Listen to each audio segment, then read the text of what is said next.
相変わらずやかましい奴らだ。今度は背中合わせで行くわよ。よっしゃ、第7班ここに復活だってばよ。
相変わらずやかましい奴らだ。今度は背中合わせで行くわよ。よっしゃ、第7班ここに復活だってばよ。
相変わらずやかましい奴らだ。今度は背中合わせでいくわよ。よっしゃ第7班ここに復活だってばよ。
相変わらずやかましい奴らだ。今度は背中合わせでいくわよ。よっしゃ第7班ここに復活だってばよ。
相変わらずやかましい奴らだ。今度は背中合わせでいくわよ。よっしゃ第7班ここに復活だってばよ。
相変わらずやかましい奴らだ。今度は背中合わせでいくわよ。よっしゃ第7班ここに復活だってばよ。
go time.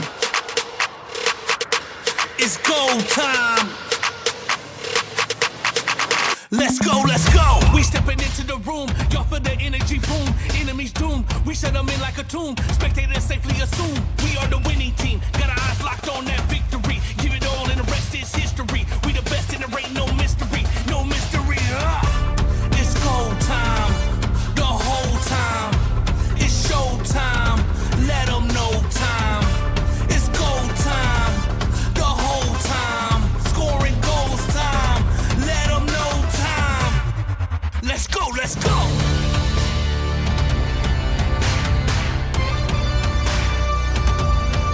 Let's go, let's go. We are the champions.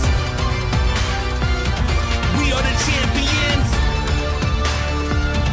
We are the champions.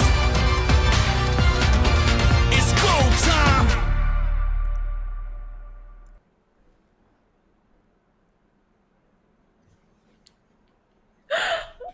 OMG, a little bit of cosplay here and there. We are definitely ready for MPL LATAM Season 3 Relegation Day number 2 here with Buffet and also Kronos ready and also very, very dressed up for today.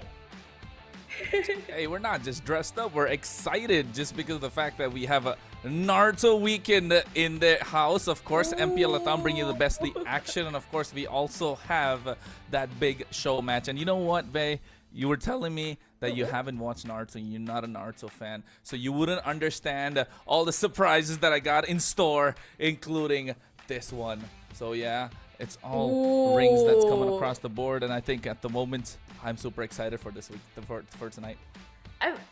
I mean, like, there are a lot of props actually. I don't watch Naruto like the whole season and everything. That I gotta say it, but I do know like Naruto. It's a very long season anime. There is also Boruto, and I do know that the dude loves eating ramen. And I know Kronos like eating ramen too. Yeah, I love ramen, bro. I love ramen, and I love the Uchiha clan as well. What clan did you pick when you had to like pick out between the 4 or 5? I don't know. I haven't even picked mine yet. I know what I'm gonna pick though. You didn't even pick one, did you? What's that? You didn't even pick one. What did you pick, Kronos? I haven't picked one yet, but I know what I'm gonna pick though. I know what I'm gonna pick. This is the Uchiha clan symbol. This is what Sasuke is all about. Sasuke's got the nice skin, and you can see, you know, my headband is kind of shining as well because of the light reflecting. But at the same time, it's just exciting to be a part of MPL LATAM this weekend because relegation stage just happened. But before we get to the, you know, the nitty gritty, we got that extra bit of a nice show match as well. And I think the show match 1v1, a 1v1, and then a 5v5. Right, that's gonna be exciting. I mean, like, there are some rules though, guys, so you guys gotta know and also learn before this show match going to start, because we are opening up with the 1v1 for the pregame. If I'm not mistaken, it is a best of 3 series between 9Z Globen and the women's team that qualified for the LATAM slot for MWI later on, DreamHack Girls, and also a 5v5, and all of them gotta feature that Naruto skin. They gotta use that. They gotta use that to their best of abilities. Because if you're out of the timer, because there's a timer, guys, it's 3 minutes. You gotta go to the Lord pit, and then you gotta juke it out there. So it's going to be a chaos moment there. So basically, you're telling me there's no escape. You got to fight. Like this or that, you have to fight. There's no way I can escape. And if you ask me, if you were supposed to pick out of the 5, which one would you pick? Would you pick Naruto, Sasuke, Kakashi, Gaara, or Sakura? I think I would pick Sakura though, so at least you have a little bit sustained. But Kamiya can also heal a lot more. Boo. Why? I love her like skin. I saw that in action like from day number 1 before this. And we're talking about day number 1. I hear guys, Kronos did a little study tour. Yes, How yes, was I it did. Yes, there? I did. How It was good. It was Tell good. us. It was good. It was good. It was good. Because like It I'm was fun. curious, you know. Yeah, it was fun. I wasn't here yesterday, of course. We had the one and only Steph Weezy, who was accompanying you for the cast yesterday. Absolutely brilliant caster and a big friend and a nice friend of mine. Shout out to Steph Weezy for taking my place yesterday. And yes, yesterday I was hanging around the NACT. It was the semifinals. It was pretty exciting, and but to be honest, tonight's not about that, bro. Tonight is about MPL LATAM. It is about Latin America. It's about the two giants going head to head later on for tonight. And of course, you know it better. You saw their gameplay come out yesterday. They came out on top. Two of them went home already. And crowd favorites, Alpha 7 Esports being one of them. And Malvinas Gaming still not able to open that one match victory yet. So it was kind of disappointing, I would say, for Malvinas Gaming, a disappointing season. But I think they'll definitely look to bounce back with a nice roster shuffle probably. But Alpha 7 Esports, did you expect that, Tove? Wow, to be honest, I didn't expect that because in a little bit of the voting behind the scenes, I actually voted for 3-2 for Alpha 7 because I actually have a little high hopes for it because they had a new transfer. He is also a good player, had a lot of experience, Rafleisha actually. But you know what? Probably it's about the timing. Probably it's about him adjusting to the new team also. And I mean, they got to secure one win during the best of 5 series, and even throughout all of those 4 matches, they put up a very good fight, and they displayed that shift of a new freshness that Rafleisha brought in for them. So overall, it was a very fun match to see, but I am just sad to see them go for season 3 right now. But talking about what happened yesterday, we have a little bit of today's schedule, so you guys can watch here at the 5 o'clock p.m. there. It's our show match for 1v1 and the 5v5 is Nizy Globan versus DreamX Girls. And up next are back in our regular schedule. The relegation day 2 is to find out who gets what slot here today. It's Team Infinity up against DreamX Esports. And well, I feel like both of the rosters of DreamX today would be very busy. And if they have a gaming house, I can just imagine from like one room to another, they're just there all together. You know what? They're definitely in both these teams, especially for the show match, is going to be super exciting. But later on, I want to highlight a small part of the match that's coming later on before we get into the fun part, right? I don't want to be all serious business right from the start. We can't. We got the Naruto weekend going on. I got my Ninja Way coming out, and of course. But at the moment, I just wanted to say that that match is gonna be super exciting, right? The final match, you get a slot into moving on as being the 5th and the 6th seed and getting a chance to fight it out for that prize pool, getting a chance to be the champions of LATAM, and also fighting it out to get that slot in the MSC, right? That's the big one that they want to get there. There's 2 slots, of course, and they need to get their way there. And if you are playing tonight, if you're either DreamX, if you're Infinity, you want to get the ball rolling as soon as possible if you're one of those teams. So definitely look into it, stay calm, strategize, find a way to make it out alive, and then things will go according to plan. But before that, who did you vote for? Is it the Kunoichi Alliance or the Brotherhood? Oh, Kunoichi Wait, Alliance. did I ya? love the lady scene at any region at all. Cause fun fact though, I actually started off with casting a lot of ladies tournaments at the start, and then going on to like community casting, and then I got the opportunity to be here with Kronos today in one table right now. It's so cute. You have that prop. Is it sharp though? I'm afraid to poke It is. It's actually a birthday gift of mine last year. So my brother, they know I'm an Naruto fan and stuff, so they got me these. So yeah, these and then that's and then the headband. This has been with me like forever. So I got the whole thing. So yeah, I was just gonna say that. Oh, you know which hero uses this kunai? Come on, there's a hero that uses it as well. You gotta know about that one. But will we see the hero pop up later on? No, I'll tell you about it when you see it. But of course, what we're gonna see later on is, of course, the DreamMax girls taking part in the show match, the Kunoichi Alliance. EXP lane, you got Day. In the jungle, Angelis. In the mid lane, you got Camise, and of course the other two as well. I kind of missed out their names, but Vey, you should know that they're definitely here to fight. I mean, they did get the top spot there in the lady scene in LATAM, and it's actually pretty early, depending on the other regions also to find out who will actually fill in their slots and everything. And other than the MWI, there's also some women's tournament are coming up here in Indonesia that I know. So actually I'm quite excited to see how the LATAM region has evolved later on, and the lady scene also, because like I mean, like, it is a 1v1, so it's mostly a fun match and a later of 5v5 with a lot of rules that we can explain later on. But let's also introduce their opponents from the lady teams. It's 9Z Global with Arctic, Buzz, Shin, Erwin, and also Yer.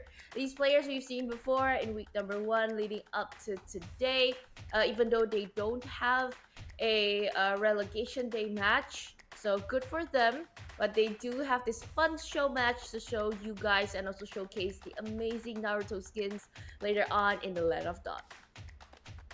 Yeah, I think they get the treat to be the ones to put out the show match, right? Because they are right now in the standings, the top team currently in MPL LATAM. 9Z Global, nobody really expected them to come out on top, to be honest. If you told me at the start of the season, like, hey, Alpha 7 Esports is going to be probably the first team to get eliminated, and 9Z Global are going to be on the top of the charts, like, hey, what's wrong? Like, are we being serious? Are you like joking around? But I think it comes to the fact that the execution of 9Z Global so far throughout the season has been absolute utmost perfection. They almost didn't drop a single game, only dropping a very few games. And that goes to show that they have understood the meta. They have the communication right. They've taken it to the next level compared to where they were last time. So 9Z Global definitely looking like favorites to take the entire series. I mean, I did a recap as well, guys. And for those of you want to see, you guys can go follow us. Of course, it's Vey here for Vey on her Instagram. And you got me, G_Chronos. You got YouTube, Instagram, whatever you want to go check it out. I did do an MPL recap as well. If you've kind of missed out, don't know what's going on, go check out the video. And you'll catch up with whatever's coming on for the next few weeks. But today, they get the chance to go and showcase their skill. They just get a chance to have some fun, right? That's the whole point. And having fun is a big part of the process. Even if you're at the top, you want to make sure that you get some breathing room, enjoy yourself, and then when it's time to get to business, just go crazy with it. I mean, like, back again, we are in esports. This is a game after all. Even though there are tactics, there are some technical terms, there are some on paper data and theories also. But you know what? At the end of the day, what's the point of playing if it's not for fun? If it's not for amazing collab skins right now with Naruto and also MLBB.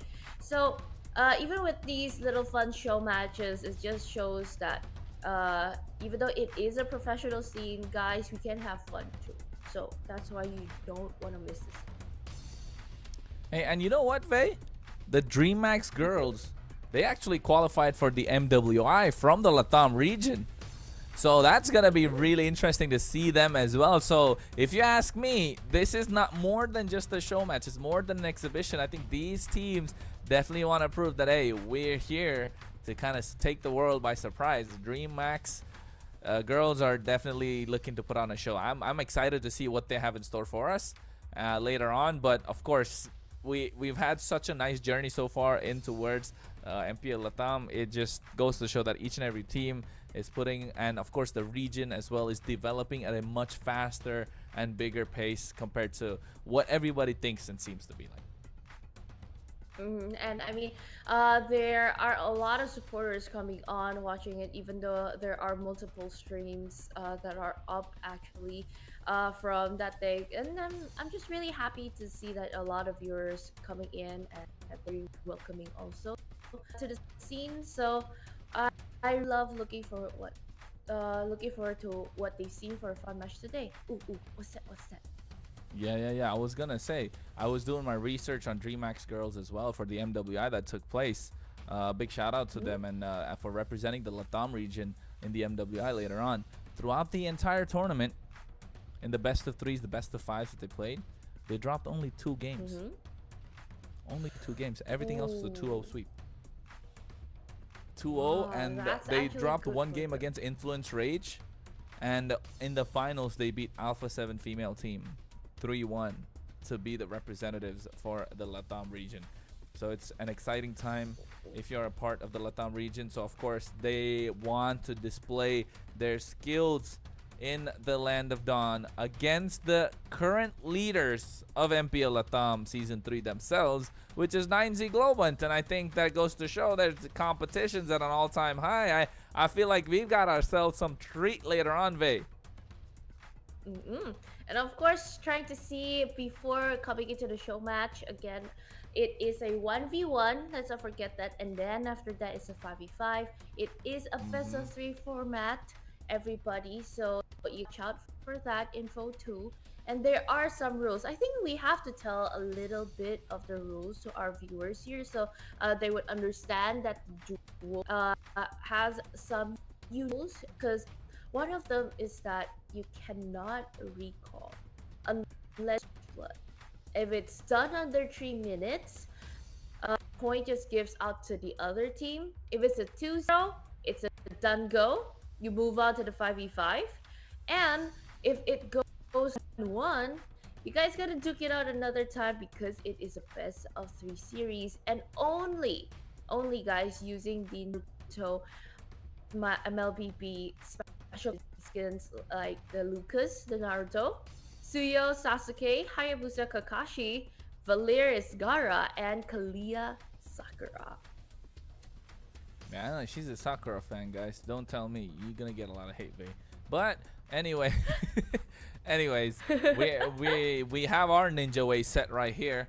Vey and myself, we're representing the Hidden Leaf, of course. And let us know in the chat, what clan would you be a part of if you were ever in Naruto? Because right now it is the Mobile Legends Bang Bang's biggest collab, Naruto Shippuden, and I think that goes to show that this game is only going upwards from now on. And if you see the timer hit 0, and that means we got our first ever duel that's going to be coming our way soon enough. It's going to be between 9Z Globant and, of course, DreamHack Girls, that show match, to bring you that extra bit of excitement. As Vey mentioned the rules a little earlier, yes, you got 3 minutes. You got to make it all happen. If it doesn't, and then you go towards the turtle in the Lord Pit, there's no way for you to escape. You got to fight, and you have the choice to pick between 5 different heroes. And the first game, DreamHack Girls have the first pick, and then the second game, 9Z Globant has the pick. And then, if necessary, unless DreamHack just sweeps 2-0, or if 9Z Globant sweeps 2-0, it's decided by a coin flip to see who gets the first pick and who doesn't. Because I feel like over here, the first pick gets a lot for themselves. Yes, you're right. If you want to win, you pick the Sakura. But you got to go for the Naruto, man. You got to go for the 9-tailed fox. You got to go for that. Okay. You got to go for the Lucas. You got to go for Naruto. So I think if I was them, I'll be picking Naruto. But of course, we did get confirmation that we got 2 picks already out. What are they? Ooh, okay, quite interesting to see. And it is a showcase and a show match after all. Ooh, finally you get to see DreamHack Girls versus 9Z Globant. Everybody have fun, sit back, and also enjoy this 1v1. Let's go. Yeah, I think right now DreamHack's girl is gonna be the first pick, picking up the Naruto against Kakashi. As you can see, Angelus right there against Yer. It's gonna be an exciting one. As you can see, they're trying to take away the gold, but oh, they actually missed out. But you can see the recalls coming through. Though this skin is so good. You know what, Vay? I want to get that skin in particular. These two skins are my favorite so far. Even the third skin being the Sasuke one. I love these skins. I want these. I'm telling you, I want this skin. Okay, I've seen the skins plays out. Yeah, I've seen the skins plays out actually. Even the minions got a little bit detailed here in the map. I mean, like there are mini Easter eggs here and there during when you recall and everything. I see a ramen shop there because like those little details makes me like really happy to make Land of Dawn fully immersed into the anime, but. Since you can't really recall much here, and you can only duel out in the middle lane, so you gotta be careful though. Oh, for right now, seeing the Naruto, whoa! Look at the quad shadow. You're and just also flexing you're on that quad Kakashi. shadow. Which one do you think that will actually be the dominant hero here, Bruno? It's once you hit that level 4, of course, Angelus is gonna have a hard time because you're gonna have that quad shadow and Ogi shadow kill come out. But with Lucas, with Naruto, you know, he's gonna unleash the beast, be that 9-tailed fox, and then all of a sudden, they got no way to make that comeback at all. So Yer really needs those items. But if you ask me, between Naruto and Kakashi, it's gotta be Naruto. You can't bet against Naruto. He's the main character. It's called Naruto Collab for a reason. Oh, Angelus actually getting the better of you right there. Okay, but I think this is also like, other than you want to pull out those pure chaos fights, you want to take your time actually, like there's some strategy into it, I guess. And even here, I think for the storyline, it's teacher and student. So if you're couldn't go head to head later with the Unleash the Beast moment here for Naruto, I think it'll actually be getting a scold moment. Is it going to be like that? I don't know. I feel like Angelus over here is having a better time, but of course Naruto versus Kakashi. Yes, Kakashi's the teacher. Oh, it's been 3 minutes, Vay, and we know what that means. 3 minutes means they go straight to that Lord Pit, and now they have no way to let it go. They have to fight it out. And if you ask me, between an all-out brawl, level 4, full HP, who comes out on top? It's gotta be Lucas. But even between Naruto and Kakashi, I mean, depends, right? Which form of Naruto are we talking about? Are we talking about the Sage mode? If he goes for the Sage mode, then yes, he might come out on top. But if it is just, you know, the Geni Naruto who's like a kid, yeah, then Kakashi's gonna eat him up.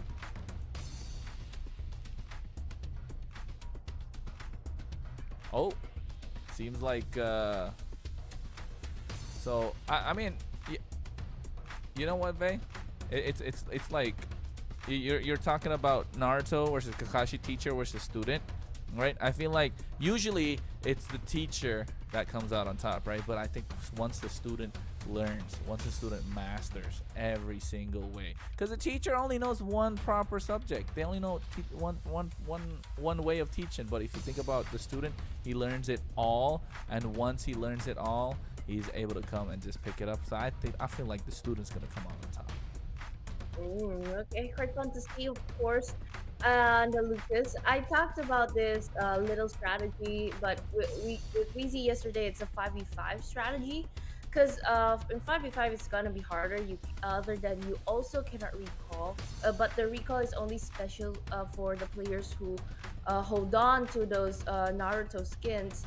Is that, can Kakashi survive through all of that? Sure, the Hayabusa HP isn't as much, but if everybody is there and just brawling, he can just open up that Ogi shadow kill. Because he is going to be basically gone and dishing out damage a little bit. So you can kind of avoid that fight in a smidget of moment. You can see my face like, I'm not smiling nice. Is it hard? Is it hard to avoid that? I mean, it's not super hard, but I just wanted to say, like, level 4 Lucas versus Hayabusa, Unless Lucas is like below half HP, I don't really see him coming on top. But hey, look at that. They get straight into the turtle pit and now they want to fight it out. Oh, quad shadow. This is what we were talking about. And Yura definitely has the advantage. Oki Shadow Kill comes out, not taking him down. Unleashing the base revitalize coming through as well. Yura takes the damage and there it is. The kill in the hands of DreamHack Girls. Angelus gets first blood with the 9-tailed beast. Goodness gracious, Angelus secures the first point for DreamHack Girls. Wow, that's so cool. And even with that recall, you can see the shadow double of Naruto. And getting at the end, finishing though. Wowee. It was a very fun match, even though it is a little bit of a mind game to sustain there in the middle lane up until like 3 minutes. I didn't even feel like it's 3 minutes until like, okay, timer's up. You gotta move to that Lord or Turtle Pit.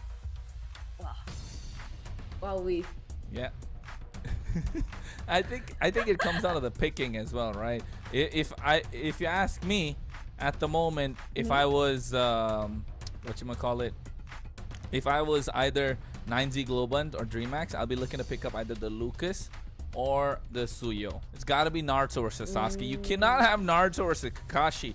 That doesn't work. Naruto's gonna come out on top all the time. It's gotta be Naruto versus Sasuke. That's the real battle, folks. That's what we want to see. Give us what we want. We want to see Naruto versus Sasuke. Give it to us. Okay, I think for that scene, I've seen it before, that where both of them are just dueling and then they're just yelling each other's names like Sasuke, Naruto, that time, and like. Yeah. And like and like, will that happen though? Like, even though while they're playing we can't hear them, but like internally they're just like, I'm gonna get you. It's because it's my ninja way. Ooh. And with the show match today, it ended up for the first point here for DreamHack Girls. So the next one though, will the first pick of the heroes be flipped back, or oh yeah, the coin flip is just for the third game, right? Yeah. It's the second game now. 9Z Globant has the first pick. If I was them, I'd be looking to prioritize that Lucas once again. And then if I was DreamHack, if they get the Lucas, you got to go for that Suyo. You gotta lock in the Sasuke. Give us what we want. I don't care who comes out on top right now. I just want to see Naruto versus Sasuke between the pros. I want to see it happen. I've won, we've won. It's what we've been wanting. We get it in the anime quite a lot. We want to see it happen in the Land of Dawn. You cannot convince me otherwise. I am hell-bent on wanting to see Naruto versus Sasuke. You can't convince me otherwise, Wei. It's gotta happen. It's gotta be Naruto versus Sasuke. I got both their weapons out too. You gotta have Sasuke and you gotta have Naruto. One of them's gotta come out on top. That's it. I just want to see that happen. This is fun at the same time a nostalgic moment for Chronos, guys, and I'm pretty sure a lot of nostalgic moments through all of you guys also who've followed the anime or even read the manga online, because like I know some they prefer reading it because it's more detailed sometimes, rather than comparing to like you watching the anime. But you know what, sometimes those animated things just brings up that feeling, I might guess. Probably you can feel it more throughout with the voice actors and everything. See, it even touches Kronos' heart. Like, he's happy. Hey, I grew up watching this, all right? I grew up watching this. I remember when I was like, what, 12, 13 years old, wake up. It used to come on TV at 5 o'clock, so I used to go, rush to the TV, turn it on, be like, hey, Naruto's on. You got to watch it. I watched the whole thing, right? And then it just stopped. And then I felt like my life was incomplete. And then when I grew up, I was like, hey, I got to make sure I catch up to this anime. And then I watched the whole of Naruto Shippuden. And oh my goodness, it's so touching. The storyline is amazing. Like, of course, there are ups and downs, personal choices, personal opinions comes into play later on. But overall, wholesome, really nice. And of course, the characters have a lot of development. And now they've developed from an anime into a game. So I don't know about an anime that's had an even better development, right? Because Mobile Legends Bang Bang has brought so many different collab skins, and Naruto Shippuden being the best one by far right now. This is personal bias coming into play, but I can tell you it's probably the best one by far. Yeah, because like I mean, it is one of the biggest collabs right now. But since it is the biggest now, you gotta hand it to them. It is an amazing skin. Even they nipped here and little bits of the details in the Land of Danzo, which is also good. But you know what? Kronos is a die-hard fan of Naruto. He loves the anime. You probably read the manga, right? Or are you just a watcher?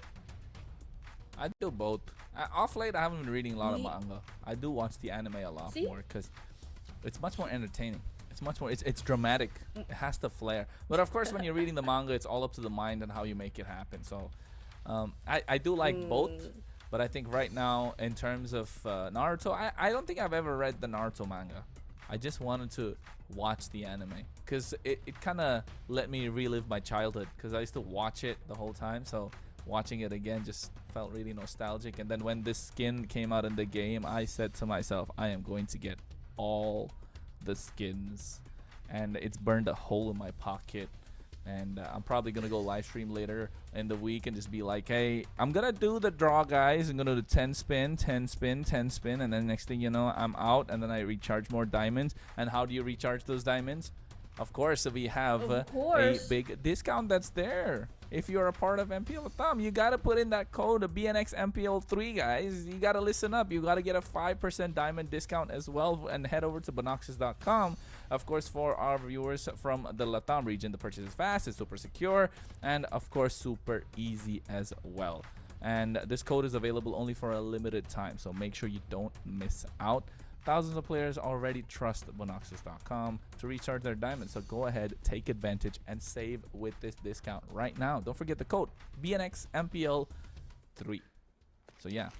5 seconds So till you the guys enemy hear all of reaches that, the right? battlefield. So Smash them. after getting that skin, if you still want to browse around and see which effect is better, and of course we can see this right now. 9Z Global on the Kalia there, Sakura and DreamX Girls. Another new player though, but still on the Naruto.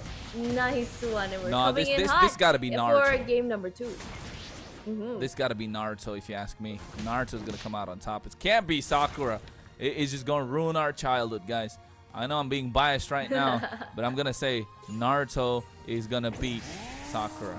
I mean, if you ask me, 9Z Global Arctic is doing really good, able to zone out Day completely from these minions, but still having that in their favor. As you can see, Day, you know, slowing down the minions on her side. So this is looking good for the DreamX Girls team, because if they take this one more time, it's completely over. And I can't believe 9Z Global went for the first pick Sakura. I think it came out because of the heal that you mentioned earlier, Faye.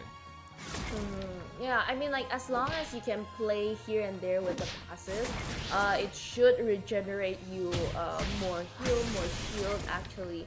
Yeah, depending on how you play. So that's why you can see that there are a lot of effects that keeps on coming. And so far, it is in looking good favors, though. DreamX Girls, Day gets a position, a little bit slammed there, but still sustaining. Come on, Day. Ooh, quite aggressive. Naruto, Sage mode. No, Let's go. Flash step. Oh, use the revitalize though, but still has 60 plus seconds. So that's good enough time. That means Day still survives. And all thanks to using the revitalize, and you still have another minute to cover up. So that means when you come to the turtle, when you're going in 3 minutes, you still have that spell to make a difference. Meanwhile, Arctic, I'm not sure why you pick up the flicker in a 1v1 battle, especially when you're Sakura versus Naruto. And I think I'm gonna be, you know what? I don't want to say anything anymore, Vay. I'm just gonna sound super biased because I want Naruto to win. Okay, but at least now we know that they did reach to level 4 first, but again, almost up with the time with 30 seconds left on the clock. So if it happens, if it's 3 minutes, you gotta have that mini pause and you gotta go back to the Lord Pit, and that is where the real fight really starts. Because like, if it's like this in the middle lane, you can just like buy your time, you can just grab your items, you can hit those last hits, so you get more gold up there. But you know what? At the end of the day, you gotta juke it out because we gotta find one winner. And if it is a 2-0 for DreamHack Girls, it'll be over. But if 9Z Globan gets a chance to equalize this, I might see. Because, like, I see that Chrono's face. He wants Naruto to win so bad right now. You got to, man. How can you not want Naruto to win against the Sakura? You got to make sure Naruto comes out on top. You cannot lose. You cannot lose. It's our ninja way. We gotta find it. We gotta find that inner strength to make sure you unleash that beast, that nine-tailed fox. You cannot beat the nine-tailed fox, especially if you're Sakura. I mean, yeah, Kalea has super nice abilities and all that. But Sakura as well, good in the anime, really great. It's just personal bias. I'm telling you, I've never been so personally biased before when it comes to casting, especially. But I feel like when I see Naruto versus Sasuke or Naruto versus Sakura, I think it's better to want Sakura not to take it. But if you're, I mean, I like 9Z Globunt though. I like 9Z Globunt. I'm not a hater. I am. But you know what? Another thing is, if DreamHack Girls win this one and they win that match later on, I just feel like that means MWI better watch out. Okay, even though it is just a showcase for the new skins and everything, yeah, people gotta watch out because other than the lady scene is just growing, it's just no longer just Indonesia or in the Philippines. Because I mean, like, I'm rooting for my own country, but at the same time, I would love to show a lot of love for the LATAM girls because I'm also casting here. Like, I'm just big fans to like a lot of teams actually right now, and seeing how they grow from a few years back. It was just an online studio cast, and even everybody's just playing from home. Up until you can have an offline venue in Riyadh later on, like that's just a great upgrade. It's not just an upgrade. I mean, like, it sets history, right? One of the biggest scenes there for MLBB ladies, and they got to travel. That's what makes it more fun, I guess. I mean, not just that, it's also, oh wait, before we get there, you can see Tsunami Slam coming down from Arctic. He gets a title strike as well, but here, unleashing the beast. Day, let's go get there. Naruto, Nine-Tailed Beast. You gotta beat Sakura right now. Flash combo going through as well, but the heal able to survive. Revitalize comes into play. Arctic flickers out, but still the title strike is there. No, Naruto, not like this. Sustaining, and they still get to hit here and there. Flash combo, go through. One more time, you can do it, Day. No, the knockup comes through, but there it is. Naruto gets the victory against Sakura. Let's go, Day. Goodness gracious, of course, a victory for DreamHack Girls, a 2-0, a clean game for the 1v1 pre-show showdown, and everybody would be happy to see that the skins are finally showcased here. But you know what? I'm pretty sure our viewers are waiting for more chaos, more action. So I think the 5v5 should be quite interesting to see because you cannot ban any of the Naruto Heroes collaboration skins. And talking about a little bit of highlight from game number 1, we see Angelus secured the first blood on Naruto, and even on the second game, it was a little bit of clutch there as they were fighting for their lives, all regen and also HP resources were already out. And at the end of the day, two in the hands of amazing ladies, they won this show match for the 1v1 round here right now. Let's and Kronos go. is just very happy. Look at that smile. Look at that smile. Let's go. I voted for them, you know, satisfied when with they it. asked for predictions. I didn't know if they wanted the same for the show match as well, and I voted for DreamHack Girls. I knew that the Kunoichi Alliance is going to do better, but of course, when they said that it's probably not going to be shown, so we said, okay, no problem. And then you see the draft, and then they go 2 Naruto skins. All right, the first one, debatable. They had Kakashi. It's all right. I like the Hayabusa, one of my favorite heroes in the game as well. I'm going to get that skin for sure. But the second game, cannot have Naruto lose out to Sakura. But still, Sakura, great skin. with that Kalea. It has a lot of effects, to be honest. And if you ask me, probably one of the best skins in the game as well. Shows the character to the best, because that's what Sakura does. Sakura is super strong. She can punch a hole in the earth. Like, she can just punch the ground and just create a crater out of nowhere. And I think it fits Kalea so well. You get that tsunami slam down, and one of the best skins, of course, but I still prefer Naruto. So when it comes to Naruto versus Sakura, gotta pick Naruto. That's my personal bias. He showed a lot of love actually here for Naruto, and I'm actually happy to see that the skin's getting showcased again and again, and it is a special segment, so you'll get to explore more of it too. And other than getting already this diamond a discount code for the diamonds later on when you want to top up in bonaxus.com, let's also not forget that if you already have those amazing skins, you gotta showcase your skills, right? And you gotta know where to find tournaments, and that is one of the places you can go to, communitygaming.io. It is a website, guys, so you guys can just check it out, either if you want to host your own tournament, or either you want to try and join in, bring your friends, or probably go there and meet new friends.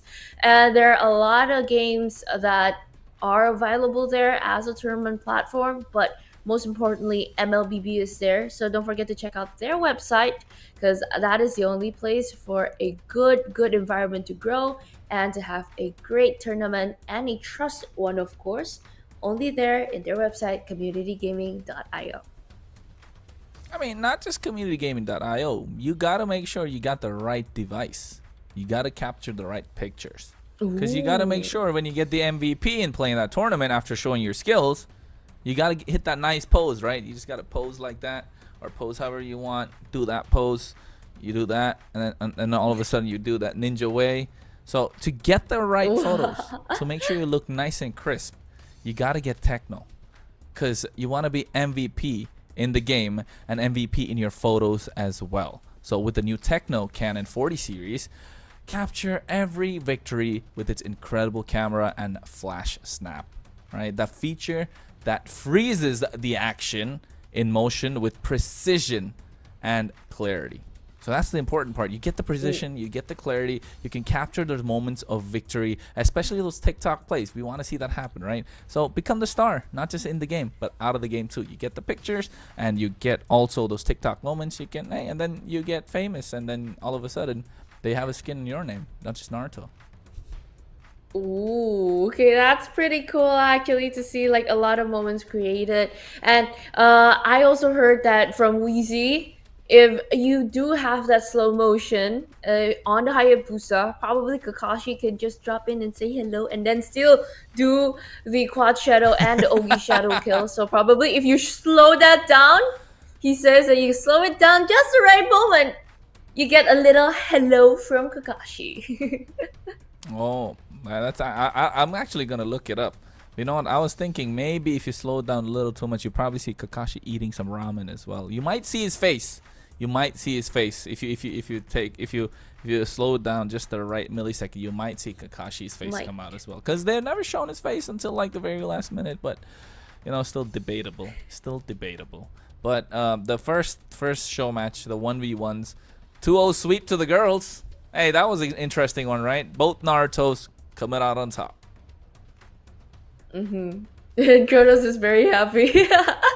Okay, for the next one though, since it is a 5v5 and you gotta ban out some other heroes, not the Naruto skins though. Ooh, who will that Naruto go to though? Because it is a draft pick though. Only one team gets to use it, so you won't see double Narutos. Wait, if he recalls and there is that shadow double, does that mean there are 4 Narutos on the Land of Dawn?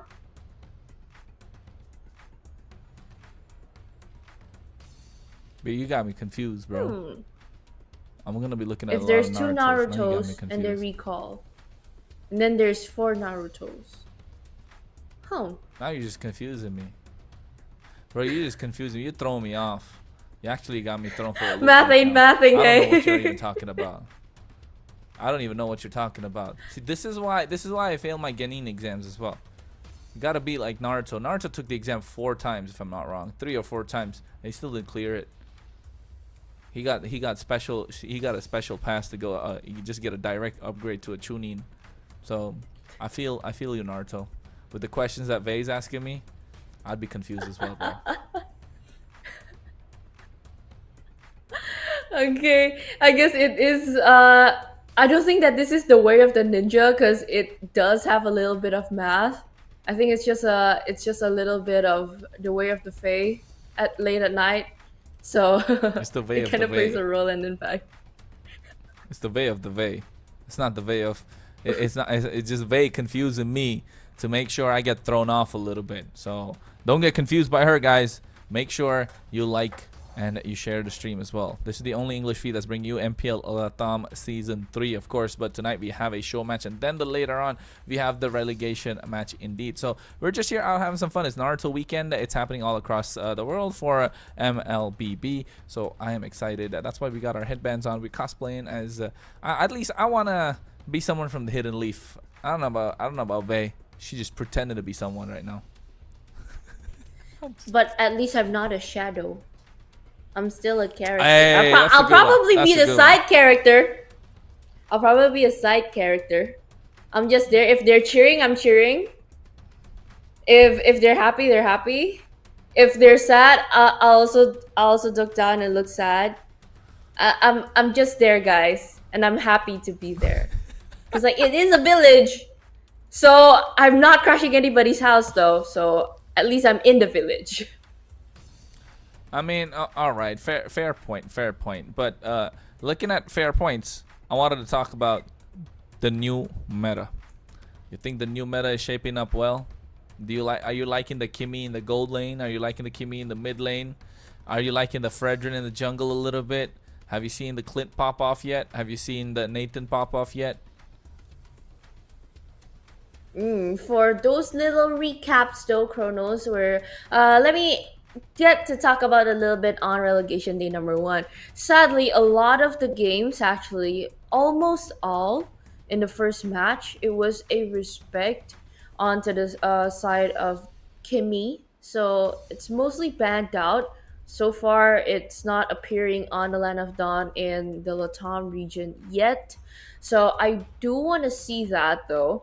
Because after the revamp, me and Wheezy was like, is that Kimi? Is that because of the new revamp? Kimi went to the salon, got a new haircut, got a new animation. I know, right? So like, I yeah, know. because like, she got those pretty elf ears, and the hair is more spiky, and I'm pretty sure it's more shiny, even though it is banned.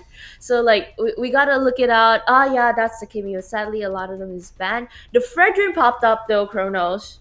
But it works wonders just in the early game. Leading up to the late, it was kind of hard for him to survive, even though he plays on that sustaining type of jungler.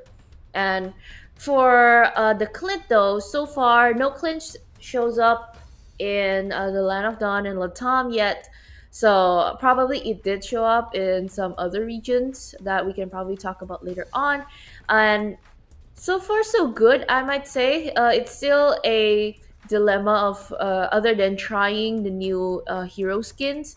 It's also a debatable question of like, will they shift to that tanky assassins, or they would just want to stay with those jungle assassins for now? I still think it's gonna be those jungle assassins, right? It's gotta be these junglers that are ready for the burst damage, if you ask me, because burst has been such a burst, along with a lot of CC, has been a staple so far. But what I have seen is a lot of Esmeralda started to pop up as well.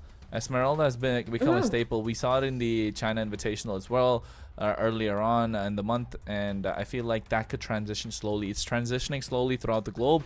But right now, before we get into it, it is finally time for our show match between DreamMax Girls and 9Z Global. It's not no 1v1 no more, ladies and gentlemen. We're going to see a complete 5v5. It's going to be a BO3 as well. And it is going to be really, really awesome because we have the representatives for the LATAM region in the MWI. They have qualified. They've made it all the way. They're going to Riyadh, and that, of course, is DreamHack Girls. While the current leaders in MPL LATAM Season 3, 9Z Globant, are going to be on the red side. And remember, guys, no Naruto skin collaboration heroes are allowed to be banned, and per team have to have at least 2 of them. So since there are a total 5, so probably either 1 gets picked up or 1 doesn't. So let's see. I mean, like, a few of the players actually pop up with the Valir, so probably we can see Gara later in the Land of Dawn. But so far, looking at the bans are quite quick, actually. Quite interesting to see. Okay, and since it is a chaotic mode, so all 5 people, each side of the team, they gotta be in the middle lane. Only in the middle lane. Yeah, I know. That's why they got to pick something that would be really good in the mid lane. Especially, I think they should be looking at an Estes or something. Because an Estes is going to be so brutal, right? But also, hey, guys, don't just think they're banning out the supports because girls are playing on the other side. No, it's not that. It is the fact that they want to go 5v5. And you know what? The best hero right now in a brawl? It is that Lucas. He's immune to CC. He has that flash step flash combo. He has the ability to change and turn and unleash the beast. And of course, that means it's going to be Naruto on the blue side as the first pick. As we got the red side, the first pick, Sakura. Underwhelming indeed. But they back it up with that Kakashi. And they pick up Gara. Naruto and Gara on the same team, bro. Just get that Sasuke. Call it a victory already. So at least you have 3 on that side, I guess. And a lot of people here playing. I think 3 is better to 2, but let's also not forget it is a best of 5 series. I do really agree though, Kronos. Yes. Estes would help a lot. Yeah, good call there. I mean, like, you gotta have that sustain. You have to have that holy healing, right? And since you can't go back to the base unless you use that Naruto skin, you gotta have that walking base with you. You gotta have that healing base with you there in the middle and in the midst of everything. Just as long as the SS doesn't get picked off. Yeah, I mean, at the moment, the only way Estes can get picked off if he doesn't have a Purify. If I was the Estes, I'd just lock in that Purify. There's no way Sakura can do anything, just like in the anime. But right now, we have Kakashi being picked up already, and I think on the other side they should be looking at someone that can brawl a lot more, has a lot of control, and I feel like a Vexana would do so much good, but a Belleric is just even better. And especially in these team fights, you're gonna be countering those the heroes a little bit with the Wrath of the Dryads, but I just felt like maybe, just maybe, a Vexana would have done a lot more because you have a lot of immune capability coming from that Naruto skin indeed. They ban out the Diggy, so a lot more support taken off the table. So, what do you think is gonna be? Oof, No, nice. it turns out it is a Loido. Yeah, because like if you're close and near to everybody, you gotta wanna turn that off. And wowee, it's a hardcore 5 support ban from the side of 9Z Globant. Even at the last closing off Aramis, you know what? Only I get a healer. No, none of you guys can have that. At least we have the SS, but it is a best of 5 series, guys. Let's not forget that, and we do have a time limit.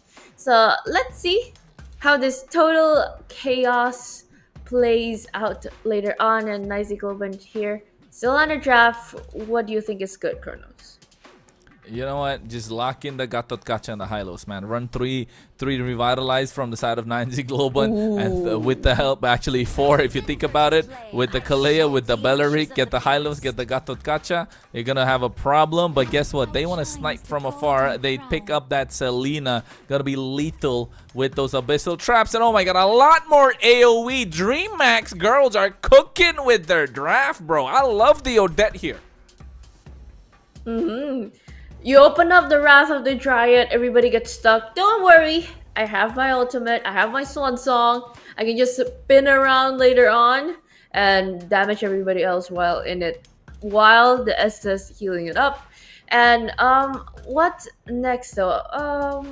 Gacha should be fun, as Kronos mentioned. At least you want to get some a little bit stun. At least you can play on with that chain CC up against the Belleric. But no, they picked up the Yuzhong. Ooh. Still playing on with that passive though, coming back to health regens to him. So also a little bit Wombo sustained combo. there. So it's pretty good. Wombo combo. What's up? That's what I'm looking at. Wombo combo coming through. Furious dive, petrify, boom, get knocked up.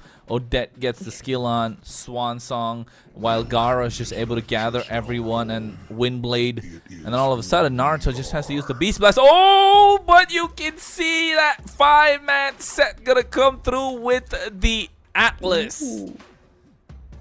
Whoa, okay. A lot of CCs going on the side of 9Z Global, but a lot of counter with a strong heal and strong pursuit for damage from the side of DreamHack's girls. So, these ladies are not backing down, definitely going up against 9Z Global tier. So, I'm pretty excited to see, because like you're not going that typical farming lane first, you gotta disperse first. No. It is just everyone in the middle of everything. And as we call it here, it is the tune-in exams, because everybody would have to go through that if it hits that 3-minute mark and go into the Lord Pit. But you know what? Let's see how it goes so far in the middle lane, because everybody is just excited to see both of these teams duke it out in the total chaos match right now. You know, but they can't stay in the bushes though. That's the advantage that they have. So right now, they got to get these Genin mode done and then move on towards the tuning exams. That's how you got to make it alive. But you can see right now, oh my goodness, a complete brawl breaks out. And now Revitalize is coming through, but Angelus almost getting taken down. Yur's doing quite a lot of damage. Irvin with the rest of his team. So far, 9G Global are looking strong. And you know what? Even the item builds and also emblems are still good to support them here, and a lot of those support heroes are just coming in strong because Arctic. Oh, whoa, what's going on? Arctic went in quite deep. They're in the thick of it. Angelus trying to run away. Oh no, Vengeance trying to survive. Estes the heal. No! The first blood in the hands of Hyde on Bush, but they get one back indeed. The mages are standing strong, but Arctic gets the knock-up, and now they want to go for more, but they find two more, as it is a brawl in the mid lane. Double kill in the hands of Blaze Kitty. Wow, everybody is just down. They're just still farming a lot here and even trying to invade, but Erwin. Oh no, I don't know. Yur is going through, but you can see using the Furious Dive to get out. Is an all-out brawl. Can't believe we're calling this kind of a match right now, but you can see a 3-man knockup coming through. Arctic still gets one kill, but gets taken down indeed, as the snipe from the Selena is working out real good. And so far, right now, 9Z Global is taking back what's theirs. If they can try to push in, they would. But you know what? You gotta focus that all out in the minions. You gotta clear that up. You gotta find moments like there. So, okay. Let's see here from DreamHack's girls are finding a lot of moments coming in with Gara just floating around, okay, but a good fight starting in. Ooh, sadly, Naruto is down. Bush a little bit further back. Not enough though. Arctic still sustaining through all of that. Back then, he is a Kalia, so let's go. This is a fun match to see. Yeah. You know what though? I think the strategy for DreamHack's girls should have been everyone pick up roam boots except for Lucy, so that Lucy can hit level 4, but then the heal's not going to be as effective. Oh no. Okay, a little bit hard here, but turns out Arctic being the main target here. Killing spree though for Erwin with that amazing quad shadow, but no Ogi shadow kill yet so far. Like, see, this is what I really want to see. If Erwin gets to hit that level 4, can he just like Ogi shadow kill and kind of dip the bit and probably get a few kills if he does do that? So I really wanted to see that. And even Angelis right now is really supported. And for Lucy, I don't know what items though that she already has there. 9Z Global going on quite aggressively, even down at the bottom lane. Ooh. Arctic just playing on that Yuzhong quite well, even sustaining up against Sakura on a Korea. Yeah, I think right now they just trying to battle it out after the first 3 minutes. And then they're trying to get in towards the turtle, trying to get some sort of advantage for themselves. The jungler is going back. Only one retribution though on the side of Irvin, so he's definitely going to be trying to farm up a lot faster. And you're right, if Irvin is able to catch somebody in the back line, it's going to be a completely different story. And since right now Lucy is just avoiding a lot of traps, so from the Abyssal Arrow and also the Abyssal Trap, because you don't want to get stunned, especially you're on the SS. And even right now, okay, pulling in Arctic, 1v2 situation, but still coming in strong. But okay, no, Unleash the Beast actually right now getting out day, getting that kill, and even a shutdown though. Your Ancient caught in the middle of it, but the Yuzhong is just sharpening eyes onto the back, and even you're getting chased down and cut down just like that. DreamHack girls, they are really having a lot of fun right now for them in that fight. Hey, they're having a lot of fun, all right. 13 kills to 7 on the other side. Absolutely lethal. They're just enjoying and having a good time. And so far, with their draft, it's working out. The only thing that they don't have is the Retribution, but they do have 2 Vengeance with the 3 Purify. So a lot more playmaking potential present on the side of 9Z Global, but DreamHack girls just have that extra bit of heal.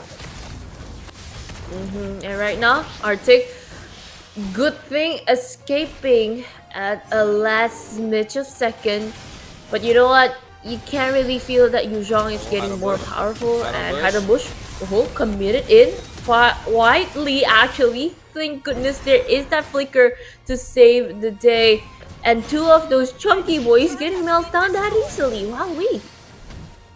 Yeah, I think it's Camise, right? Camise is she's doing a lot of damage with that Veil, but here, Blaze Kitty might find out. Irvin has to run away. No!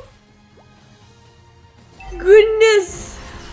Wow, that was a scene to watch. And other than that, right in the middle, everybody's just dueling out, even with that Sage mode. The Unleash the Beast coming up strong from the back, even though taken down, but somebody just jumping in from that. Good vengeance from Day, and even Arctic getting quite strongly there. But they gotta move back, because if you keep on fighting for that, it's just kind of hard going up against DreamHack girls. But still again, oh, that Gara is just too powerful. Even with the Ogi Shadow kill, a lot of people are in the hanging on the threat, by a threat in their fight there. But they almost getting a quite kill here. Tsunami Slam onto the back, nice. Not enough. Still getting pulled though. Goodness, 9Z Global taking on that revenge. A shutdown though. Even a double kill. But the Gara helping over the ultimate is just not enough to sustain through all of that. Angelis sadly needs to go back. Even a shutdown. Goodness, almost a wipeout, leaving only Camis herself. Camise is playing. She's playing really well on this Veil. 409. Oh no, I spoke too early. Caster's Curse right there, ladies and gentlemen. Come into play. Oh, almost sustaining though, but sadly that Abyssal Arrow was just too nasty with that last hit, that last chomp. But you know what, DreamHack girls, they are not giving this up, because they're still going on strong. Lucy? 1v4, no problem. 2v4 actually. And Heidenbush waiting for a good moment. Lucy healing quite a lot, but Aaron targeting onto the back. Not enough for that Ogi Shadow kill though, but Arctic though with the Swan Song with everybody caught in the middle, but turns out almost a double kill secured in. Cancelled out just like that by 9Z Global. That was really well played, right, by Hyde on Bush, waiting for the right time, went in, and then with that big fatal links, making sure Blaze Kitty made it hard for them. But hey, I know you're wondering, why is there a pause? You're wondering, why is there a pause, ladies and gentlemen? Let's tell you. It's, of course, as per the rules. Now they got to go and attend the Chunin exams, right? They had their time. They got to go in towards the Lord Pit right now, and then they got to have a 5v5 fight. We don't care what's going on. You had your time. You had your fun as a Genin. Now you gotta give your tuning exams. You gotta go to the Lord Pit. A 5v5 battle is gonna come out, and who's gonna come out on top? Hey, I mean, I don't know. Who do you think is gonna come out on top? I mean, let's see it in the chat, right, to see who comes out on top. But if you ask me, I think it's definitely going to be the DreamHack girls. With the composition that they have on their side, it's looking much better, if you ask me. So at this point, with the composition that they have, they definitely can, especially with Lucy on that Estes and rocking that Naruto as well. And let's not forget, the team that wins that team fight gets the right to kill the Lord. And once they get the Lord, who's basically Madara in this map, might, you know, it might just take it all. So if the fight is uneven or interrupted by, you know, by the Lord if necessary, the opposing team must not take unfair advantage of the objective. So that is something that they need to watch out for. So I think right now, if you ask me, Vey, I think Team DreamHack girls have a better composition to come out on top. Ooh, true though. Other than the SS is just there, but can you imagine that rare sight of the Odette 1v1 and taking down a Hayabusa? That's just a rare sight to see, to be honest. Even though it is a show match, it is just for fun. But since it's rare, I mean, like, it's one of the highlights, I might say. And for now, even though it is a tuning exams, usually it's just for the other characters there. But since Kakashi is Hayabusa, so he will join in also, not from the observing side, just by the side, like taking notes and points by for all the students. I actually joked about this with Weezy yesterday, of like, what happens if he just stands on the side and just jot down notes? And I suddenly got chills of like, this kind of make me reminisce of my old math teacher. But you know what? Kakashi's fun. Never mind. He's just going in to join in the fight too. So that's why we're just waiting to see how this chaos brawl in the tuning exams will break out. Yeah, the tuning exams, man. I remember the time when I was giving my tuning exam. I never really made it out because my friend was Naruto. With the two of us just kept failing all the time. But here right now, 9Z Global and DreamHack girls are going into the tuning exams themselves. You can see Irvin going to the backside, trying to catch somebody off guard, and now a fight might just break out. Vey. And everybody is just like waiting who is going to start. Hide Bush is just initiating, coming here. Ooh, good flicker, and also the Purify, not enough actually, with the Black Dragon Force coming in quite hard with the Swan Song, dishing damage out, but also cancelled out the last minute by the Tsunami Slam. Just not enough. But 9Z Globan, goodness, with that man power there, even a triple for Erwin. This Chunin exam just got schooled. Goodness. Yo, that was Kakashi. That was quick. That was quick, right? I thought they had the Purifies on their side to make sure they survive, but Bush did not care. You have the Purifies. I feel like you're gonna pop it in a little late, and that's what happened. They popped in the Purify a little too late, and then all of a sudden, DreamHack girls are on the back foot, and now all of a sudden the goal lead is completely turned. The kills are completely turned. The advantage has gone toward the side of 9Z Global, and with their composition, they have the power to engage. They have the power to initiate a team fight, not just with Arctic, with also Bush and Yer. So, if you ask me, DreamHack girls right now look like they're in trouble. Okay, coming in, a mega kill though from Shin. A day is just quite as strong as ever with the Yuzhong down at the back. A shutdown, but Yer and also Bush dispersing into two, but Erwin on the other hand is just so focused down right now. Here, even with the vengeance, it is not enough to take two tanky boys down here, even with Lucy coming in to save the day. But Blast Kitty coming in with the Odette, quite good. No Swan Song triggered yet, but it is a good damage to dish out, even with the flicker baited out from Arctic. this is just fun to see. Definitely fun to see so far. Oh, but here Angelus going to the beast form. Okay, coming in with that slam. Not enough apparently. Shut down quite well. Even down at the bottom lane here. But oh ho ho, I think they need to go back though. Erwin, split pushing that easily. And nobody is stopping him. Or even right now, Nizy Goban, even though they are quite busy there in the Lord Pit. Good heal, good sustain from Day. A shutdown though from the side of DreamHack Girls. Not letting Erwin play that freely. But you're the main target here. Day almost took him out. Ooh, out of range, out of sight, I guess. Oh, Shin is trying to go for it. Oh, Arctic gets a nice knockup coming through with a 3-man, 4-man actually. At the same time, you can see that Camise tried to dish out the damage, but Shin is always looking for the flank. Oh. Okay, Arctic jumping in. Quite aggressive on that 1v5. Oh, no 1v4 actually, not enough. Shin tried to help, but it was just too hard. It was just too hard, man, if everybody's just there. And I feel like there is a sneaky beaky gameplay there.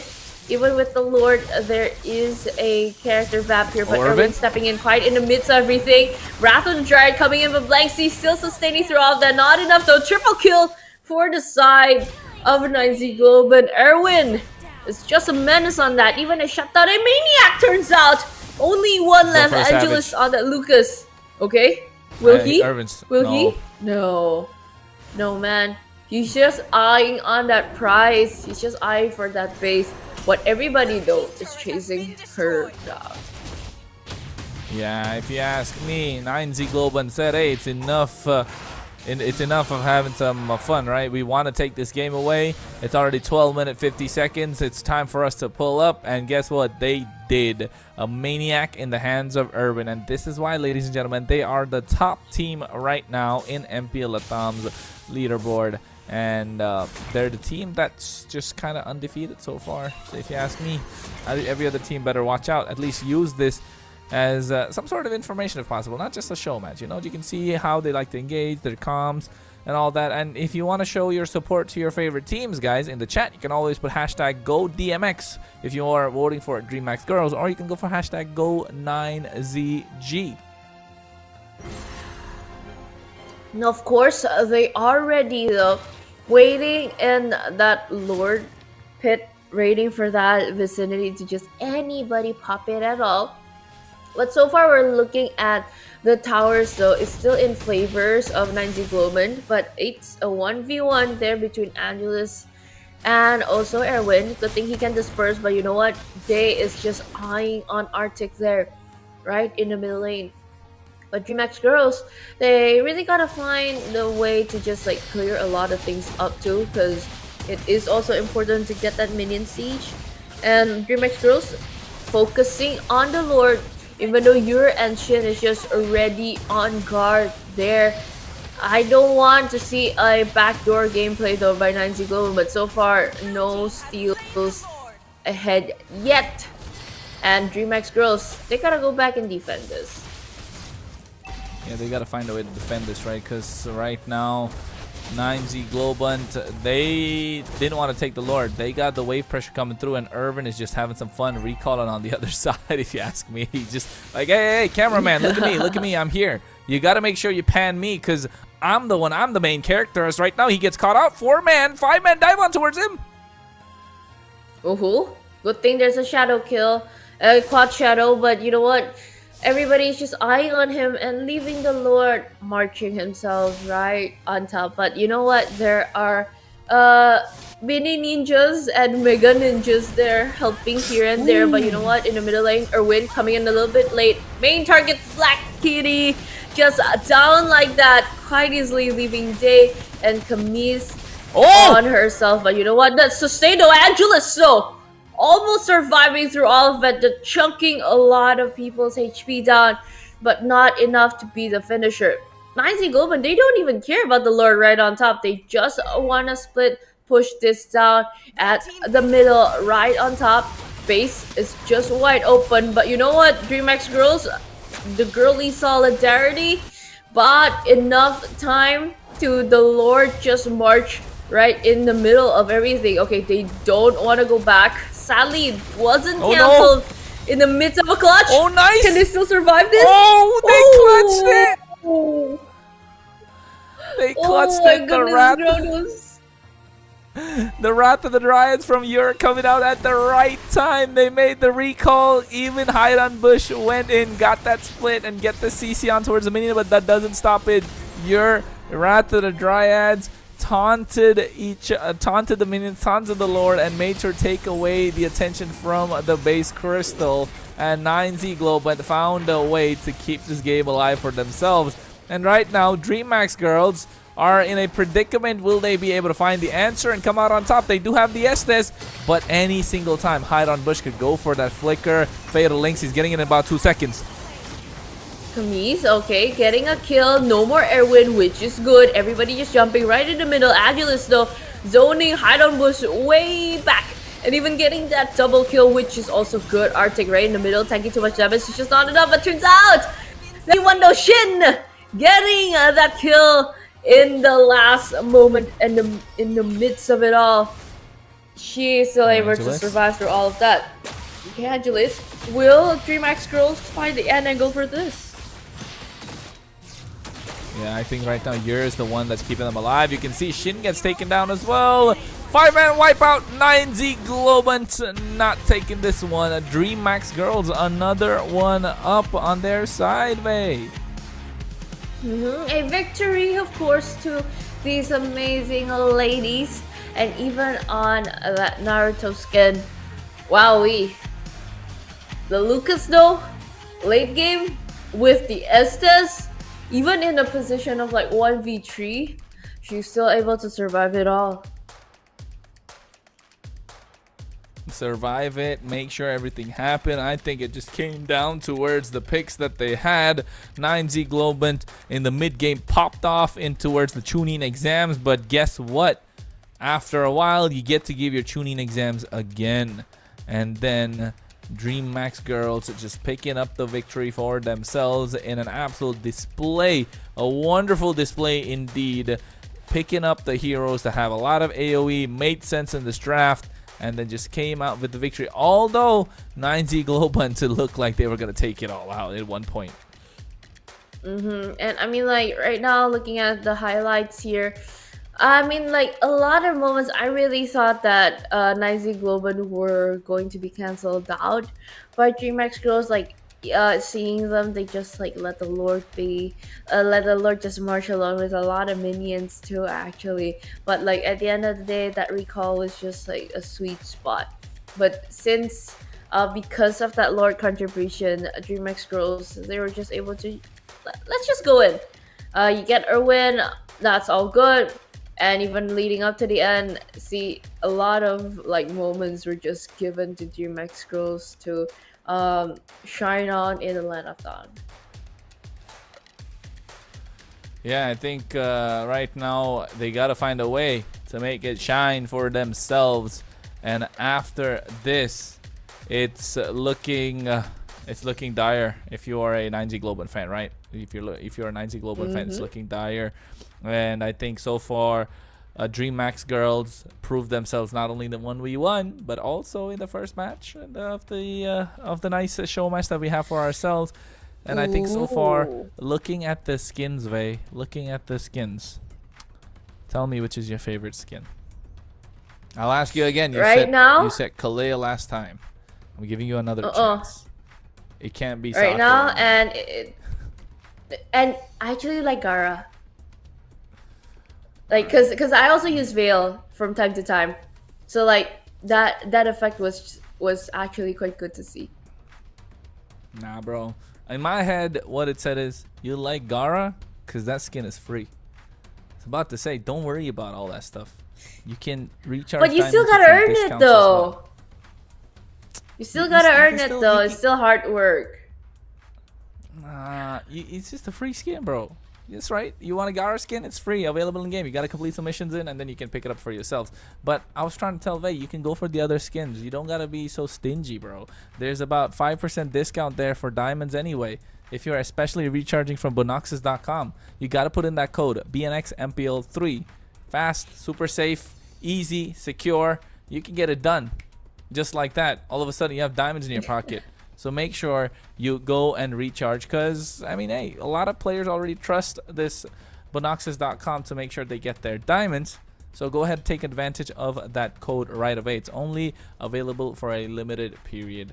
It is a BNX MPL3. So, babe, I'm telling you, go and use that code. Recharge for yourself, bro. And then you can get a better skin, too.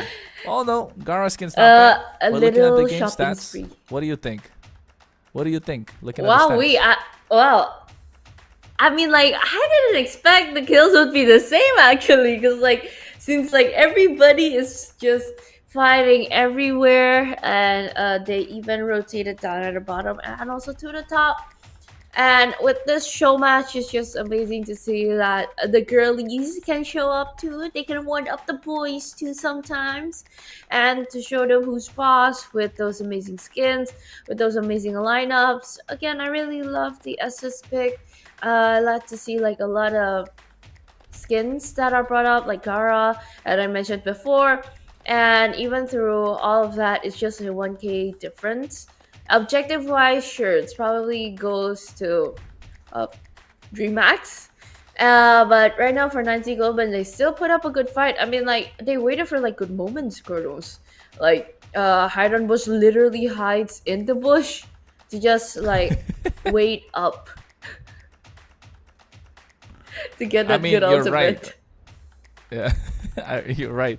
Hide on Bush is just Hide on Bush is just absolutely doing well when it comes to picking team fights, right? The timing is really great. Even though it's just a show match, you're just having some fun. You can see that the knack for knowing when to go in is really strong coming out from their side. So 9Z Global top team for a reason. Of course, same thing with DreamHack. They had their skills on point. They knew how to go and work their way around the game, and that's why they are the LATAM representatives for MWI. And you can see team fight participation coming in brilliant. Lucy was there 90% of the time as an Estes.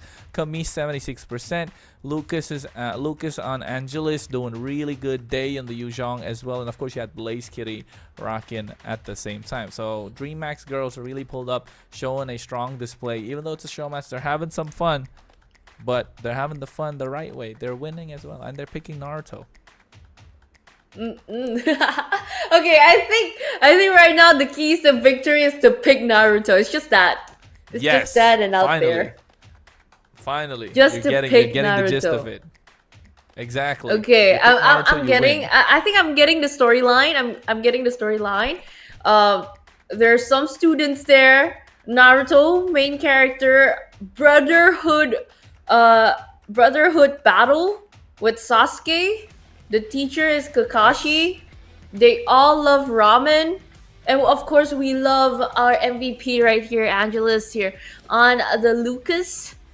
Amazing moments played by her. It's not the most beautiful KDA though. It's 3611, but throughout those big assists, she was there right in the midst of everything, tanking a lot, being the front line, and also dishing out damage. Lucas is just insane to be played here, to be honest here. That's why, other than the main character Naruto, I get it now why Kronos has been hyping it up as much as this. And like, even looking at the highlights, a lot of like good moments to see how Angelus tries to finish it in, gets the Lord out, and like also supports like a lot of the players in the midst of the fight here. So kudos for her, of course. And this is a best of 3 series. I don't know though, will that Naruto be taken away from Angelus or not? But let's see in the drafting phase later on in game number 2. Yeah, I agree. Game number 2 is going to be super exciting as well. They need to find a way to get that Naruto. They need to find a way to get that Lucas in the hands of Angelus one more time. Let's do it. I got to get my predictions right. My predictions have been terrible for the entire tournament. And you know that, Vey. You know that. Even though my prediction started late, my prediction is gonna be the last thing in that entire in the entire stack of rosters for the entire talent roster that we have. Of course, you guys can go and pop in and watch the Spanish stream as well as the Brazilian stream as well happen at the same time. Just go and give a shout out to our co-casters on the regional streams as well. I mean, you could go and pop in and say, hey, Kronos and Vay said to come and say hi. But at the same time, don't forget to come back and watch the English stream. All right, share that with your friends and follow us as well on our social. It's Vay here for Vay. For me, it's G_Kronos, and we'll bring you some more action if you missed out on MPL LATAM. And for now, you said it right, Vay. That is the key to victory. Pick up Naruto. You will win. Okay. So it's Naruto for the win. I like that hashtag. I like that tag. I like that tag. Actually, it sounds nice. It sounds pretty nice to see. But let's see if it's going to be in the hands of Angelus again or not. Cause I don't know though. For the second match, will the first pick be switched out, or will it be the same? Let's see later on for the strategies that they would probably put up. Because I mean, as Chrono said also before popping into the Brazilian and also the Espanol stream, because we have since we have like different channels here and there and different language also, we also have different prices, guys. So those who are tuning into the English stream, other than just popping by and saying hi, because of you guys here, we can give you this special code for a discount though in bonaxes.com. It is VNXMPL3. But if you guys pop into the Brazilian and also the Espanol stream, the more viewers there, that means the more diamonds that we are giving out here. So popping back here and there wouldn't be bad, because either way you will get diamonds too there.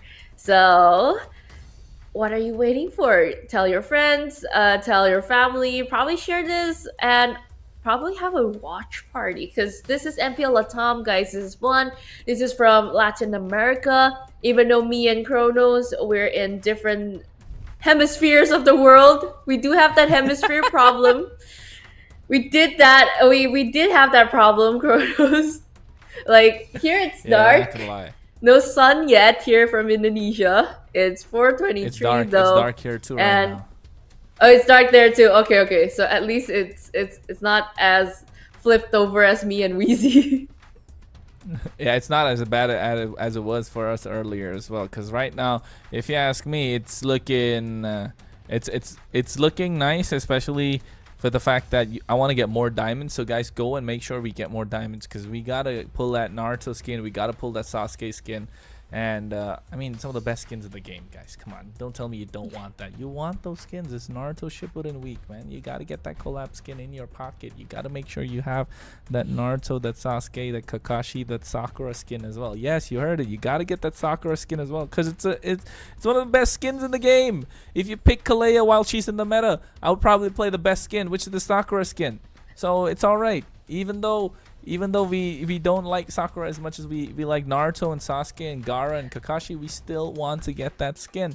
But before we get that skin right now, game number 2 is beginning. 9Z Globant versus DreamMax Girls, as that they flipped the script and they have taken each side. So this time 9Z Globant on the blue side, and we have DreamMax Girls on the red. As you can see, the bands coming through. First band that respect Estes. Okay, goodbye Estes, goodbye Angela. But right now DMX is also respecting a few heroes from 9Z Global. You wanna take out that Fanny, you probably wanna take out that Atlas or even Belleric, because seeing how they played and how they excelled, it was so nice to see also. And since it is Naruto Shippuden week through and a special collaboration with MLBB, we are here online celebrating. Look at our backgrounds, look at the theme there in the Land of Dawn. don't forget also, even in Latin America, a few countries there actually, I hear that there are some offline events too. So there are actually like carnivals, Naruto themes. I've talked about this with Melita. She showed me around in Peru. They do have that now. So anybody's there, Wow. you can probably visit up there. And it looks very fun because like it's like a lot of mini stands here and there, and like people just gathering there and just having fun. And even and offline it's fun. Online here right now we have to be more fun too, because you know what, your favorite skin, your favorite hero, Chronos, is just taken away from DreamHack girls right now. The Lucas is on the side of Nancy Coleman. Yeah, and now I gotta go if I want to get my prediction right, or if I'm supporting my friend Naruto. I'm gonna say I do love Naruto, but I do want to see Naruto versus Sasuke come out as well. And you have Gaara on the other side, and my vote goes to DreamHack girls. So they got me thrown Stay for a strong, loop. Chronos. Not gonna lie. Oh, let's go! We get to see it. Angelis knows the script, bro. She studied the script. She knows what's up. She knows what has to be done. She picks up Sasuke. We're gonna have Sasuke versus Naruto in this 5v5 match showdown between 9Z Globant and DreamHack girls. Okay, quite excited to see. Again, still in my head, it's just a funny image of like, will they internally scream Naruto. this because of the script? But you know what? Also strong teacher-student combo. You have that Kakashi, you have that Naruto in the same team, and even picking up the Ruby. So anyone at all who just wants to like escape, you can't. You're going to get pulled back in, even though it's not a Franco. But I feel like the Ruby's range is going to be bigger though later on. So it's not the Bellaric, but I feel like it works wonders. So DMX, a floor in. Can this be picked up?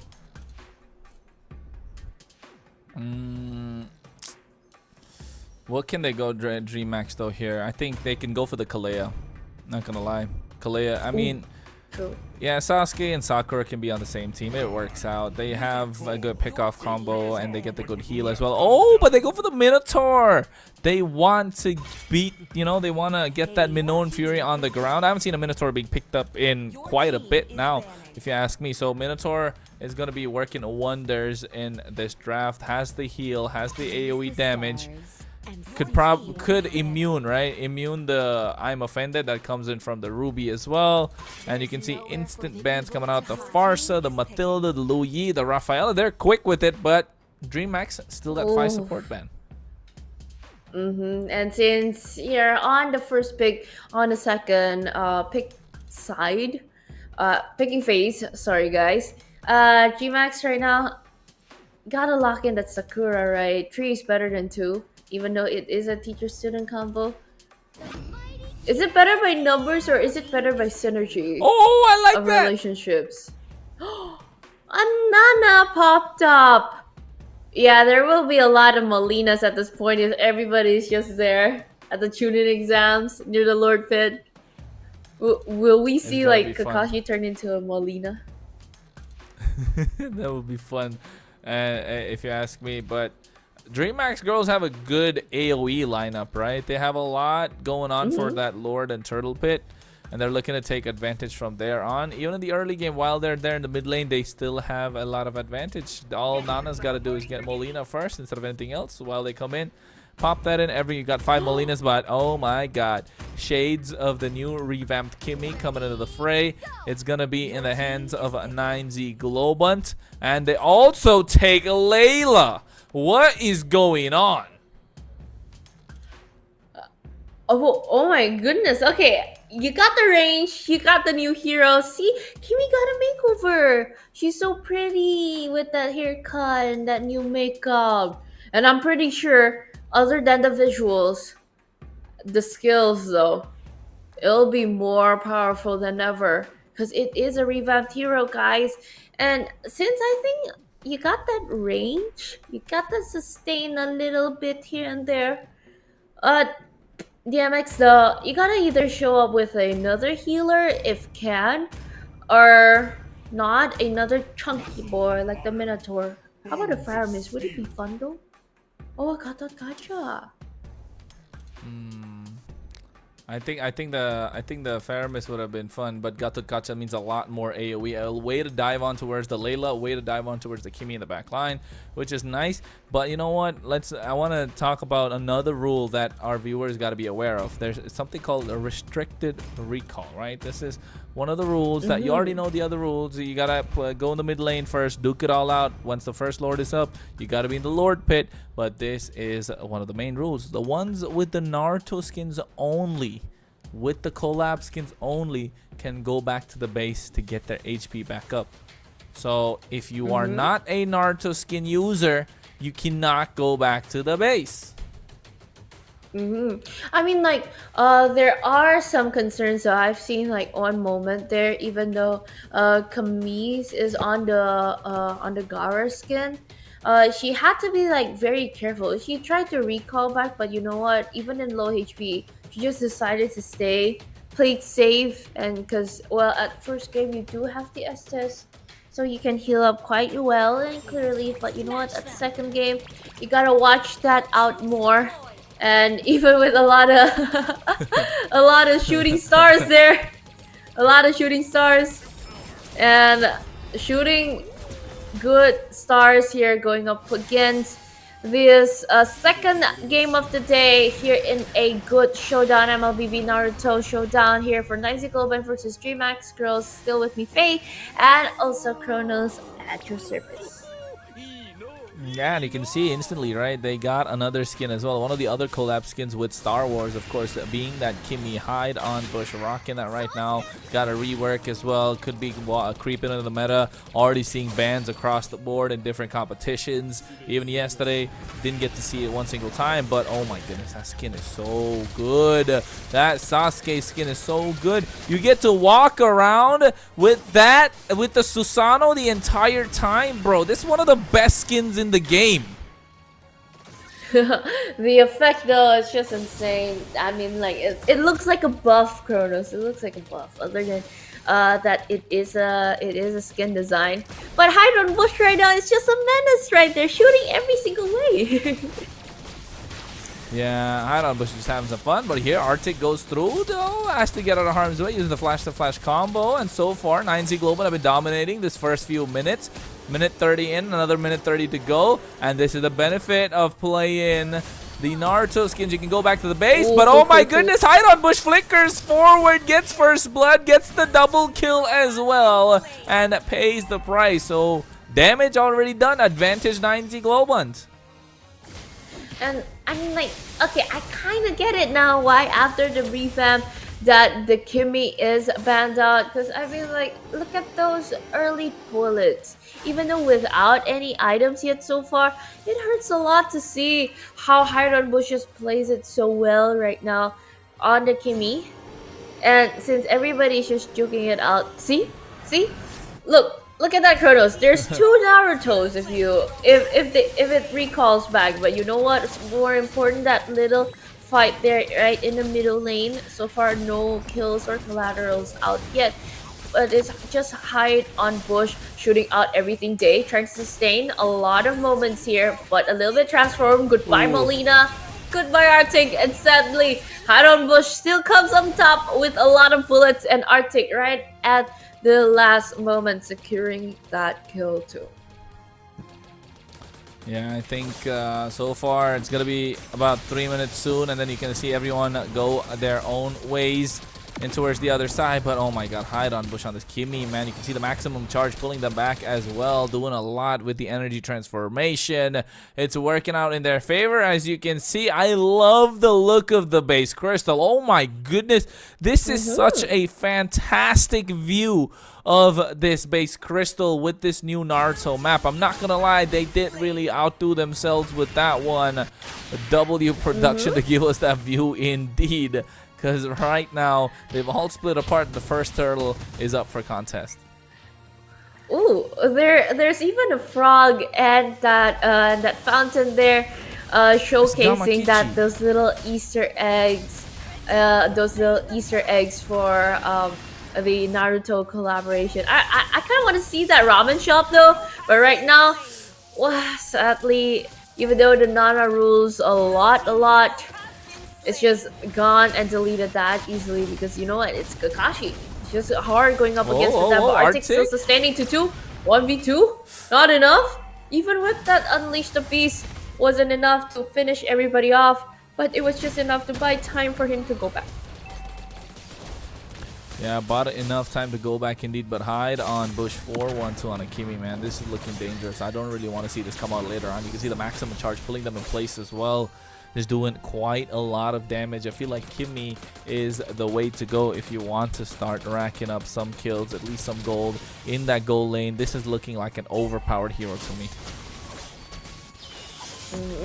And AOG turns out jumping in, missed out that Erwin though. Sadly, he has to be turned around. No more Layla. I feel like right now it is an easy target though if you do have the Gacha and just jump in here and there a lot of times. And even right now, DreamHack Girls tried to cut the wave, but I think that Unleash the Beast came out a little bit early. Didn't get to deal a lot of damage yet so far, but DreamHack Girls is just buying a lot of time and waiting for that moment to come in with the Lord. Probably they're in 8th minute, but Erwin again and again, sadly. It's just deleted that easily because, you know what? Again, you're in a Lila, matching up with the Gacha is just very hard right now.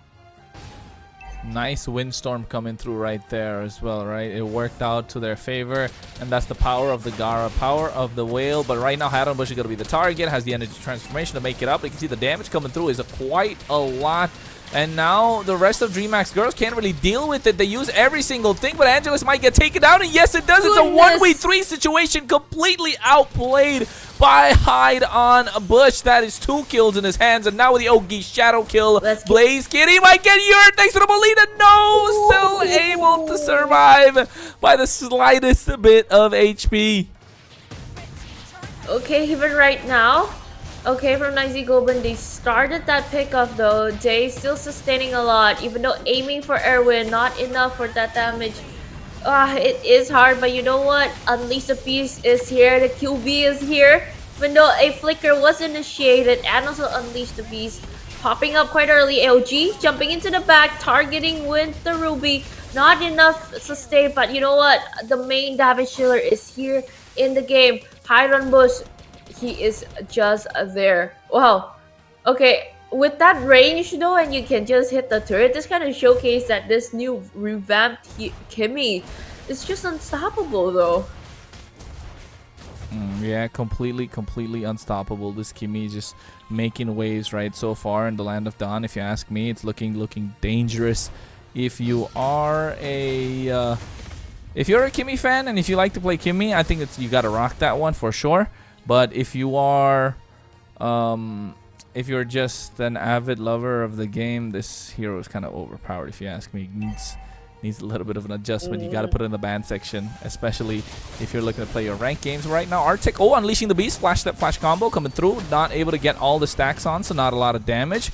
And here, DreamHack Girls are looking to make the play, but Shin goes in for the I'm offended with the Don't Run Wolfsking, gets the kill onwards. Kamis and Blaze Kitty goes down as well. Arctic comes in, tries to clean up shop, but double kill in the hands of Shin and this Ruby Date, trying to make sure you get the clear on the wave. Top tier 1 survives as Angelus is able to make the trade on the bot side. These two are just like having fun a lot here in the Land of Dawn, and coming in with the Lord here with a new special effect. Dude is just, wow, a lot of the designs are just amazing here right now in this collaboration skin. And since, you know what, it's minute, it's time for everybody to gather up to the Lord and get ready for that tune-in exam. The tune-in exams. I said it before, me and my friend Naruto failed a couple of times, and then we actually just got, you know, my friend Naruto from back in the day, he failed a lot in the tuning exam, so I didn't want to make him feel left out, so I kind of like failed along with him. And then we got a direct pass and went from a Genin to a direct ninja all the way. We didn't even get tuning exams. It's because how brilliant we were. And later on, when he was able to harness the power of the nine-tailed fox, I was there beside him to make sure he's able to do it. So the help was absolutely, you know, it was a heart-touching moment. It was a heartfelt moment for me while I was doing that with him, like helping him out conquer his fears.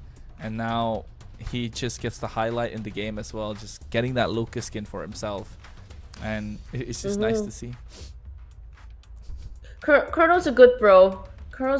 He's there all the time for Naruto, even when he harnesses on that nine-tailed fox.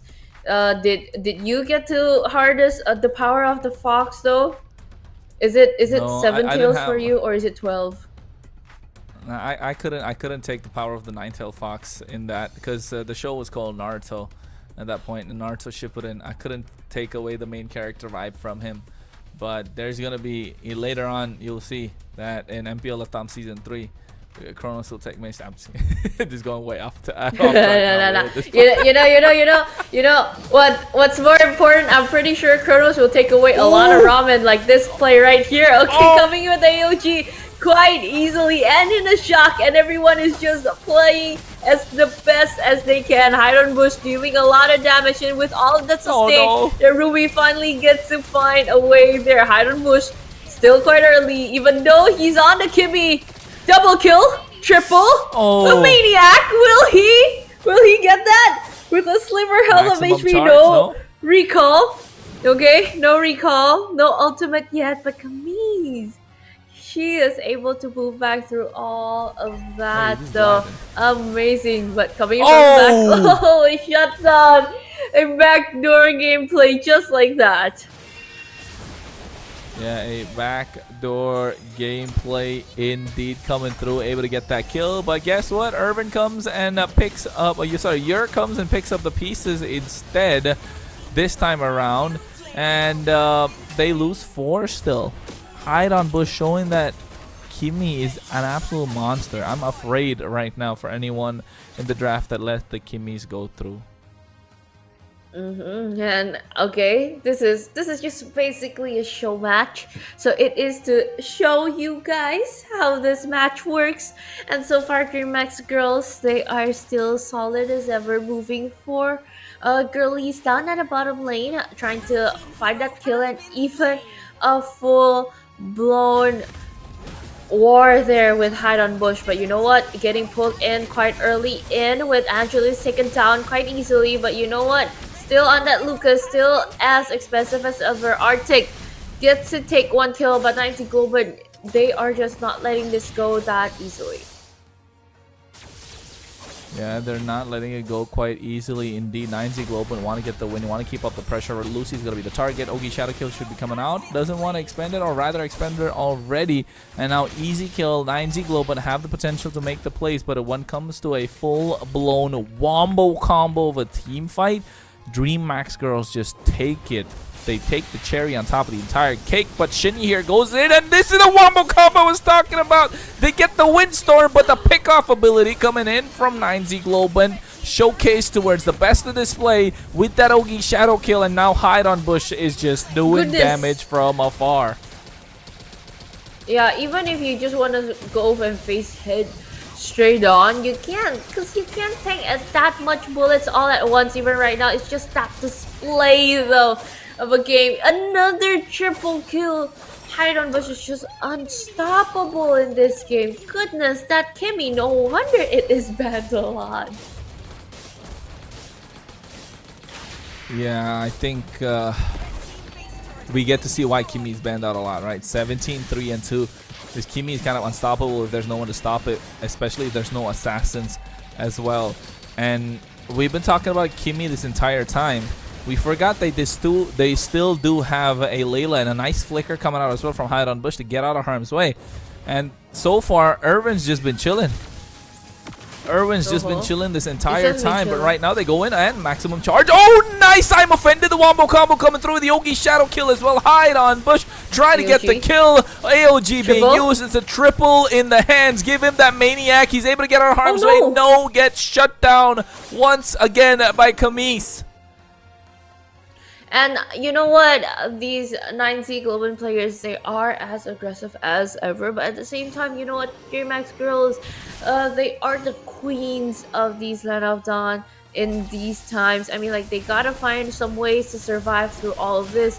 Because you gotta do a lot of base cleaning, though. Like a spring cleaning for that base right there. Even Shin tried to approach this. Quite risky, but prolonging this lifeline for DreamHack girls right now. Yeah, I think so far DreamHack girls are enjoying themselves. 21 to 30 is the kill score. And let's not forget, ladies and gentlemen, if you want to show your support to DreamHack girls, you can put hashtag GoDMX. And if you want to show your support to 9Z Global, you can put hashtag Go9ZG in the chat. Of course, it is between the Shinobi Brotherhood, 9Z Global, and Kunoichi Alliance. DreamHack girls right now. Arctic wants to make that play. Okay, 1v2 situation quite early, but they, with a good flicker, turns out it's just not enough, and then Camille is just taken down. Even with the maximum charge ready, oh, somehow getting pulled in, and through all of that bullets, even the Kacha couldn't stand a chance. 9Z Global finding an angle here. Will this be the end? Oh, I think it's probably going to be as well, because you can see only 3 left standing for the side of DreamHack girls. As long as they have Lucy with a flicker, they can make a play. This Minotaur will be looking to do that. And right now, you can see that 9Z Irvin is just having some fun. But here they go in. I'm Offended comes through as well. Pulls 2 back. And now Winter Crown being used, but Shin is making sure the play is made. Yer targets the back line. Double kill in the hands of Hide on Bush. And now it's looking difficult. It's looking dire for the side of DreamHack girls, but still they make the play with the Molina being present. Yer gets taken down. DreamHack girls, but Shin, oh my goodness, his I'm Offendeds are so clean, so crisp, and Hide on Bush. All he's got to do is shoot from afar. As you can see, the maximum charge pulls back Blaze Kitty, and that's a full 5er wipeout. DreamHack girls will have to concede a defeat to the team that picked Naruto. And right now, a 1-1 score in a best of 3 series, so that means that we will unlock another new game here to see who will be the victors of this MLBB Naruto show match showdown. And through all of everybody who's watching right now, MPL LATAM, we're here in the Latin America region, and looking at the highlights, look at those beautiful details in the Land of Dawn, man. That is just a major upgrade on the map. It is a major upgrade on the map. That W production for showing us that as well. But also at the same time, it is the collab, and it is Naruto weekend, ladies and gentlemen. So make sure you try and get yourself the skins and go and show it to your friends while you're playing it, because over here you can see, oh my goodness, 9Z Global and DMX girls were just going crazy with this one. Highlight plays throughout the board, and if you ask me who the MVP was, I would say Shin for that one, with that Ruby just making plays all over, creating ruckus on the side of DreamHack girls, not giving them any opportunity to do so. But let's not forget Hide on Bush. He definitely was the highlight as well, right? So it's got to be between one of the two, and Hide on Bush with all the kills on that Kimmy, showing us why this is one of the strongest heroes right now in the current meta, taking tournaments and games by storm, with the fact that Kimmy is just doing way too much damage than people can deal with. And you know what? Even from the highlights, to see that everybody was just playing around and doing their best. It's just basically having fun, because it is a show match, guys. And even through all of that, if you just seen the display of a Kimmy, I think that it would be banned next, because like you're opening up the 3rd game after this. But so far so good, even for 9Z Global. They put up a good fight. DreamHack girls also defended their base up until to the end. And you know what? After all of that, team fights and everything, and without any jungles since there are rules for this one. Nazi Goblin can still be the victors and at least prolong their lifeline in this best of 3 series and get 1 point. Goodness, Kronos. It's just so fun right now to see that this show match is going on. And also, I would like to remind the viewers here who are watching right now, it is a special showcase show match. So if you guys see any unique picks and everything, it's just for fun, guys. It's just for fun. We've seen a lot of amazing skins for Naruto. That is the most important part because that is where you see you can duke it out with your new skins. And if you guys want to top up, you can just go to bonoxus.com too. And so it is just for a showcase, don't forget that. So let's go though. I can't wait to see who will go and be victorious in game number 3. Exactly. It's just a show match. It's a best of 3, 1-1 apiece, and now it comes down to the wire. Who's gonna take it all? It's gonna be DreamHack Girls, the representatives of the LATAM region, going in towards the MWI, taking place in Riyadh later on, and of course 9Z Global right now top in MPL LATAM Season 3. So they just having some fun. So don't worry, guys. This is not a competitive game. All right. I know some of you are probably going crazy, like, hey, what's going on? Why do they got a Minotaur? Why is there a Nana? What's going on? Like they got a Nana and a Veil on the same team. Like I don't understand this. Is this what the LATAM region has? No, it's not. It's just a show match, guys. Just chill out, hang around, have some fun, and then later we get to the nitty gritty. That's when we get a little competitive because we definitely have a nice BO5 coming in later on for us. But for now, it was 2 games for this show match. Of course, now we're going on to the third one, which is gonna be winner takes all. Is it gonna be 9Z Global? It's gonna be DreamHack Girls. If you ask me, I'm still going to keep up with my vote. It's got to be DreamHack Girls, but they got to get that Naruto, man. The team that picks up the Naruto always comes out on top. Oh, of course. And even right now, finally, there is a little bit of a difference in the kill score, 37 and 22. Sure, it is more like a brawly type since we do have rules, even though you can rotate a lot there because it is a 5v5 format for now.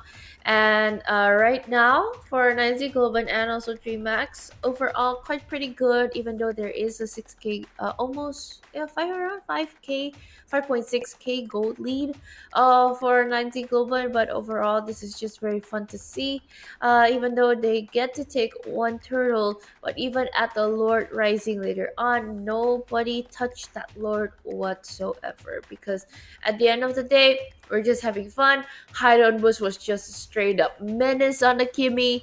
And I mean, look at that. Even though he died 4 times with that KDA, but a Skypiercer on a 25 kill streak?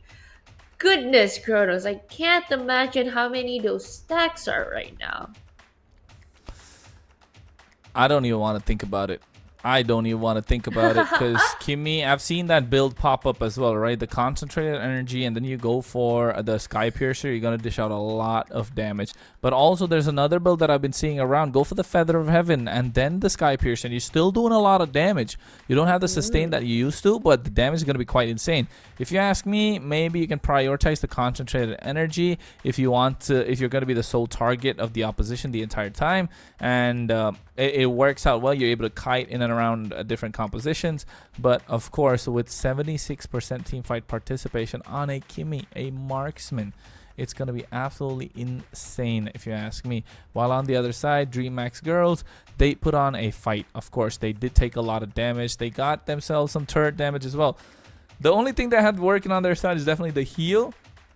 But it just shows that if it wasn't for the Kimmy, this would have been a completely different game, if you ask me. Because, I mean, like, again, it's a showcase of, like, other than the skins and everything. It's just Kimmy. I finally got to see live, on a live stream, a pro player use the Kimmy. Even though it was shooting a lot of bullets in the start, quite menacingly, but at the end of the day, if it gets the job done, it gets the job done. And no wonder, guys, the Kimmy is just banned out that easily, and nobody want to let that thing go. I don't know if it's gonna be picked up or not later, in our relegation day. But the MVP of the game, it is Hide on Push. Look at that KDA, the 25-4-3 KDA. Again, dude was just a menace. Plays very good, even on the marksman emblem, and even with that little discount on the items that he will be purchasing later on. And since all of that is in the full build, I'm pretty sure the highlights would be amazing. How he got that maniac, how he got that triple kill later on. Like, dude is just basically just being there. See, even people try to hit him, but as long as the space is created and that much bullets are getting dished out, I'm pretty sure he can just chill out. Yeah, I think I'm just really concentrating on the fact that Hide on Bush is just left completely empty, and the amount of damage that this Kimmy is able to dish out is just way too much. Got the DPS, got magic damage as well, and now with Suyo getting that nerf to his magic resistance, it's looking dire for teams that don't pick up the Kimmy, right? Because Kimmy definitely is a strong hero, and right now with a slight bit of rework that came into play as well, just looking absolutely menacing and threatening in the land of Dawn. So that's a little bit of a taste that we can get for until the next series. But right now, definitely still continuing on with the show match. We got quite a few more, less than a minute to go into the draft. And the key to victory has been the same. You pick up the Naruto, you get the win. Okay, for this show match here, guys, probably the keys to victory later on to our relegation route match would be different, but so far it's W Naruto, W Lucas. W Naruto, W Lucas indeed. I think it just goes to show how good of a hero that is with the flash step flash combo, can sustain. Come on, you got like you got like 3 transformations with that skin. It's like 3 skins in one character.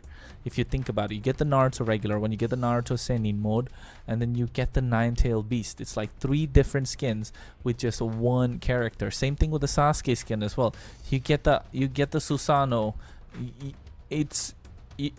You know what? Just get the skin, guys. I'm telling you, you're not gonna regret it. Yeah, I mean, like, it is a good deal, other than you can top up with Vonox.com with a discount. Getting that skin is basically also a steal deal, as Chrono said. If it's Naruto, it's like a buy one, get 2 promo. Because you get 3 skins, basically. And right now, we've seen an amazing show from game number 1, game number 2, and actually bringing into new faces here. A substitution player from DreamX Girls, Pygmy Hall, is also online and ready for this fight today. No more Fanny, no more Kimmy. This is just straight up respect on the side of DreamX Girls. And on the other hand, 9Z Global is also respecting DMX's high potential picks on those support heroes like the Florian and also the SS. Yep, and hey, let's not forget there's a small substitution made as well for the side of DreamX Girl. They just got Pick Me High coming in this game. So instead of Angelus, taking the place of Angelus so right now, so it's gonna be exciting on their side. But right now I just hear Angela being banned out, so they're sticking to their gut. 9Z Global and getting those bans. But on the other side, the Ruby, the Kimmy, as well as the Fanny is being taken off. They're just respecting the Fanny coming out from Urban right now. But no way. What? No, you had the Naruto. You could have just picked up the Naruto and got the win, but they went for the Valier. Valier is really good though. Yeah, it is really good. At least you do have the potential to just like push everybody out of the way. So even if 9Z Global got that Lucas, at least when you want to try to charge in, you can't. You're getting pushed back with the flames. So yeah, but then yeah, but first he's pick there for Naruto. He's immune to CC though. He's immune to crowd control with that flash combo when he unleashes the beast. But even without unleashing the beast, he's immune to CC. So he's like, Yes, the Valier is good in extended is team kinda fights, hard. but I hope no. They go for the Guinevere. Really? Just jump into the back line directly with that Violet Requiem. But they want more early game Lo Yi. pressure. They get themselves a Lo Yi. I like this. It's because That's everybody in the midst of it, and also a Veil. What? A okay, they're 5 cooking. mage girly group? Will this happen, Kronos? Will it be Gotta go. themed It's that gotta way? happen. 5 mages, be themed all in that the way? mid lane. Get kills and just finish the game. Run at them. Don't let them do anything. And ooh, a Paquito locked in. Oh, is it a 5 mage and 5 fighter team composition later on? I mean, like, it's gonna be more fun though if there is that team other than the Naruto skins. But you know what? Still, I respect Ben onto the side of Nicey Globan turning the Matilda off. And for DMX right now, what would be fun though if to ban off this Abaddon though? That's good. That's good. There's nowhere for the evil to hide. The Badang being banned out. The Rafaela, they're sticking to the ban. 5 supports taken off the table. It's going to be the Gatatkacha to make sure these mages can breathe a little bit. And right now, I think if it's going to be a fighter on the other side, it better be a Yuzhong, because the Yuzhong looks really good right now for 9Z Global. I mean, like, it did work wonders there, but you know what? You don't have the Kemi. At least you do have a better release on the bullets, a good marksman here locking down the big tricks. So sadly, there's no one role theme for 9Z Global, but will there be a... No, it's not a one role team too here, but at least they did secure and follow the rules of getting 2 Naruto collaboration skins in one team. They nerfed themselves, I'm telling you. They nerfed themselves by picking the Sakura. I mean, yeah, I mean, I get it. You get a lot of heal. You're able to initiate. You can dive to the back line. It works out, but you get a pick off as well. But if you ask me, that skin, picking that instead of the Kakashi is a nerf. I'm just kidding. Just kidding, guys. And you know what? Yeah, again, a teacher-student combo. Will this be the literal keys to victory? Pick up the Naruto, you pick up the W. So let's see later on how they will perform this and how they will play out, because we are almost getting ready to game number 3 and to enter the Land of Dawn, to enter the amazing map later with a lot of details, a lot of Easter eggs. I still want to see that ramen shop. Haven't got to see that right now. But you know what? A lot of details that you need to follow up, because these players are showing their best fun day in the last game for the show match for today. Yeah, I think at the moment it is going to be exciting to be either one of these teams, because right now you can see, ladies and gentlemen, you can see the Gara floating on his sand as they head in towards the Land of Dawn. It's the final game of the show match. The emblems are looking solid from both teams, looking for a lot of sustain, a lot of spell map. The burst coming out from the Hayabusa as well as the Veil, as a spatial migration just initially from Shin starts the fight, and all hell breaks loose in the mid lane. It's going to be 5v5 and all our brawl between 9Z Global and DreamHack Girls. And right now, even again, it is a brawl. Everyone is in the midst of it. Pick Me High is just finding like good moments when you can just punch in here and there.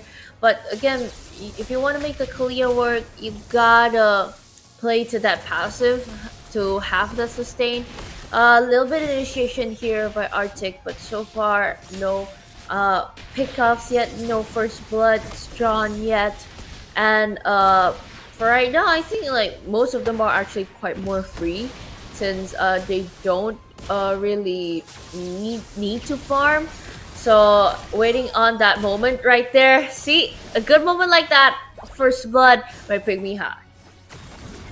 Yeah, first blood coming in hot with Pick Me High on Arctic, and you can see why they picked that Lu Yi, right? Just absolute carnage in the Land of Dawn so far with that dispersion rotation. But Shin goes for the spatial migration, and Irvin gets caught out though, even after everything happened. Oh my goodness, the flicker coming in clutch as the dispersion rotation combo able to help get another kill in the favor of DreamHack Girls, and they're really snowballing. This is less than 2 minutes in the game. And you know what? Since you're just waiting for everybody to start here, the first turtle will probably pop up in like 2 seconds. If DreamHack Girls can get it, they would.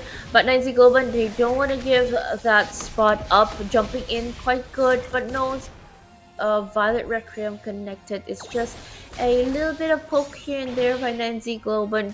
But looking at DreamHack Girls, I feel like they are more aggressive because area-wise they are more closer to the side of 9Z Global's area instead of theirs. But jumping in, what turns out, okay, all three being connected with spatial migration, and also the Violet Requiem getting that kill. Even hide on bush right in the clutch. At the end of the day, 2 kills instantly deleted right there, right now.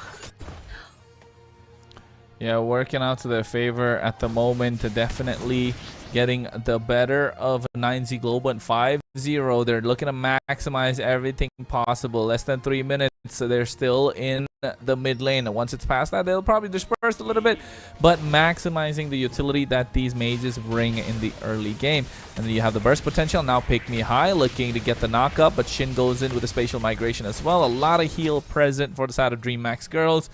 And now they disperse as they need to start looking to take advantage in their specific lanes.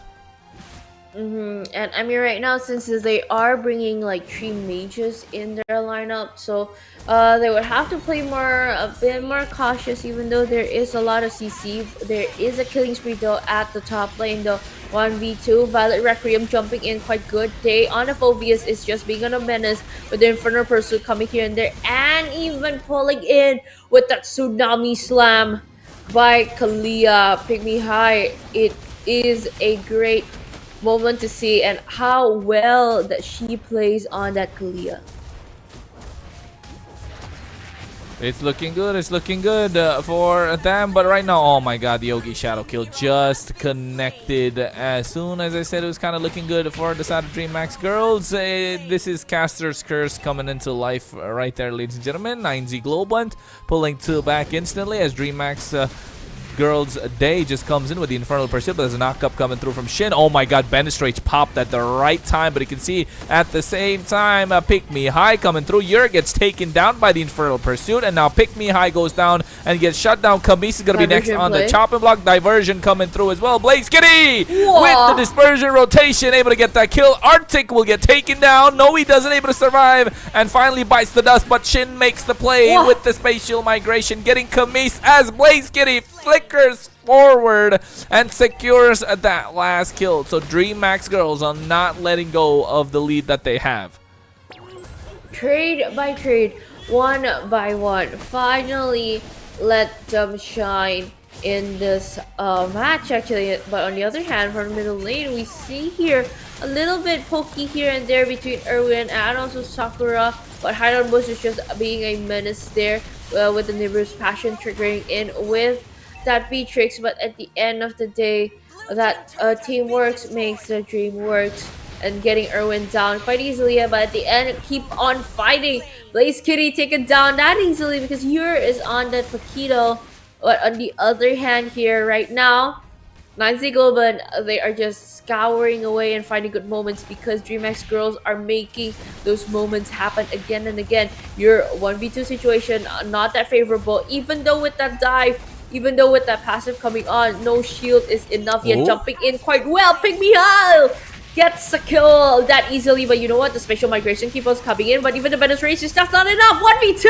Nibiru's Passion dishing out a lot of damage, but turns out it is not enough because DreamHack Girls are still sustaining like crazy in this extended team fight.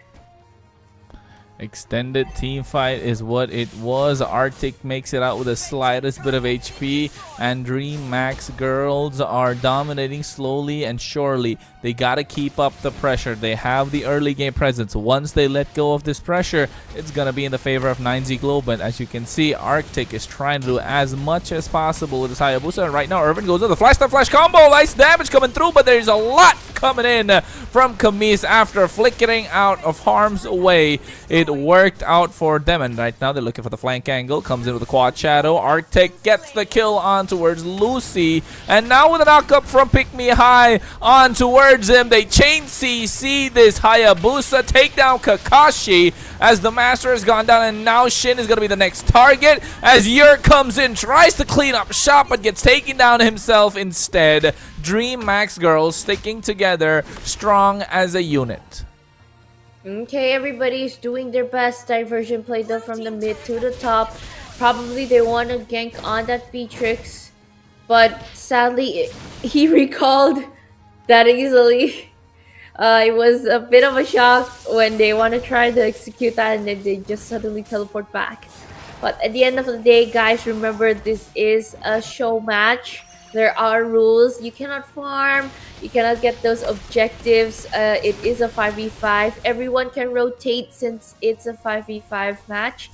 But you know what? What's more important? Everyone is just having some fun in the Land of Dawn. And even leading up to the end, a little bit of a shadow heal here. Pulled in with the Tsunami Slam. Not enough, but then turns out 1v2 situation was not favorable in the hands of Arctic. Wowie. Not. Oh yeah, I was gonna say not favorable in the hands of Arctic so far, but here is Madara, and that means they will have to stop fight. Oh my goodness, this was 22 kills within 8 minutes. That's absolutely nasty coming in from DreamHack girls. I just realized that, Vay. Did you know about that the entire time? I mean, like, it is a triple number against 9Z Go, but right now I think one kill more. And since it is a reset, bringing everybody in, it is the 8th minute already. They just gotta get in. They gotta be at the Lord Pit right now, so that's why it came back to us. Because it is the amazing show match between Naruto and MLBB collaboration. For those of you guys who are watching right now, be patient. Because of course we want to see them duke it out in the tuning exams in game number 3. Yeah, we definitely doing game number throw 3. It, Kronos. See that happen. Throw it. No, I'm not gonna throw it. I'm gonna throw it. It's gonna hit your face, Faye. I don't want to do that to you. Yeah. But at the moment, I just realized that I thought this game was going on for about 10-12 minutes, and that's when I realized, oh wait, they still have to give the tuning exams, and that means 8 minutes. So they have 22 kills in 8 minutes. They have maximized the utility that these 3 mages can provide with 2 frontliners on their side. That is what you call a pure front-to-back composition, ladies and gentlemen, for the side of Dream Max girls. And 9Z Global needs to find a way to make it happen for themselves. Otherwise, it's gonna be a stomp coming in from Dream Max girls, right? But Dream Max girls also have to realize that they need to survive this fight. They need to make sure they come out on top, because otherwise, if this composition's on the back foot, there's no chance for them to come through. But so far, it's looking good if you're a Dream Max girls fan. So make sure you go and put DMX, hashtag go DMX in the chat. And if you want 9Z Global, you gotta go and put hashtag go 9ZG in the chat. Since everybody is just supporting everyone now, here coming into game number 3, our last game of the day for the show match. And after this, though, we will go back to our league's agenda. So for who's ever watching right now, you gotta wait, gotta be chill, because let's open up with a little bit of fun. Let's open up with a little bit of showcase, and that's what we're doing here right now. And since, as you mentioned, Madara, the Lord, is just there right now, and everybody's just getting ready. It's Madara right there. So, is it a giant Madara, or in the anime, Madara is also that big of a size? I mean, Madara is not that big, but he can make himself that big as well. But you know, we can't call him the Lord anymore. We gotta call him Madara. I think can't call him Lord anymore. He's this Madara. Just using the Kamui, just coming into place, and then all of a sudden, he's gonna... Yeah, I know. I can see your face. You're like, oh, do we really need to call him Madara all the time? Can we just stick with the Lord? It sounds easier. No way. You call him Madara. You gotta pay respect towards Madara, of course. And right now, I think the fight is gonna be for that Lord. And between both these teams in that pit, who do you think is gonna take the fight? As long as there aren't any stoppers, a DreamX girl should be able to do it quite well, even though there's a diversion play coming in quite hard, but a good start by Day, diversing up to Erwin. Okay, 1 kill down, no more Naruto, even Yuri getting that collateral damage. 3 people coming in, Shin, even though with the Violet Requiem and also the spatial migration, not enough, but turns out Hydra Bush is just down that easily. Arctic gets a kill, that's a double. Not strong enough, but gotta be fast hands for that.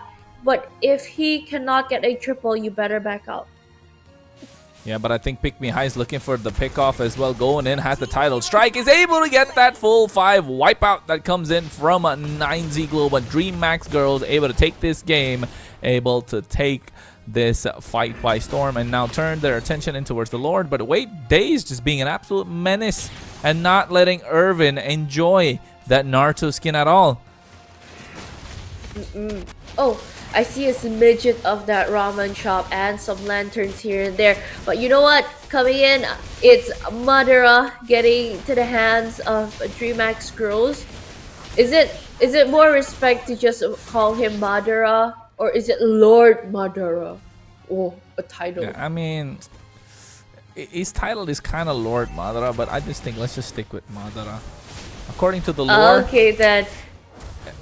He's not my favorite guy, I'll be honest. But he is the strongest ninja though. Like apart from Hashirama, if I'm not wrong. So yeah. Oh, but guess what? The strongest ninja could be Naruto in this one, as DreamX Girls find the pick off on towards Yer, and now we're looking to take away the game.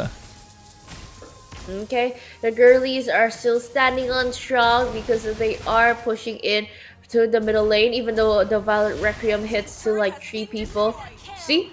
He is that strong.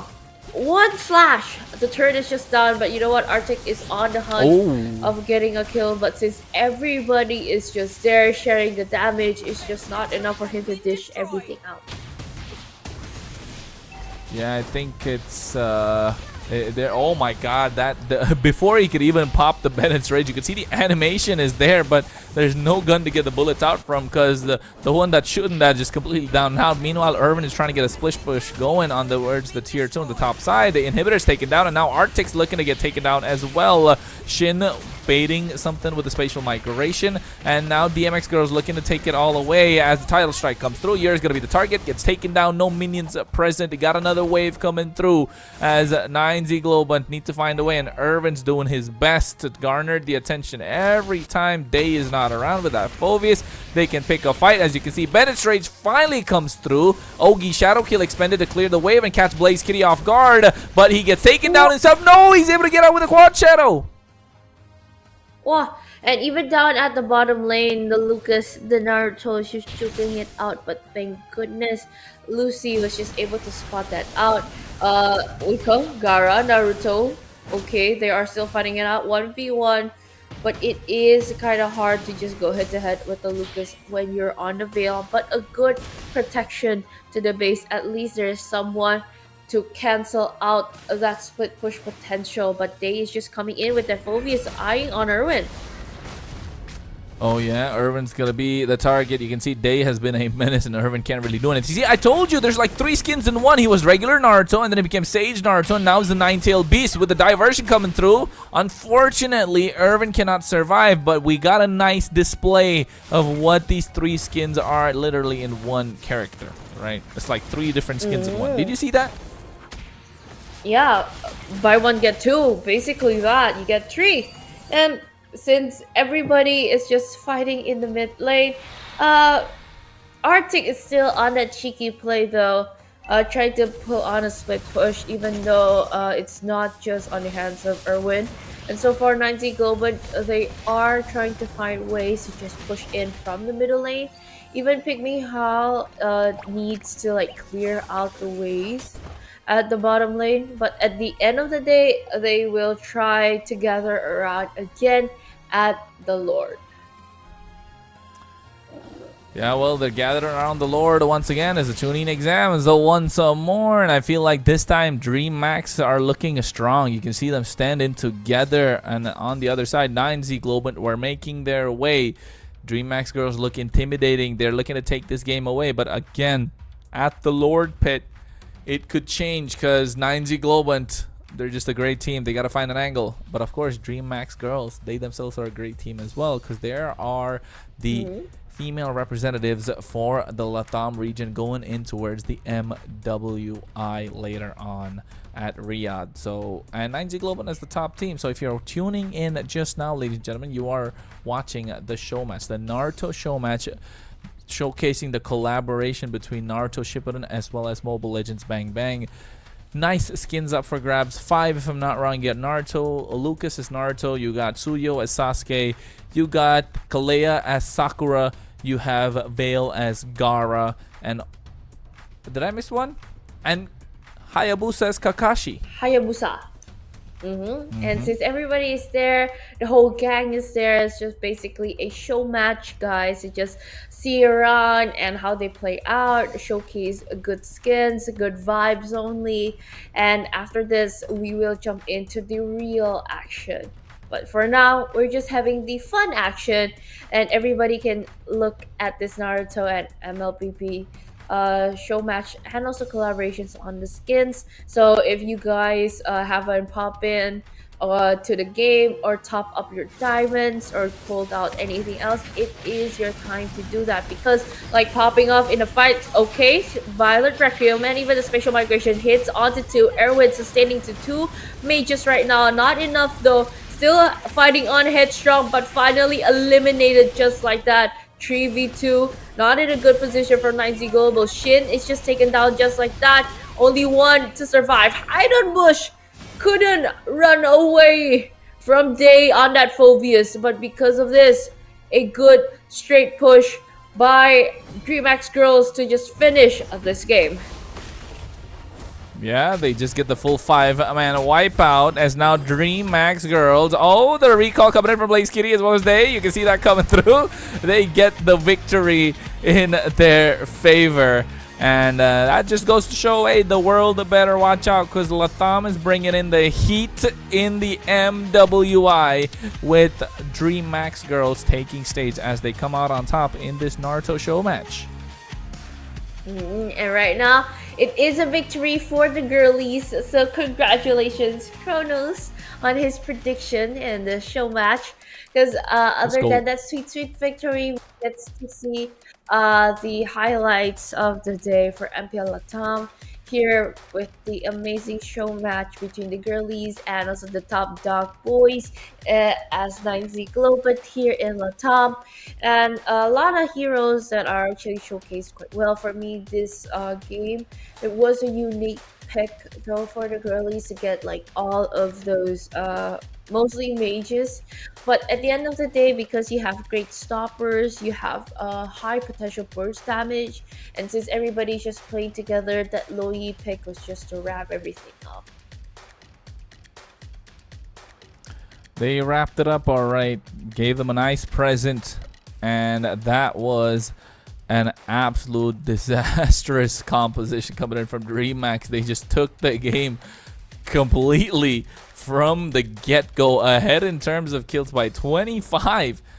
And bro, I'll be honest, that looked like a brawl composition. That if the opposition got that in a brawl, I'd be saying that this is not fair.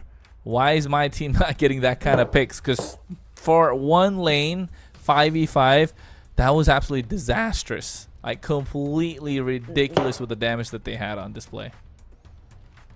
I mean, like, this is technically a brawl, but with a bigger map. And it is not random heroes. But at the end of the day, you know what? It was fun to see. It was a great hype to see at the early of the day, at the start. And if you guys are watching from the LATAM region at the early of the night, as I can say from that, to start this amazing show match to see between DreamHack's girls and also 9Z Global. And I think we will be closing off our show match because we already found our winner in the best of 3 series. And after this, we will continue with MPL LATAM Season 3 relegation route to find out two amazing teams that already went through day number 1. They didn't go home. They won that. They won their matches, and right now fighting for a good spot, for a good slot in a knockout stage later for the playoffs. So you got to find a good spot. You don't want to be the first team to go home in the first day of playoffs. So they got to juke it out and see who they'll be facing with the top teams that didn't get to go through the relegation routes. I agree, and I think those teams are, of course, Infinity as well as DreamHack. So yeah, what we watch is DreamHack's girls, but now we're gonna watch DreamHack's later on. But before we head into that best of 5, let's take a look at the third match of the best of 3 that we had between DreamHack's girls and 9Z Global, and you can see 37-12. Oh my goodness, what's that pick? Yes, guys, it was a show match. There were rules, and the rules were followed. And DreamHack just went crazy with it. They had a Luyi, Vale, and a Valir in the mid lane, along with a Kalea and a Phoveus to tank all the damage up front. And the next thing you know, 9Z Global were not able to play the game whatsoever. And I think this is the first time we've seen Naruto come out on the losing side. So it just goes to show that you can't always win, Naruto. It's okay. And with this match, 41.2k gold on the side of DreamHack, about 6k gold lead. That means because 9Z Global had 36.2k. They got the turtle, they got the lord, they made sure to take everything for themselves, and DreamHack just pulled up with the victory. I mean, like, being the main character, you are the main character because of those ups and downs, I guess, Chronos. So the first hit taken right here is wouldn't be bad. It's a lesson. Again, this is a fun match, guys, and it was a pretty good display to see all of our players here active and having fun, and even a new player got in the fun match for DreamHack's girls to try out the Kalea, and she was a menace playing that Kalea with a 81% teamfight participation. And look at that gold. Every gold difference over the time, it just built up to a good mountain landscape. Yeah, that goal lead was just absolutely insane after a while, right? At one point, it was touching 7,500, and that was in that 12th minute mark. And if it wasn't for the rule of the tuning exams, it would have been all over by then. But they had to come back in the Lord Pit, and they took their advantage again. So at the moment, DreamHack were just able to capitalize with their ninja way. Ooh. Okay, that's pretty good. Don't poke me. Don't poke me online. Don't poke me. I can feel it online. But you know what?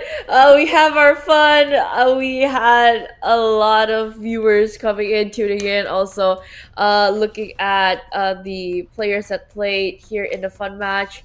So far, I'm pretty happy to see. I'm pretty psyched to see that there is events like this to just like hype everything up. And even we forget to see that our MVP of the match of the day, really, she was a goddess in that Kalea in that game, though, playing that Sakura. She fronted a lot. There's a lot of moments that she played pretty well and even executed through all of those team fights. Basically, she knows which person to grab on with that Tsunami Slam, so at least there is a stopper in DreamHack girls team with a 10-3, 20 KDA. That is tanker right there. Yeah, and not just that, she was so quick, right, with these sets. She was able to get in the back line. She was so quick that her photo just disappeared. Like, you couldn't even see it. She was so quick that you couldn't even catch a shadow. All you could see is a shadow of a Pick Me High, of course, right there. And with this Kalea, with this Sakura skin, showing that Sakura can still do it all and was able to make it happen for the side of DreamHack girls. And that was your MVP for the third game in that best of 3 of the Naruto show match between the Shinobi Brotherhood and the Kunoichi Alliance. 9Z Global being the Shinobi Brotherhood and DreamHack girls being the Kunoichi Alliance. And again, just a reminder that DreamHack girls will be playing in the MWI later on in Riyadh as the representatives from the LATAM region. So big shout out to them. Good luck. Congratulations to making it there. And we will be hoping for you to come out on top. So that's going to be a big exciting moment for us. That of course, I'm also rooting for them. I mean, like, it's not an easy road, right? As you said and you mentioned before, the tournament was very long. They faced up like also good ladies teams in the LATAM region and finally reaching up to the top after beating Alpha 7 girls in the ladies team to reach the MWI. So again, congratulations, as Kodo said. Congratulations from me too. We are happy to see that a qualifying team already has been picked out for the LATAM region. And since right now everybody had their fun, and even with the fast hands and fast moments by Pick Me High on the Kalia, you better capture that. You probably can slow it down a little bit to see Pick Me High on that Kalia on the Techno Cam 140 series. So that's why be the MVP of the game, which he did, and be the MVP of that picture. So we can probably catch that picture next time.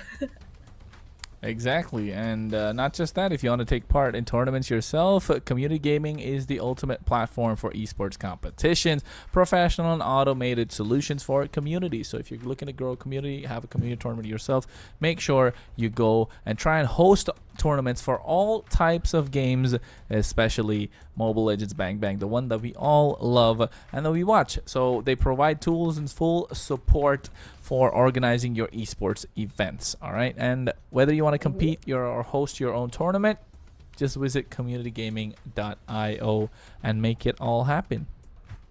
Okay, that's the only place where you to go if you want to showcase your skills, you want to showcase your skins, and after those MVP moments, you want to showcase us with Techno. And you know what? If I don't have a skin yet, where can I top up my diamonds, Kronos? Bro, I'm telling you, you gotta use that code MPL.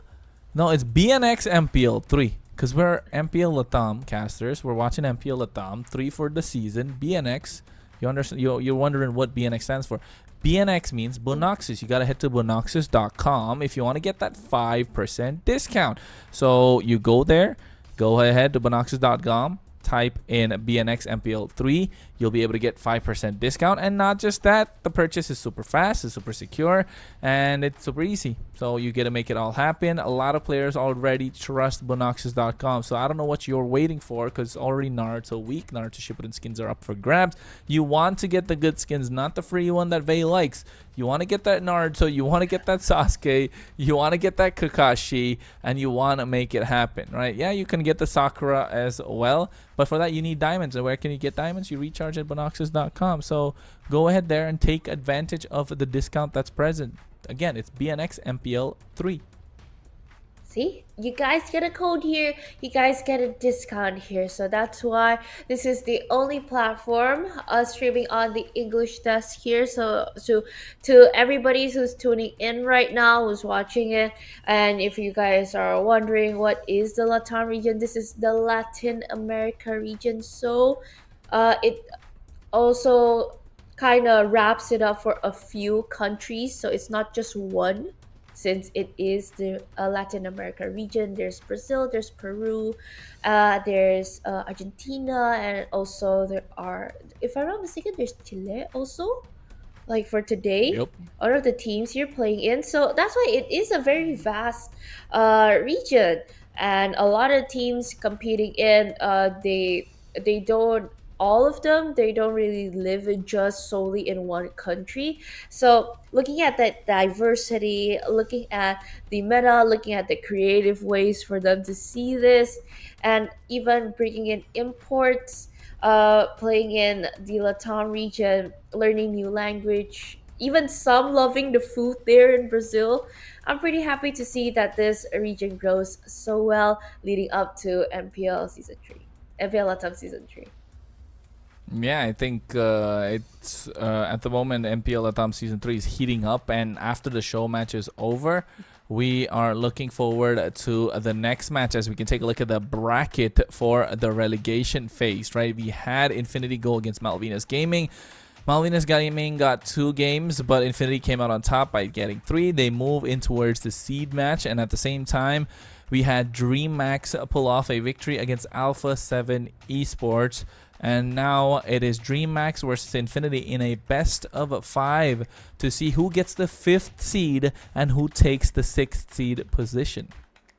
Okay, so at least I think that if you take the seed, the 5th seed position would be better, because later on, for the brackets, it'll be like 1 or 2, 3 and 4, 5 and 6. So let's see, how they will later go down. Because at least for today, you won't say goodbye to any of the teams that will be competing.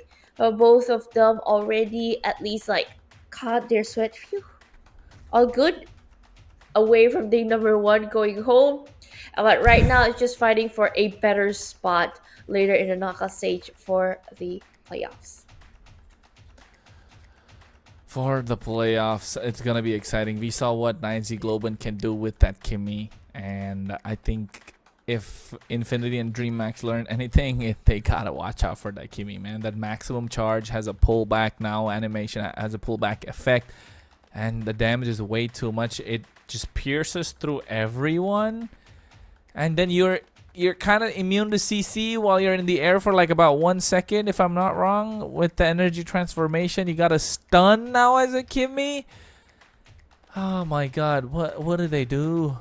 I mean, brilliant with the Naruto Shippuden skins, but I feel like Kimmy definitely needs a slight bit of a nerf, especially with the fact that this hero has been wreaking havoc, entirely in the Land of Dawn. And I think for the next match, Infinity versus DreamHack, it's going to be a best of 5. Vey, you think it's going to go all the way? I think so, because like looking at how they play from day number 1, for me, my predictions is a 3-2 for Team Infinity. How about yours, Kronos? Infinity 3-1. Infinity 3-1. Infinity 3-1. Gotta be 3-1. I don't see a way that Infinity don't take it. They've been quite dominating so far. They're able to find their footing, but also DreamMax, they could throw us a swerve. They could throw us a curveball because they just beat Alpha 7 yesterday as well, right? So with a good display, I think DreamMax are coming in with a lot more confidence because Alpha 7 Esports were a stacked roster. So at this point, it could be a big game changer. Because I mean, like, I picked out Team Infinity because seeing how they play in day number 1 was just a huge shift. You can really feel that freshness was brought in. Because before this, if I'm not mistaken, it is just them discussing on their drafts. As when we were casting with Gabriel, he had some insights from the Brazilian team. And right now, they brought in a big brain, well experienced coach, Subasa. So because of that, I feel like even from the drafting style, it got elevated yesterday. And after that, the way they play, the way they shot call, probably behind the scenes, I feel like it's just more solid on how they try to execute in a lot of plays yesterday, going up against Malvinas Gaming. And even Malvinas played so well, they even got equalized 2 times against Team Infinity. Yeah, it was 2 times. They even got that win. So for today, I really have like high hopes for Team Infinity, to be honest. But like Yeah, I agree. I DreamHax have was high also hopes pretty for good Team yesterday. Infinity. I agree. I have high hopes for Infinity as well, especially with the new coach coming in. That's going to be a bit of a different flavor. But for DreamHack, I think it's just the fact that DreamHack coming off of a strong victory as well, that could be the difference maker. That's why I don't see the series going all the way. If it's going to be a 3-2, it's going to be in the favor of DreamHack. And Infinity, we need to pull up fast with the 3-1 victory. Otherwise, I feel like DreamHack might just take it away. So I know I predicted 3-1 for Infinity, but if DreamHack are able to pull 2 games, then it's going to be a 3-2. Okay, so let's see. Of course, our proud boys here from the DreamHack roster. It's Black, Rainbow, Blink, Shukaku, and also V2. The same roster though from yesterday. No Aurora. A little bit of role switch here and there to adjust from that. But since Shukaku coming in to that lineup, that means this is a full-blown Brazilian team. And the keys of victory by Bonox here for DreamHack: be cautious for the opponent's chosen pick, keep the EXP laner comfortable with tankier heroes, and a tank heavy composition to bring a jungle option capable of split pushing. And so far these keys of victories works very well to their composition and from what happened yesterday also. So I really feel that this is more like to play in their comfort picks though. Yeah, I think definitely you got to be in your comfort zone, especially in a best of 5 when you're looking to fight it off the 5th and the 6th seed. So right now, DreamHack, as you see, their keys to victory, I think the most important one is a 3rd point where they really need to find a way to get split push done on their side, right? They need to find a jungler with a lot of mobility that can get the split push done on their side, and then with a tank heavy front to back, it could be a big difference maker. But meanwhile, we have Infinity, who are I would say our predictions to win. Of course, we got Rusi in the EXP lane, ZZ in the jungle, Lionel in the mid lane, Fanboy in their own position, as well as Doom in the goal lane. As we can see some of their stats, some of their favorite picks. Doom is the eyes.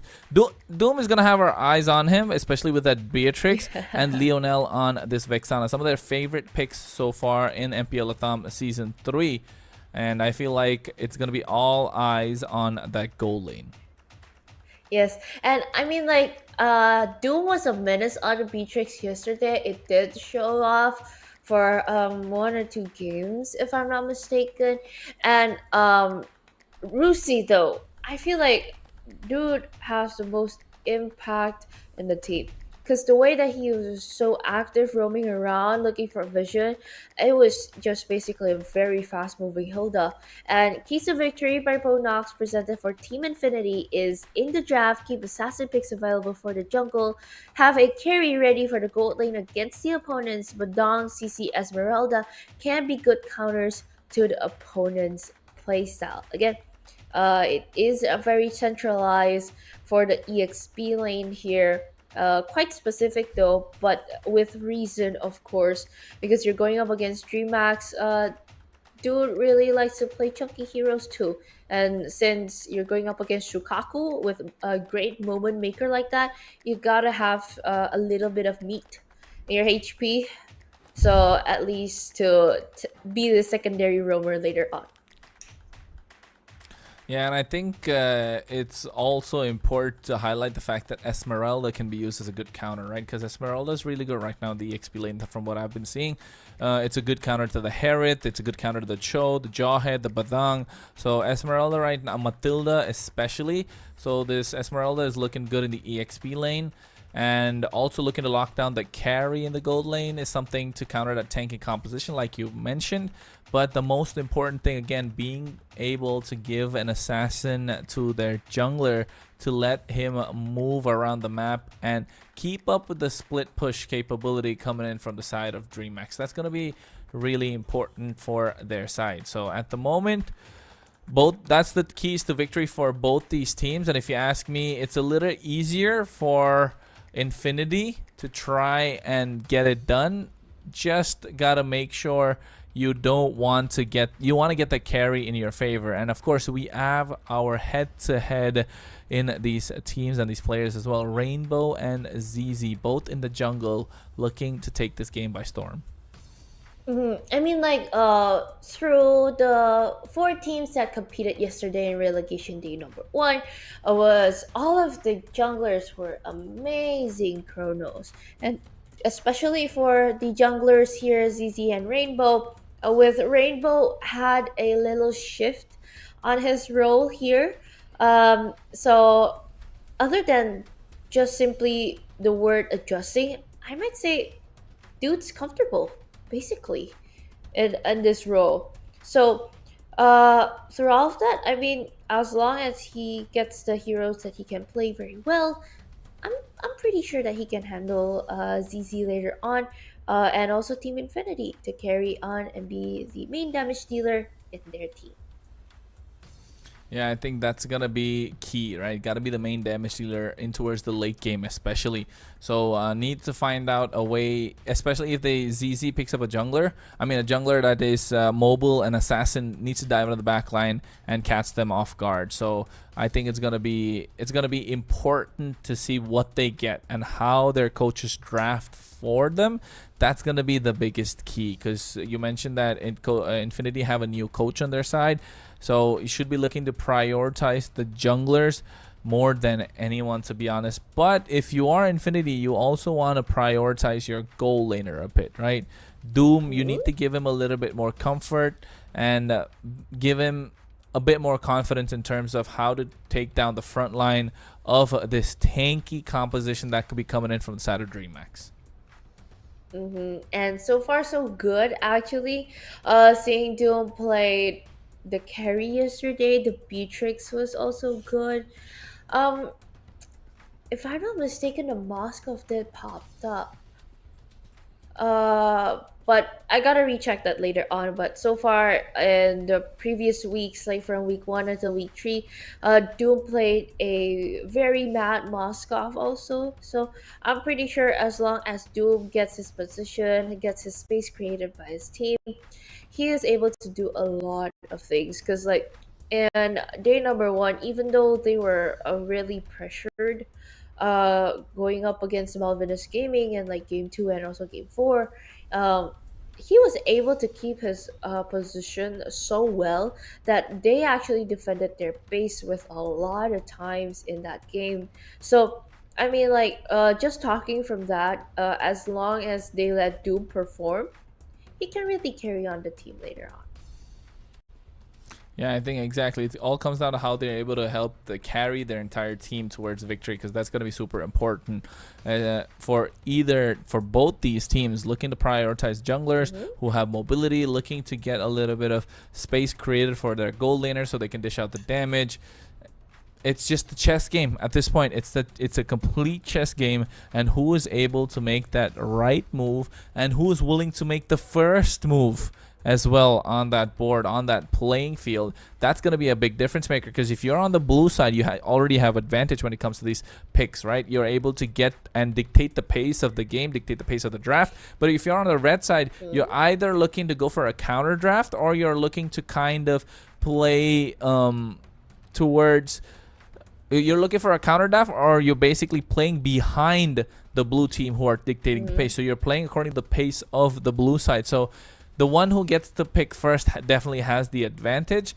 But currently, with this current meta and the plethora of OP picks available, I think you still want to be on the red side and draft accordingly as well. You want to, if you're on the red side, you got to take off that Kimmy. You want to make sure that Kimmy is not available whatsoever. It's definitely first pick material right now with the mobility, with the damage that's present. But on the other side, I think they should be looking to try and prioritize it for themselves as well. So it's looking quite delicious, if you ask me, if you're a coach that's looking to draft around for the teams. But if you're a player, you'll be begging your coach to be like, please do not let us lose out on that Kimmy, or at least not lose out on too many heroes if you're on the blue side. And if you're on the red side, you want to make those trades.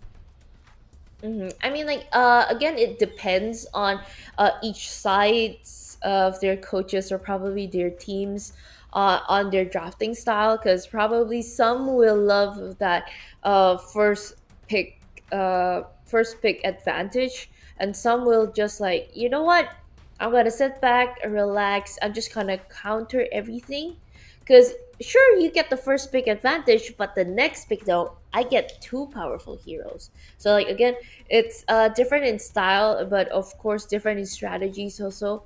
And so far, I'm actually quite looking forward for these 10 heroes later on being picked up. Like, what will any new heroes popping up?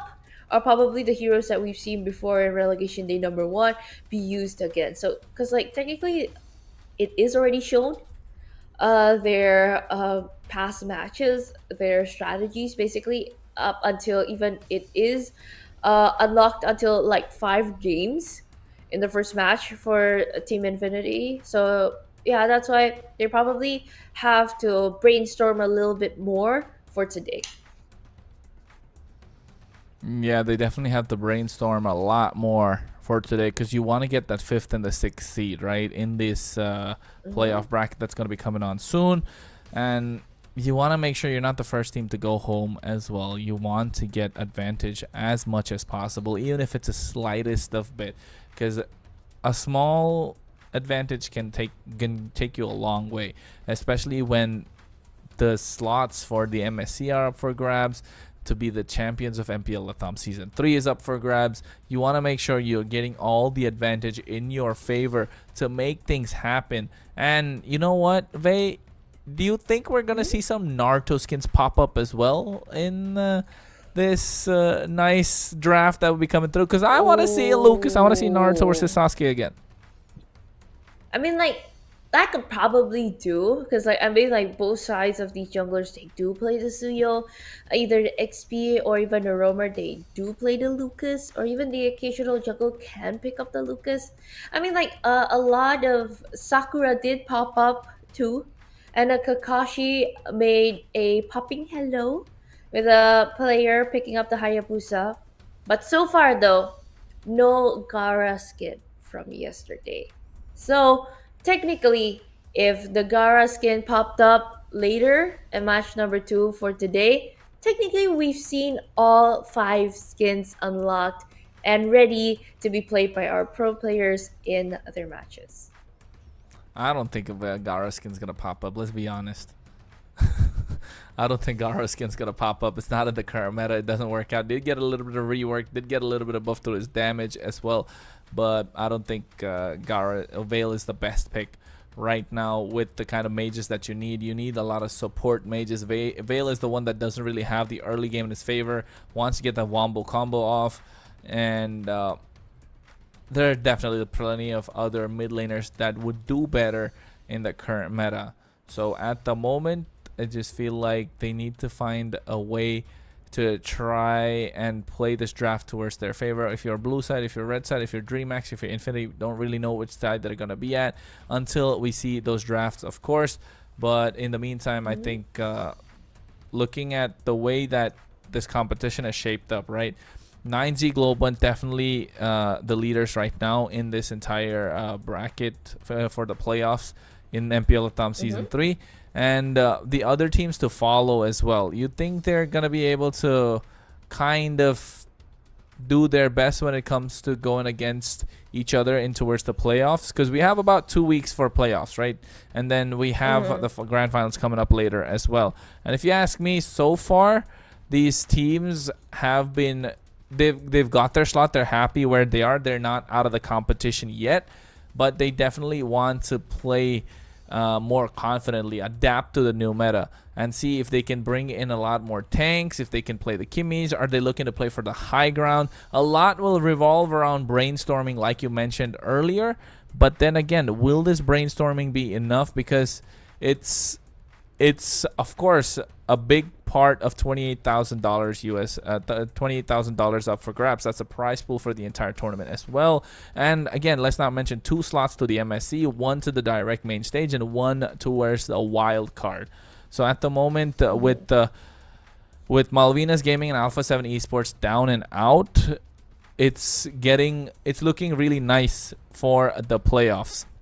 So at the moment, with 9Z Globant and Entity 7 already making the upper bracket of the semifinals, and both these teams will looking to see who they will go up against, right? Because it's going to be Influence Raids, it's going to be Corinthians, or is it going to be Infinity, or is it going to be DreamHack? Because either one of these teams will get a nice ticket in towards moving up later on. So it feels like if you are Influence Rage, you probably want to take the better from whatever you've gone on throughout the season. You might be looking to take on DreamHack because you've beat them already, and if you're Corinthians, you're probably looking at taking Infinity because you've beaten them already. So looking to take one.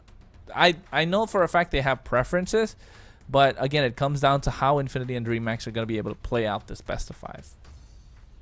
And I mean, at the end of the day, we still needed results for today, on like who will actually get which spot. But talking about playoffs later on, it's basically already secured for 9Z Globan, as you mentioned. But Corinthians and Entity 7, funnily enough, though, by data, by numbers, they're actually the same spot. Because by the game winnings and also all of the games that they played, surprisingly, is the same number. So probably from both of them going head to head would be a fun match to watch, because I believe that both of them could actually bring out both sides of their potential, especially like, for example, Corinthians, they got a PH import, and from Entity 7, they also got a new player coming in. So probably the roamer Magotsi. Yes, he is a rookie though, but I'm pretty sure since they don't play at the relegation route this week, it kind of gives them more time to just explore more, to just practice more with this rookie. And also after this, you got Influence Rage, who is also secured then.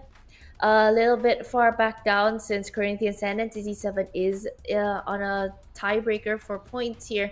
But Influence Rate so far, they perform very well. They know what to do.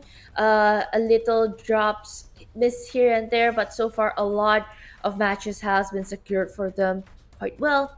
And I actually got to meet them though from the international event before this, and they are very, very nice players. I just learned some of the info too from them, because like their coach is amazing.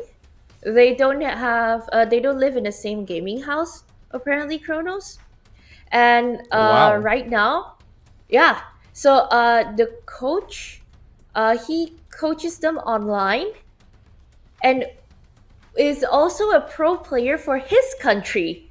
So like, that's amazing with that double role and with that time difference. I do really salute to him, to be honest. You got to do it, right? When it counts, you got to make it happen for yourselves, and I think the commitment is definitely showing right there, even though they're not in the same gaming house. So definitely it's just going to be it's just good for them to kind of understand why and how to get that commitment down, because other teams and other players will be looking to make it for themselves. So they need that should prove as motivation for others to try and compete, because with Alpha 7 Esports down and out, it goes to show that you can be at the top of your game no matter what, and it's definitely going to be different if you start getting complacent. So having some new blood injected, having some new ways to try and get things going is going to be really crucial and important as well. So at this point, with everything down, and I think looking at the brackets as well that we saw earlier, if Infinity and DreamHack go head to head, I know we predicted 3-1 and 3-2. We saw the keys to victory come out as well. And both these teams will be looking to take game number 1 in a really quick fashion, because they want the advantage as fast as possible.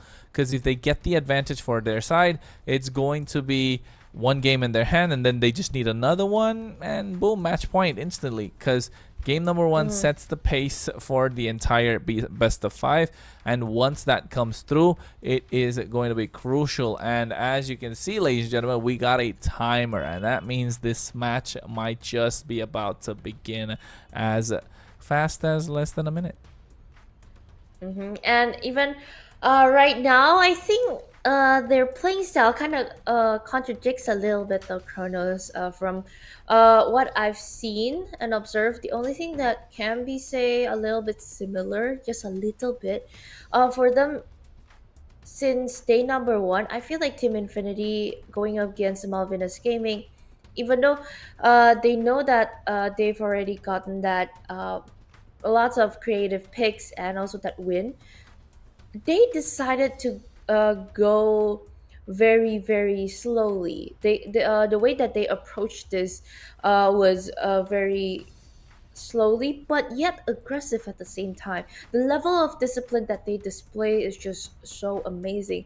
But on the other hand, you're going up against Team Climax, where they usually go in for that flashy gameplays. They can match your aggression later on.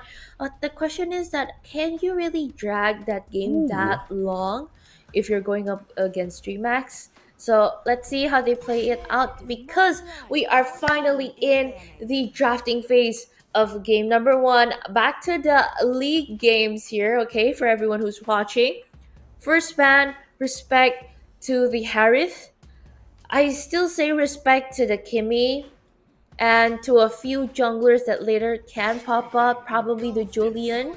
Even though Weezy wanted to watch it live so much, but at the same time, since it is one of the creative picks out, Valir is turned down and turned off right now by Team Infinity. Yeah, Valir is a really good pick. Good support mage as well. Brings out a lot. You can pair it up with Gatotkacha. You can pair it up with a high-low. You're really creating havoc. There's enough magic damage. You're not losing out on that front.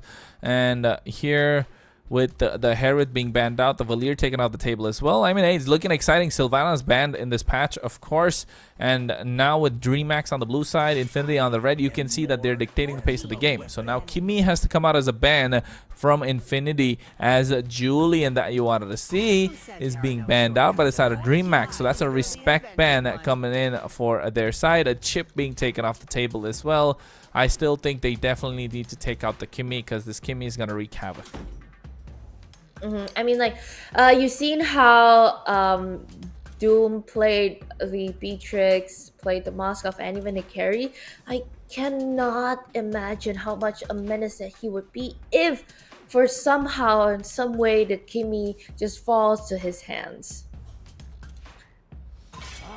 Yeah, I mean, oh my God, that's a Moskov being banned out. So that means they making sure that there's no counterplay involved. So an assassin wants to be an assassin's looking to be picked up by the side of DreamHack. A Fanny is left open right now after the Joy's being banned out, and if you ask me, DreamHack better prioritize that Fanny, because that's gonna be moving around with the steel cables. Now we're looking at the head-to-head once again. Rainbow and ZZ looking to take both these games by storm. They like to play these assassin junglers, the ones that are more mobile in and around the map. As you can see, first pick Kimmy on the side of DreamHack. They do not want to let it go whatsoever. Okay, so it's not the Granger Danger prio anymore. I mean, it's still prio, but it's not number 1 though for the marksman side. And since we've seen how much of a menace it is on the fun match, guys, Kimmy first pick right now for DreamHack, really looking very good for them. Right now for Team Infinity, if they want to lock out the Granger, they can still do. At least you do have the range. But at the same time, picking up a Suyo is also not bad for both sides of these teams, unless the occasional Fanny will show up. Yeah, the occasional Fanny. I still think Fanny is great here for DreamHack. They lock in the Granger that has a lot of range, has a lot of damage, and they also get the high lows, which is good. So Kimmy is not going to have the easiest of times, but still, like, Bro, that's Kimmy. With the way it's been reworked, it's gotta be dishing out a lot of damage. They go with the Badang here. It's a flex pick. Could be an EXP lane. Could it be in the roam position? I like it. But now you're really leaving cards open. I think the Badang is coming in so that they can counter an assassin that could be picked up on the other side as well. The Hayabusa is left open. And they still opt for the Suyo for the side of DreamMax, which I like because we get to see Sasuke in the Land of Dawn. Yeah, okay. And so far, Lucas is still wide open if ever that Hylos wants to be flexed to the roam position. But you know what? You gotta prioritize your junglers as the keys to victory said beforehand. You gotta pick up that Hanzo. This is also one of Weezy's wishes to see the Hanzo, and he got that little bit of sprinkle of NACT popping him in. And even respect to the Esmeralda, you don't want that shield from the Hylos getting chopped down or the heal, so you just close it off. I don't understand why the Esmeralda is being banned. They could have gone for the Esmeralda themselves also, right? Esmeralda is really good against the Badang, so it could have been picked up there as well. I like the Hanzo being picked up because you can get to directly go on top of the Kimmy every single time. You're kind of immune with that Soul Snatch as well. So I can see why we were looking forward to the Hanzo. But the Louis here being taken off the table, and now looking at the other side, they have to take off another EXP laner in my opinion, because you can go for the glue, take off the Phoveus here. A Phoveus is a good ban, and then you slot in a glue in the EXP lane. And but they take out the Lucas, so they're expecting a Lucas in the EXP lane that could pop in. And it's nice to see Naruto's face instead of Lucas, right? In the ban section. Yeah.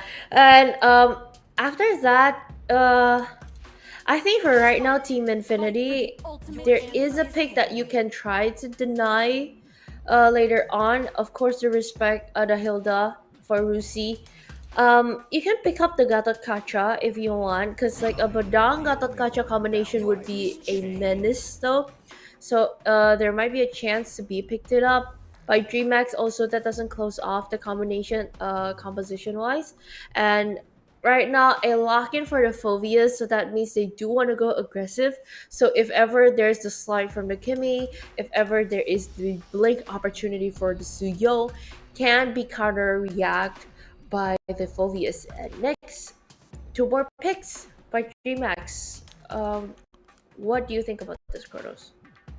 It's looking good. I like DreamMax's composition so far. I would have preferred a glue, and I think a glue right now for DreamMax is going to be absolutely devastating towards Infinity. A glue can be picked up along with maybe a mid laner. Oh, but they're flexing this Kimmy in the mid lane, putting the Beatrix in the gold lane. I'm not a fan of Kimmy in the mid lane because you really need that gold to start racking up, but they go for the CC instead. I like the CC still. You're being a bully towards the Phoveus in the EXP lane. I'm not really sure if they putting the Kimmy in the mid lane is the best thing to do. They go for a double marksman composition. They're looking to play for a bit towards the late game, mid to late game composition, and relying solely on CC as well as the Suyo to get that early snowball. And level 4 in these turtle pits are looking strong with the help of this Badang's fist break and fist crack combo.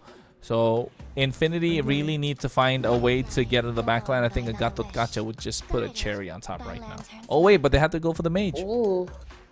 Yes, and getting that mage last was a very good call since nobody picked up the Chusin and it is wide open, no bans. Lionel was basically a menace though playing this in day number 1 and did succeed to secure most of the wins using the Chusin. So I'm pretty sure that is already his comfort pick. And other than this, laning wise, sure, later on the Kimmy would have a better advantage of clearing waves, but as you said, Kronos, a mid to late composition, this will heavily rely on the Suyo for the early games, because like even if you have the Badang to just initiate everything and you have the early potential of Kimmy dealing a lot of damage in the early game, but it is still very heavy on just solely on the jungle. But let's see how Rainbow performs later on. And even for Team Infinity's side, they are trying to find ways to enter in and also juke it out in the land of Dawn right now, entering the second match of the day, MPL LATAM Season 3, with finding out who the knockout stage. It is Team DreamMax Esports versus Faye and also Kronos at your service. Yeah, it's going to be an exciting one for this one. It's going to be a best of 5. It's game number 1 indeed. As you can take a look, we have a nice Naruto themed overlay, as it is Naruto week indeed, ladies and gentlemen. And I feel like Infinity with the fast jungle clear, if ZZ's allowed to dish out a lot of damage early on, he's going to be making a difference. He gets that Lethal Wanderer quite easily, as Black is able to make the rotation much faster. Meanwhile, on the top side, Granger is having a hard time, and Rainbow really needs to start farming really fast. Okay, and since because of that position right there, I think Rainbow gets to rotate a little bit more faster than the Hanzo. But at the same time, I feel like ZZ has more of a kill potential if ever they do decide to rotate to the gold lane. And I mean, like, look at the emblems right now. So far, it is on the Warcry, a few boots here and there to just support for a faster rotation, even though they don't have the Hilda right now. But Rusi is on the Hylos can still be a menace though. Down at the bottom lane, almost picked off easily, quite in the early game. But if ever you cannot get that kill, I mean, you can just always move down, move back to the mid lane, because you don't want to waste a lot of time playing onto that late against the Phobies. Oh, but no. then turns out they don't want to miss any time at all. Okay, with the Pinnacle Ninjutsu even coming in with the first blood for ZZ. That easily secured right now, and Lionel helped a lot with the Lantern Flare. A good start for Team Infinity. Good start indeed. ZZ is able to pick up the first blood for a Hanzo. That is good news. Meanwhile, Blink is trying to make sure they get the turtle out of position. These not level 4 just yet. Rusi is looking to make it there also. ZZ has the advantage, and I think as a Hanzo, if you have the advantage, it's going to be really crucial for his team to try and put the pressure down. But oh my god, maximum charge putting them in place as well. Rusi taken out low. Seems like he's going to be the first one on the chopping block as he gets taken down by Black. And now they come in with the refire with the rest of the cavalry. One after another. Blink goes down, and in the hands of Adiz as he goes in with the Infernal Pursuit on top of Black the entire time. Shukaku comes through with a fist break, trying to create the damage, and oh my goodness, he gets Black as well. And now the re-engage is there from Infinity, and Rainbow wasn't able to pick up the pieces either. That is good gameplay, good communication, and confidence on the side of Infinity to take the first turtle. This is when you know that you're basically one with your heroes. I mean, like, you know the limitation, you know where to do or like what to do at the same time. And since because of that combination executed so well by Team Infinity to get to support these on the Phobias like that, I mean, Duke can probably excel a lot if as long that they can play quite well in the game. Because rotation wise, I think that DreamMax would start to prioritize going to the gold lane, trying to suppress the Granger, because you know what, you're going up against Doom. He is a scary guy on the marksman. You gotta respect that a lot too. But at the same time, let's see where the Shukaku wants to rotate. Yeah, Shukaku is the one that's going to be creating the place, but you can see Lionel giving him a hard time. Maximum charge, putting Lionel in place, but Blink has the damage. But here comes the Rhapsody along with the glorious pathway from Rusi to target down Blink. But he looks like easy pickings for ZZ if he had the Pinnacle Ninja indeed at this point. Not there, and right now Rusi looking to go on towards V2. This has been a key piece in the side of Infinity so far. This Jushin, Lionel has been playing this absolutely perfect. And I mean, like, even up until right now, Team Infinity, so far for objective wise, any trades, it is a good start from them. 2k gold lead around that. And even from Team Max, I feel like they are just finding an opening to just probably pick somebody off, because they do have a good solid composition from early to later on. But they cannot drag it too much to the late, because that is when DreamMax can shine. So if they do want to finish this game, I might say they gotta finish early if Team Infinity wants to do this. That's true. That's true. If Team Infinity want to do this early to mid game, you should not let it go to that 15-minute timer, because that's when DreamHack is going to be absolutely lethal. But right now, speaking of lethal, Shukaku was under threat over there. You can see Lionel has the lantern flare on top of V2, just being an absolute menace. This Jushin has been creating problems here. Blink comes in with the chemical refinement. At this point, getting the turtle started. DreamHack's looking to take this turtle away, but Rusi gets a glorious pathway down. Nibiru's passion comes out from V2 as well. Lionel's going to be the target, but at the same time, ZZ is hacking away at the turtle one after another. Gets the retribution on point and now goes on top of Rainbow. Has the soul snatch to take him down, but he's able to immune that with the blade surge as nobody is traded. And good way to escape. But DreamHack's making sure they don't lose a lot more when they need to. Okay, and through all of that, taking that neutral objective and everything, Team Infinity, they to the top lane though, trying to suppress everybody, but then turns out another fight breaking in, but the trace didn't get cancelled. Anybody, a double kill on the side of Doom, which is a problem here if he's on a Granger and that Sky Piercer investment. This would be a total problem right now for DreamHack to face up against Doom on the Granger. Yeah, I think right now DreamHack are looking to take advantage slowly because they need to get that mid to late game power spike. And I think Rainbow's early game snowball has not yet worked out. He is level 9 though. He hasn't gone down a single time, but hasn't gotten a kill just yet. So at this point, Infinity are looking to take it one at a time as they're moving like a unit with the help of Rusi on this Hylos, Lionel with this support-ish kind of mage on this Jushin, just creating havoc. And right now they're making sure that Doom can take down the tier 1 on the bot side as they're trading with V2 on the top side as well. So 1-for-1 in terms of tower. Goal lead on the side of Infinity because of the early kills that they got on the board. And now both the teams turning their attention in towards the mid lane where they want to pick a fight because Rainbow goes in. ZZ has a soul snatch on top of him as well. Not enough damage, but Rainbow is able to survive. But here comes the glorious pathway because Rusi is taken down low and Doom's dishing out the damage. And with the help of Sky Piercer,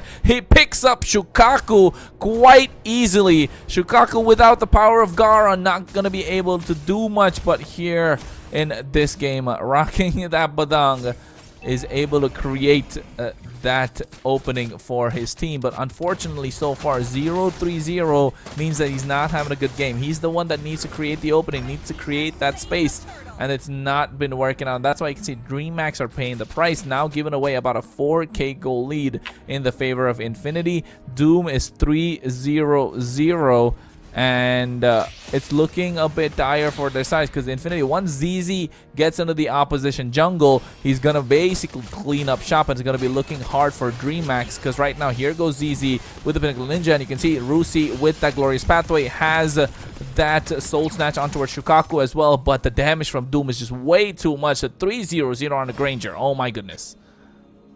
And right now, I mean, like, at their position, Team Infinity, even by those typical low-kill games, they can really handle a lot of the moments here. Even with this 1v3 position, Rainbow tries to get out, but it is kind of hard because, like, you know what? Oh, no. You can't escape that Lantern Flare. The Granger can just burst you down. It's just that easily. A good pick off again and again, knowing that Team Infinity, they really want to go ahead just to grab those objectives. And even up until like right now, they do have some things to sort out for now, because again guys, it is an online tournament. We do want the best for both sides of these teams, and even up until right now, looking at how they play, wow, Team Infinity, they are coming in strong. I might say if they can end this probably around 12-15 minute mark, around that time, should be okay for them if they want to secure the first W.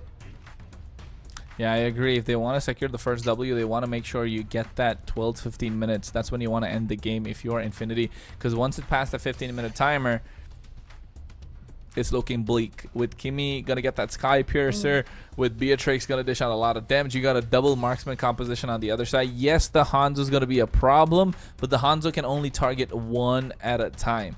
So while he's targeting down either the Kimmy, either the Beatrix, it's gonna be looking difficult for both sides because it's gonna be either Blink or V2, right? You cannot go for both.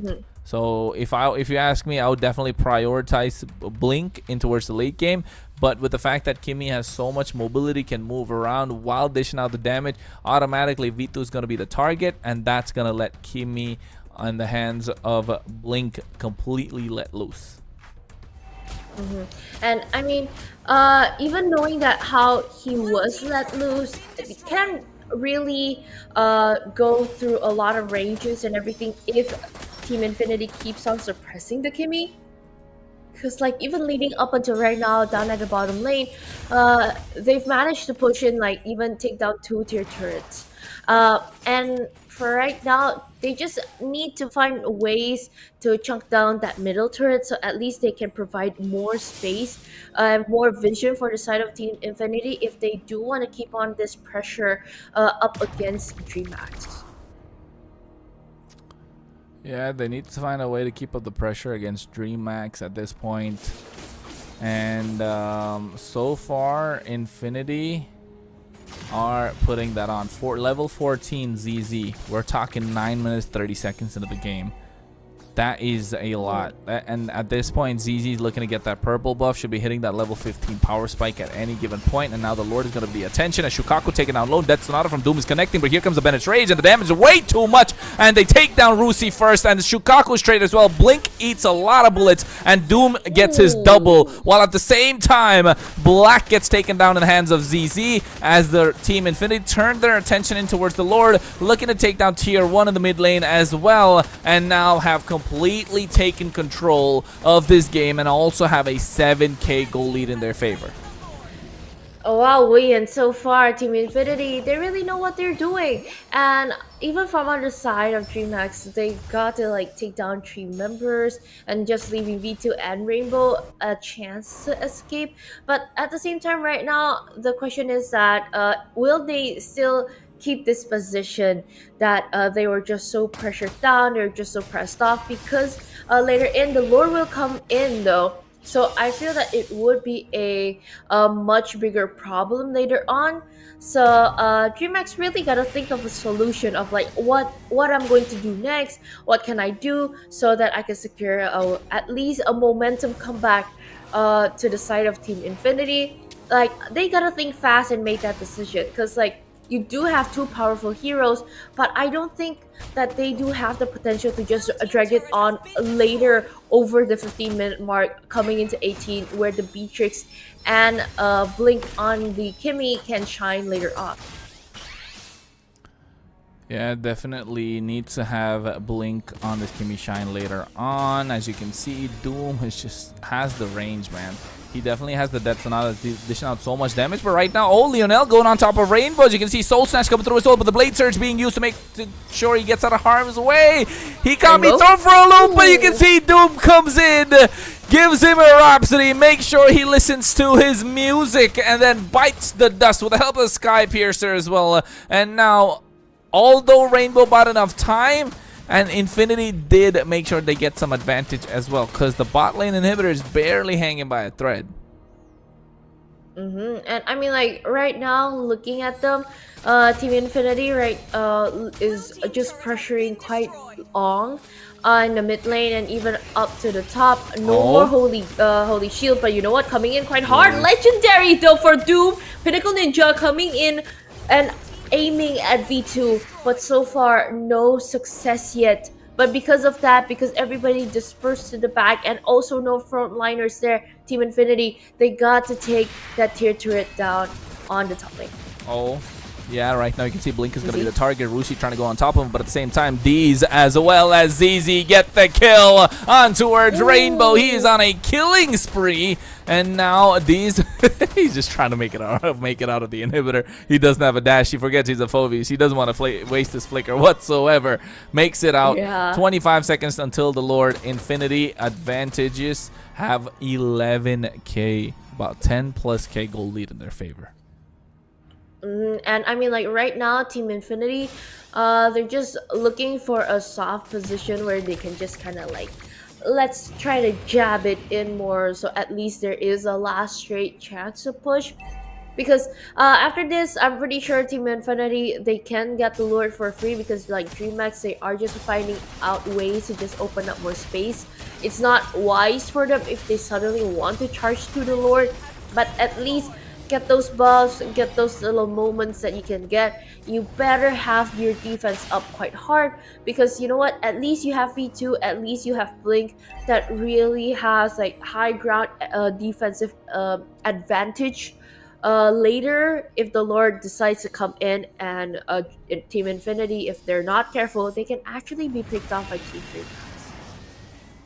Yeah, I think they'll be looking to take this game away as fast as possible, right? Because it's important right now. Rusi gets caught up, maximum charge, pulls them back, but you see Glorious Pathway comes through as well. Bennett's rage to make sure they get out of harm's way, and now they're trying to use everything that they can to make sure they get up. But here comes ZZ, he's looking for everyone, but he gets instantly melted down. But the damage from Doom is way too much. The Rhapsody making sure Rainbow gets taken down. He's the first one that goes down at night now. Blink without the flicker. Shukaku tries to make the play, but nobody's backing it up. As you can see, Infernal Pursuit comes out from D's. They trade Rusi for Shukaku. The Lord is looking healthy. Straight marching in towards the base crystal. No inhibitor in the mid lane. Black goes down, able to survive, but his target is going to be the crystal as Infinity take game number 1 in a dominating fashion. And I mean, you know what? Team Infinity, they got the first W. They secured that momentum. The freshness, it was a good start for them. A new, more creative approach on how they play, and even a lot of moments that they are just that active, they are just that more cautious and also disciplined play. And we've even seen like a few highlights here in the first game where these know that, okay, this is my hero, this is the limitation of the Phoveus, I don't want to cross that out. And since like a lot of the players there from Team Infinity know that limitation, so they don't want to try to exceed or even force any of the fights that they know that they can't win. But since they already have that early snowball accumulated so well, and even a lot of gold funneled into Doom, I'm pretty sure they're just like, hey, I know I'm good. If ever you want to go into the front, you go into the front. Because like at the same time with those heavy dive compositions with just solely on the Granger that has the damage dealt later on, DreamHack at the same time don't have those chunky thick heroes, because you only rely on the Badang and the CC, which is hard for both the fighters, even though they are built in like fully tanky items and also supporting emblems. But at the end of the day, draft composition wise and the way they execute the first game here, Team Infinity so far just like sealed the deal for that first game. Yeah, Infinity so far just understood the assignment. They knew they had to get that early game in their favor. Game number 1 in a best of 5, when a lot is on the line, you want to go safe. You want to make sure you get that early game in your favor, get that mid game, and call it clean. And that's what they did. However, DreamHack, I'm not sure if that was the right moment to try, double marksman. Maybe it worked out in their scrims, but that was really a super late game lineup. And I think that would have worked out with any other jungler, but not the Hanzo, right? Because the Hanzo just completely puts a stop. He's able to farm so quickly, able to dive into the back line quite easily as well. And that just completely put a stop to their plans. Even after that, DreamHack said, you know what, hey, let's just stick with what we have and we know what works, but unable to adapt on the fly. I think that that's definitely going to be their downfall, if anything, from here on out. But they need to adapt, make sure they can make that comeback. Otherwise, it's looking dire for DreamHack. I mean, like, for now though, I do really like their way of thinking, of even though picking up the Kimmy and also the Beatrix, that even during the draft composition wise, they managed to just put the Kimmy up first and then suddenly do a swerve. That is actually good for now. But on the Suyo, it would be kind of hard though. So at least probably it can do well if your jungler is either a Fanny or even Hayabusa. But with the condition, have to be very, very aggressive. But at the end of the day, probably right now you just gotta pick one for now. So don't want to get too greedy for this type of lineup and also this type of meta these days. So if ever they do decide to pick up the Kimi again, I'm pretty sure that they can perform better up against the Granger, just solely one marksman at a time. Yeah, I think one marksman at a time. That's what they need to do. They can't just like, that was greedy if you ask me. Really greedy in the draft, picking up both and both late game as well, right? It's not like it was slightly good in the early game as well. But here you can take a look at the stats instantly coming out. 3 to 15 was the kill score, with the emblems looking absolutely fine. Nothing really crazy on either side. Just that war cry coming in from ZZ meant that they're gonna do a lot more damage. But here, just the stats, just a complete utter domination coming in from Infinity. They basically got everything in their favor, and even the goal lead. And take a look at the itemization. ZZ went for the Trinity with the Malefic Roar towards the end. And of course, a lot of support provided by Lionel on that Jushin. Just made sure that Granger on the hands of Doom had that space. And hey, boom, boom, boom. He was just shooting some bullets. I mean, like, through all of that, it was a very satisfying match to see, and to end at the 14th minute, 37-second mark. I mean, like, a lot of objectives, Team Infinity definitely secured that for themselves. With 9 turrets, 2 lords, and even 3 turtle, it was a perfect turtle for them, which is good. It's kudos for them. And it also happened in relegation day number 1. You either get all 3 or you don't. Funnily enough, it's just that. Only 1 or 2 games out of the 9 games yesterday was like that. And for now to see a goal difference over the time, it's just all to the side of Team Infinity. I would say it's just like a side of a beach going up to the sea at this point, because it just went on so deeply, and even a 12,500 gold lead at the 14th minute. So that number was just pretty massive for Team Infinity to able to secure at that point. Yeah, and if you remember, right, I pointed out that within less than 10 minutes, it was 9 minutes 36 seconds. That's when ZZ was level 14. So it was absolutely crazy with the fact that he was level 14 on a Hanzo less than 10 minutes in. And I think at the 10th minute mark, he was probably level 15. And that means he was farming. He was a farming machine completely, and unable to let Rainbow do his thing. And once Rainbow doesn't have the space, he's not able to flank from the side. If you can see this Suyo coming, then it's just going to be easy for the rest of Infinity to try and juke it out. And given the fact that he has lesser magic resistance at this point, just made it difficult. But of course, MVP for that game is going to be Doom on this Granger. We said it before in terms of his keys to victory for the side of Infinity. He is definitely the highlight play that they need to watch out for. I mentioned it before, you need to make sure Doom gets a comfortable hero, because all eyes are going to be on him. And that's what happened in this game. Infinity just showing up with Doom on this Granger, and once he got that Skypiercer stacks, he just started rolling.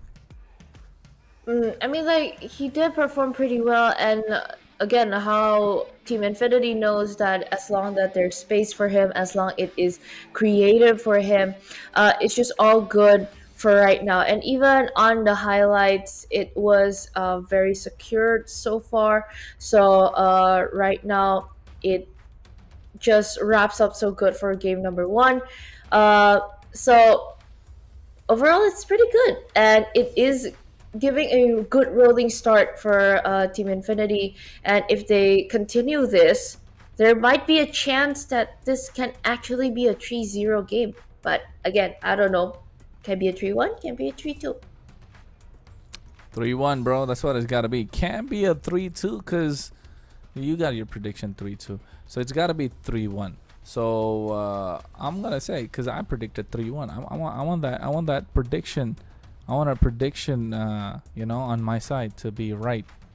So at this point, I would say, yeah, I'm being a little selfish, you know. But hey, I didn't get one prediction right so far. I didn't get one prediction right, bro. You gotta give me a break. I've been getting almost everything wrong. I'm at the last place, guys, when it comes to caster prediction. So just saying, like, that's why I want to get that prediction right. But I think game number 1, if they won it in such a fashion, game number 2 is definitely gonna be no easy feat for DreamHack to come back from, because if DreamHack don't adjust a little bit of their draft, they don't adjust what they gotta do moving forward, it's looking dire, especially if they start getting greedy, trying to pick up the Kimmy as well as the Beatrix. It's not looking good, because Kimmy is good in the gold lane because you get the gold to get the items. Without the items, Kimmy's not gonna do a lot, right? Yeah, true. I mean, like, it is hard to rack up a few items here, especially some updates.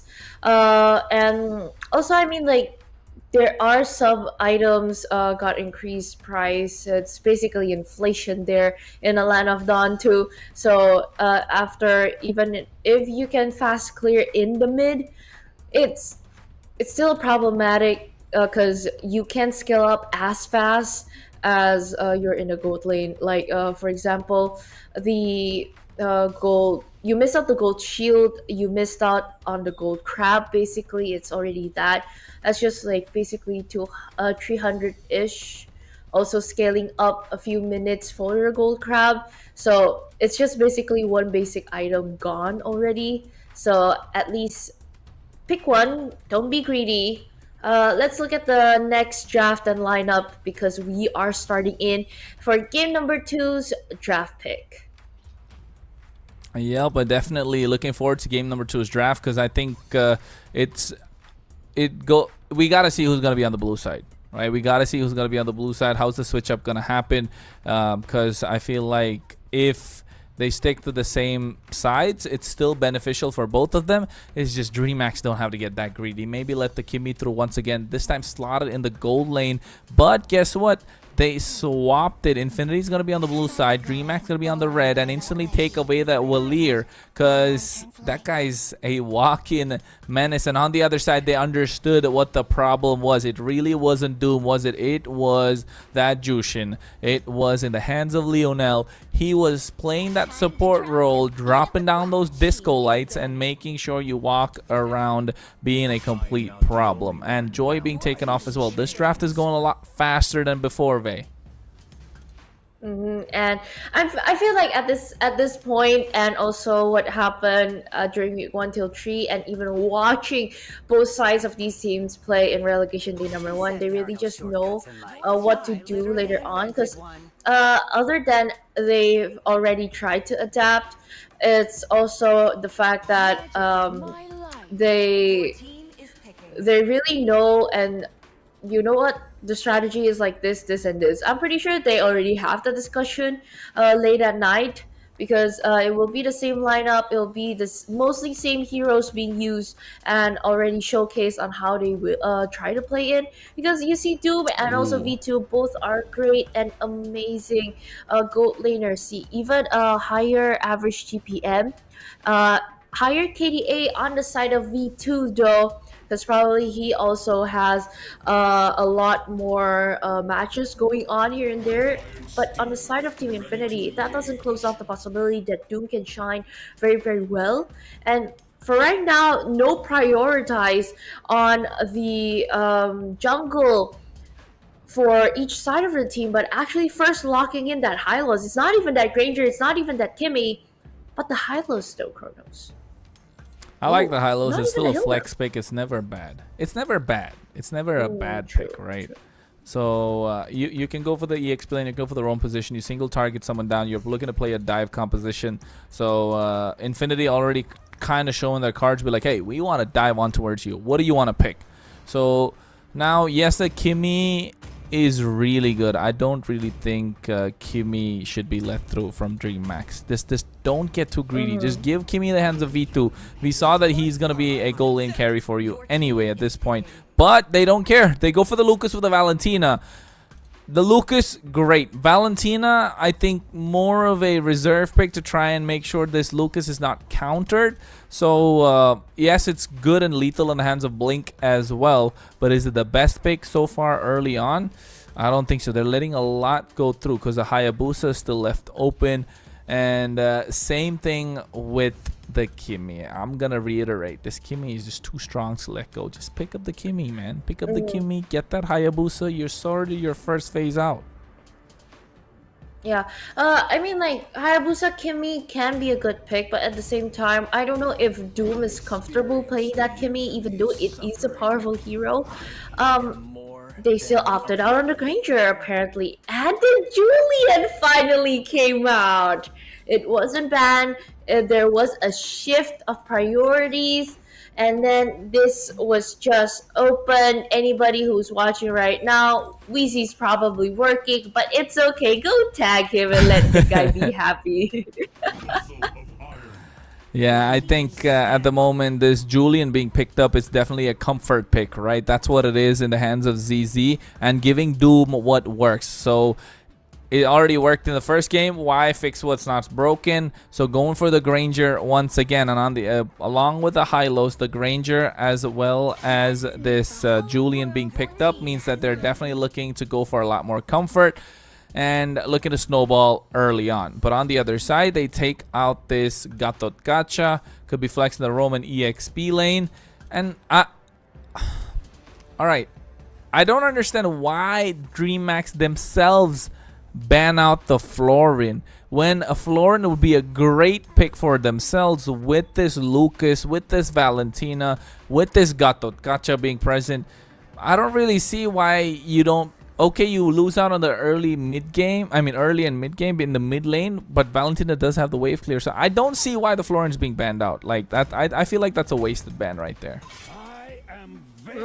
True, but at the same time, they do have that Valentina, so if ever you, Team Infinity got the Florin, she can basically copy that too, right? That global presence heal that you need so much. And I do get it for Infinity banning off the Moskov, also respecting on how V2 is a monster gold laner later on.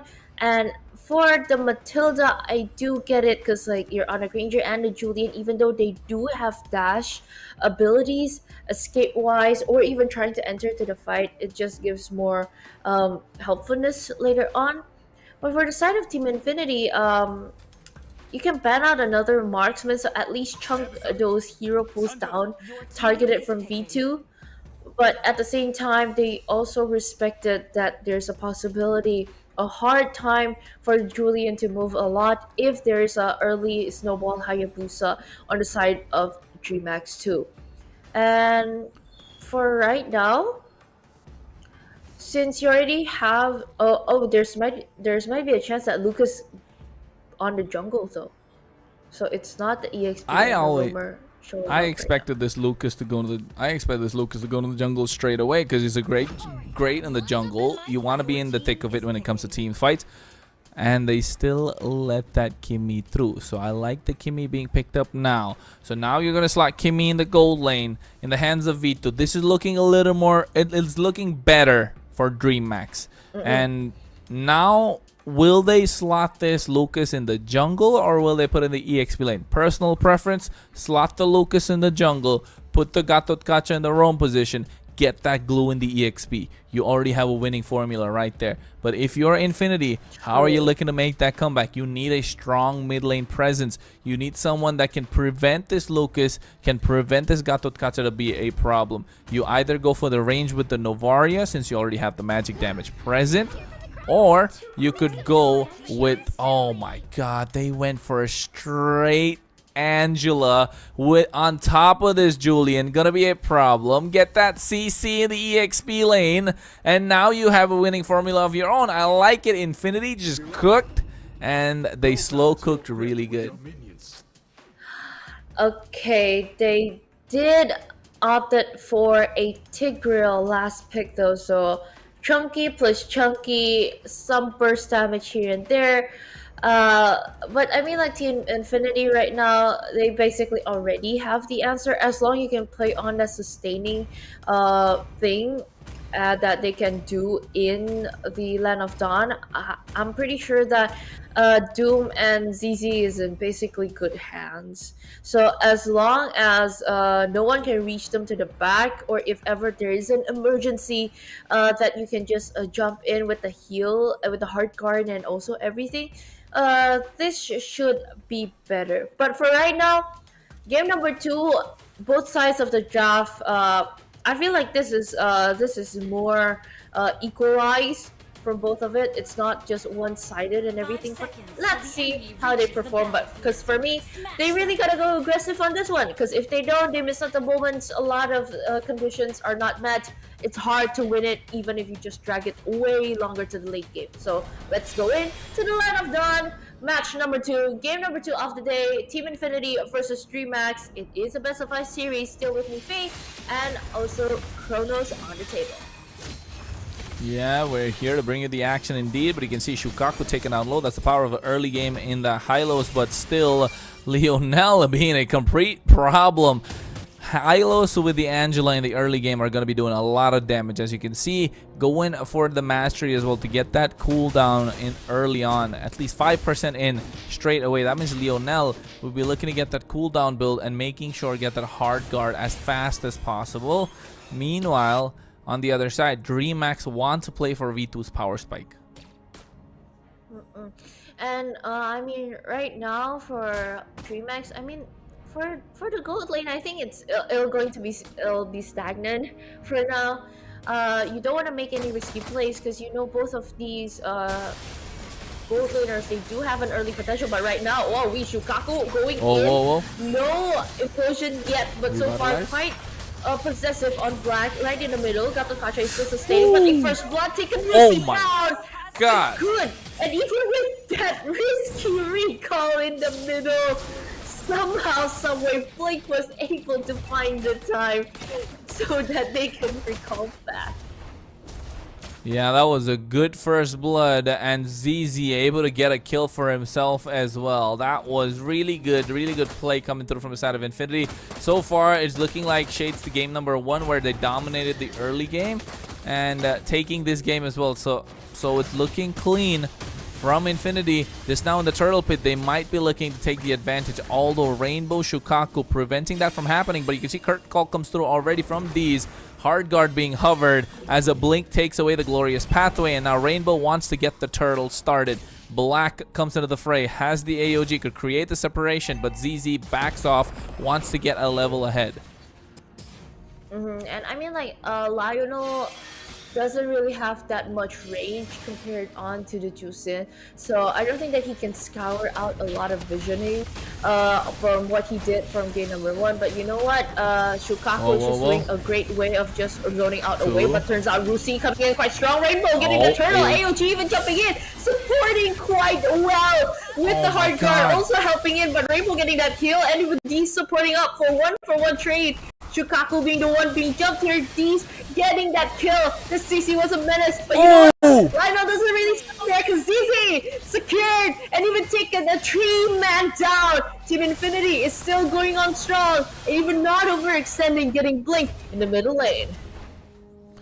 Yeah, and I think this is looking dire for DreamHack. Infinity able to make the rotation. Doom is really fast with it as well. Going from the top side in towards the mid lane, understanding where his team needs him to be, and dishing out the damage right now. Gets 3 deaths on auto bullets, connecting all on towards V2. Is looking difficult for the side of DreamHack. V2 really needs to unlock his power spike as early as possible, but without DreamHack making that rotation in towards the goal lane, it's gonna only delay the power spike of V2. Only getting the Genius Wand right now and not opting to go for the concentrated energy, neither the Feather of Heaven. So that means going for the Genius Wand, you're going back to the old build, stack it up with the Glowing Wand, and then maybe get the Sky Piercer. Again, you're delaying that power spike that V2 could have early on with a different build and with better rotations. And I mean, like, for right now, tower-wise and objective, there aren't any aggressive pickoffs or any one-sided things, but you know what? Here, coming in quite hard with the hard card. Lucy. Oh, he gets the implosion on point as well, but right now he comes in enhanced sword from ZZ to make sure he gets out of harm's way, and Blink here coming on top with the hard guard, but at the same time has the double dash to make it out. Enhanced chain comes through, but Vito has the damage being dished out. Not enough gold, not enough items to make it happen. Meanwhile, Rainbow was able to steal the orange buff, but Deez is being a complete menace. Has the yo-yo blitz, unleashes the beast of Rainbow as well, using the shockwave blast to get out of harm's way. And right now, Rainbow has to run away with all those 9 tails tucked between his legs as ZZ picks up the turtle for himself and Infinity. That's pretty good actually, but Rusi initiating another fight. Glorious pathway so far, just to slow everything down and zone everyone back. V2, Shukaku, Black, just looking for a great moment. If ever they can get Doom, they will try to get Doom. But so far, it's just protecting a very great way here. Coming in strong. Yeah, you can see nice implosion comes through. AOG connects as well. They get 3 in the process, and now they're fighting the enhanced sword to get out of harm's way, and they get Vitul, the damage dealer, from behind with the help of the hard guard. Meanwhile, on the bot side, Rainbow gets taken down a 1v1 against Deez. Oh, that's actually quite hard to see. Deez on the CC. This is far more aggressive than the usual EXP CC that you can see. But you know what? Since you already have the snowball, it's a 303 KDA, and you're working it out so well, even trying to push into the bottom lane tier 2, which is good for Team Infinity. So far, they really got their momentum in their hands, and even Doom finally securing the Skypiercer. This could be a problem for DreamHack, though, if any kills just led out to Doom. Goodness. Yeah. You can see the damage coming out, right? He's not missing a single bullet, Vey. Blink has a double dash. His name is Blink. He's blinking around the map. He has a flicker as well. But for him to connect all 5 bullets every single time on a Rhapsody and also connect Death Sonata on towards V2, who's such a mobile marksman, Doom has mastered this hero through and through, right? So you do not want to give him the Granger in the next game, because right now, the way he's been playing, oh my, like there's no possible way DreamHack can make it happen, because finally V2 gets the Skypiercer, and now DreamHack will be looking to play much more aggressively. Okay, even the turtle cam presented by Bonox is already up, but everything, they're fighting right in the middle lane before the turtle. Oh, Glorious Pathway comes through. AOG with the implosion comes as well, and right now they catch 2 off guard. Brucey gets taken down along with Lionel. Double kill in the hands of Rainbow, and he goes himself to find a triple. D's able to survive with the yo-yo blitz, but only delaying the inevitable. Maximum charge from V2 secures that, and now DreamHack bounce back as soon as expected, but here Shukaku trying to buy some time, zone out ZZ as he uses the enhanced sword to get out of harm's way. Okay, that is actually pretty good to just hide there, but you know what? Your vision is wide open for Shukaku just to roam around and look at that. It's not a cheeky play that you can pull, but so far right now it is just an objective to gain gold and also a little bit of shield getting shared to the whole team. But for right now though, DreamHack is just starting to take back what's theirs, but at the same time, is this enough for them to flip back the book cover against Team Infinity? Yeah, I think now is the time where DreamHack definitely is looking like it's enough, right? Because Rusi gets pulled back. Oh my goodness, he's just not able to move. That was a complete chain CC with a maximum charge pullback, and then you have the Terrify coming in from Blink. That looked dire at that point, and I think Rusi was not expecting that on a Hylos, especially being first pick. He is the one supposed to be super tanky, but getting melted down so easily means that DreamHack right now are looking to pick fights and are looking to pick fights fast. I mean, like, it is the 8th minute mark, marching into 9. That means a lot of potential from DreamHack can be actually brought up, because like Rainbow's power spike is in the mid. Early to mid. At the same time, V2, yeah, on the Kimi, it's mid to late also. So right now, if Team Infinity wants to try to face head on, they better be, they better be smart about it, because DreamHack is definitely bringing on the firepower. Yeah, they're bringing on the firepower. They're bringing in the heat. They brought in the heat in the first series in that Naruto show match that we watched earlier. And now in the competitive scene as well for the guys, they are bringing in the heat. They finally evened up the kill score. Still behind in the goal lead, but not by a lot. The Lord is up right now. That's the good. That should be under contention from the side of Infinity, as Rusi should be the target once again for DreamHack. I mean, right now, DreamHack is just setting up and hovering around the vicinity of the Lord. But right now, I feel like somebody's getting burst down in a lane. Shukaku went for the flicker implosion, but the hard guard making sure ZZ survives. But here comes the glorious pathway coming around from two sides. AOG catches one. Nobody actually misses. And now ZZ gets taken down, and killing spree in the hands of the Lucas Rainbow. But at the same time, Black got taken out by Doom. Did not expect that coming from the side of Infinity, as DreamHack and Infinity trade one apiece, but advanced to the side of DreamHack because they still have their jungler alive. At least that if you do want to fight it out at the Lord, you do have the retribution power, but so far they are just playing it safe. Team Infinity, even though you already have the pressuring on the side of DreamHack, you don't really want to let that go. And even right now, getting started on Doom with the Lord, you just don't want that to go entering in. He's curtain call with the help of the Yo-Yo Blitz, able to survive. Glorious Pathway from Rusi making sure he does, but here comes the Glorious Pathway of their own. Blink drops it down with the IMU as ZZ secures the Lord. Nice. DreamHack were zoned out completely. Well played, Infinity, as the Lord is going to be marching down the top side. Okay, even from the top side, there are still a lot of objectives that you need to go through before heading into the base. With the 10th minute Lord right now, I feel like at least, guys, at least you can get one turret down. So if it's a bonus, it's two. But right now we're just looking off for the trades, because like so far Team Infinity guarded their towers so well. None of them are down yet. But right now for DreamHack, they gotta clear up that Lord at the top lane. The question is though, can they try to break down at least the Holy Shield down at the bottom lane? But you know what, prioritize on the middle. At least you will have more area, space, and also vision provided for Team Infinity. Pressure is definitely on. Blink is hiding there, pulling up a peekaboo, but ZZ almost chunking back on. So far, no initiations whatsoever.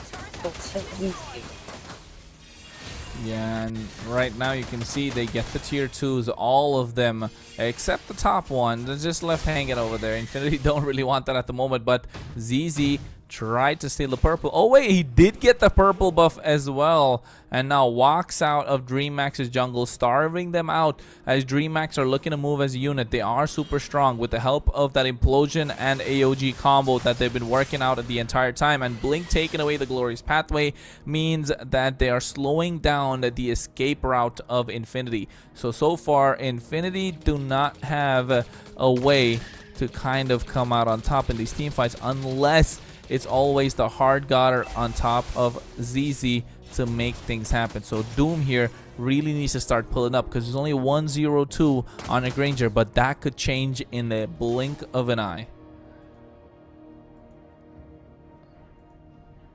And even leading up till now, for Team Infinity, again, pressure is on. They played very well, but at the same time, right now they don't really have that typical firepower of like initiating a lot of fights, because they do know that DreamHack is able to just stop them at any given moment. You know, the Tinkerell with the implosion, and also the AOG, plus the Valentina, and also the sustaining of Rainbow on the Lucas. But right now it's just waiting for a right moment where you can just kind of find it out. Rusi turns out being the one caught in the midst of everything, but okay, coming in with the hard guard and the Glorious Pathway to run away by Rainbow. A bit too extended into the team fight, but turns out DreamHack forces out a lot of resources, taking two down, and a right moment for them if they want to get that Lord. Yeah, if they want to get that Lord, it is the perfect time, because they have a man advantage, actually two at the moment as we speak, and DreamHack should be looking to take that one away. And right now with Lionel trying to split push in the mid lane, has the global ultimate. The hard guard can go on top of them any single point, but you can see the chain coming out from ZZ. At the same time, they go in, and he's going to be the target to take him down as he has the sword, but he gets the kill on towards Vitu, as Shukaku should be next on the chopper block. With the help of the hard guard, he's able to survive. He's able to get another one. No, he doesn't. Rainbow gets the better of him, but here comes the AOG to catch two of them. Deez as well as Lionel, but Deez is still alive, and here's the rest of the cavalry. They get the kill on towards one, and now Doom finds himself a double as Infinity get full 5-man wipeout. They do not want the Lord. They want to go straight for the base crystal from that mid lane. Okay, and even pushing on headstrong in the middle lane with all of their might, even though there's Shukaku on that timer 3 seconds. But you know what, Team Infinity still rises on top through all of that. They didn't give up. They rise to the occasion to secure a 2-0, a good victory for Team Infinity. Ooh, it was quick, it was fast, it was all changed in the blink of an eye, wasn't it, Vay? And if you ask me, I think DreamHack definitely had that game in their favor. It just turned around unexpectedly. Just that Lord, one small mistake while committing in towards the wrong fight. They were just at the wrong place at the wrong time, and that's the power of the Angela, if you ask me. And you know, there are moments of like during that scene where Julian was just there, ZZ was just there, and I'm like, oh no, can this be happening? Can they make it? And it turns out at the end of the day, it was a clutch. Julian, he was just so fast there with his hands. ZZ was just an amazing Julian player. No wonder that this Julian keeps on getting banned again and again. Somebody tag Wheezy because he can see why it keeps getting banned. And you know what? Through all of that, I wouldn't have a second thought if ever in game number 3 they decided to just ban out the Julian out of respect. But goodness though, that was good MLBB right there. It was electric. That's what I would say. It was absolutely electric. Brilliant and good MLBB, like you mentioned, Vay. Both these teams knowing what they got to do to take the victory. And it all came down to just one singular fight, because in the early game, Infinity dominated. As you can see, in the mid game, it turned all around with the fact that DreamHack had the combination working out with that implosion as well as the AOG. But it came down to moments of brilliance from ZZ, his enhanced sword, his enhanced chain, with the help of Lionel's Angela just working to fruition. And that's one of the examples of the combo that I spoke about as well earlier. With that AOG, with that implosion, it worked out to perfection. And then it just came down to the last Lord fight. They were trying to outplay ZZ, but he just went straight for V2 and targeted the back line. He didn't care if he died or not, but definitely turned the tide of the game around. And I mean, like, so far so good for Team Infinity, right? But for DreamHack still, I don't think that it's picking up the pace. It's just more to how can you try to adapt later on in the game? Because I mean, like, they started out good. They do also have great defense, but once the pressure was on to them, pressed down by Team Infinity, it's just hard for them to come back after that.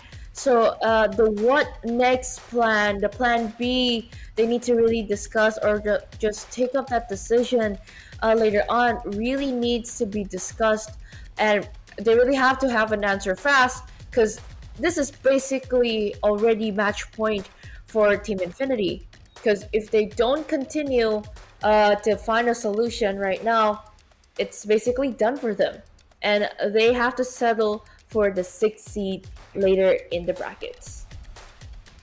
Yep, it's gonna be difficult, and if you ask me, Infinity already have match points, so they'll be looking to take it all in one fell swoop with that next game in their hands. But DreamHack should be trying to prevent that happening. Of course, they want to take the victory, but so far it's looking like this Kimmy has been the bane of the existence of DreamHack, right? They've tried this Kimmy twice.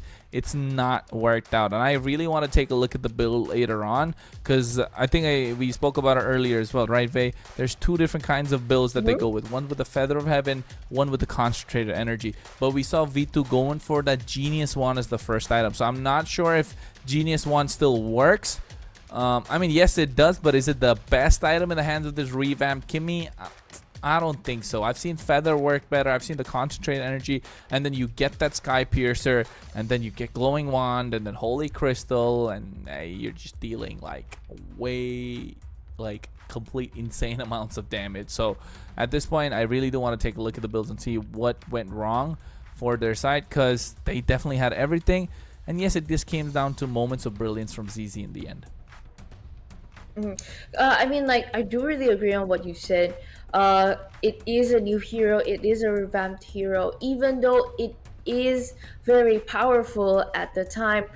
But I feel like this more connects to a personal thing, to the players playing the Kimmy. Because at the same time, you gotta explore those different build routes, you gotta explore what is good for you, because even sometimes those default build routes can work and not work at the same time if you have a certain playing style. Like, for example, if you really like to be aggressive, you probably got to change one or two.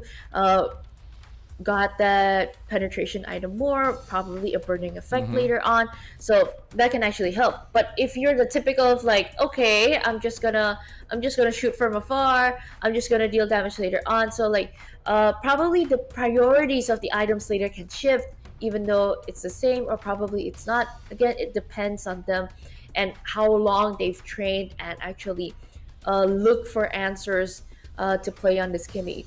But for game number 3 though, if ever they do want to keep on trying on the Kimmy, I feel like it's kind of hard to do so, having to see the outcome for like game number 1 and also 2. Because if you do want to take back a point, remember this is also a best of 5 series. Probably you can opt out for one of your comfort heroes first, and then probably later experiment again, or probably you can practice more again later on. Yeah, I think definitely, since it's a best of 5, you have the opportunity to do that in the first game. They had that. They tried it. DreamHack went greedy with that double marksman pick, and then now in the second game, it just it's just ZZ just showed why he's such a good jungler on the Julian, right? That's just pretty much it. This second game, that's all we can say. He just turned the tide of the game all by himself, of course with the help of the Angela, but it was just completely dominating fashion from ZZ. Of course, if you take a look at the emblems, nothing fancy with either one of them. I like the mastery running on Lionel, making sure he gets that cooldown a lot quicker, but at the same time, the spells, nothing crazy. Again, revitalize on the Gato Gacha is really good. And over here with the damage being done, with the gold, rather, about 4k gold lead, you can see how close it was until the very end, right? And I mean, 14 minutes 42 seconds should be a little bit normal too, considering on how fast they played in game number 1, and also knowing that the conditions that they've already met. But sadly though, DreamHack kind of fell short because of like the momentum game at a time where, again, I think most of the more impactful moments here are the roamers feeling that, hey, I'm on the high loss, hey, I'm on the tick, this is very thick, I can just chill, I can just tank a lot of damage.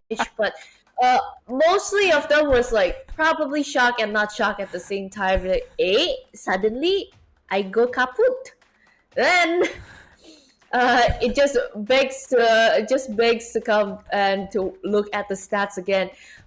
Turns out they managed to take out all of my HP. Well, and then they got to do it all again. And for right now, the goal difference over the time, a lot of moments where DreamHack try to catch on, but actually they gotta pull back a little bit. This is a valley now. It's not just one mountain. It's a valley now, Kronos.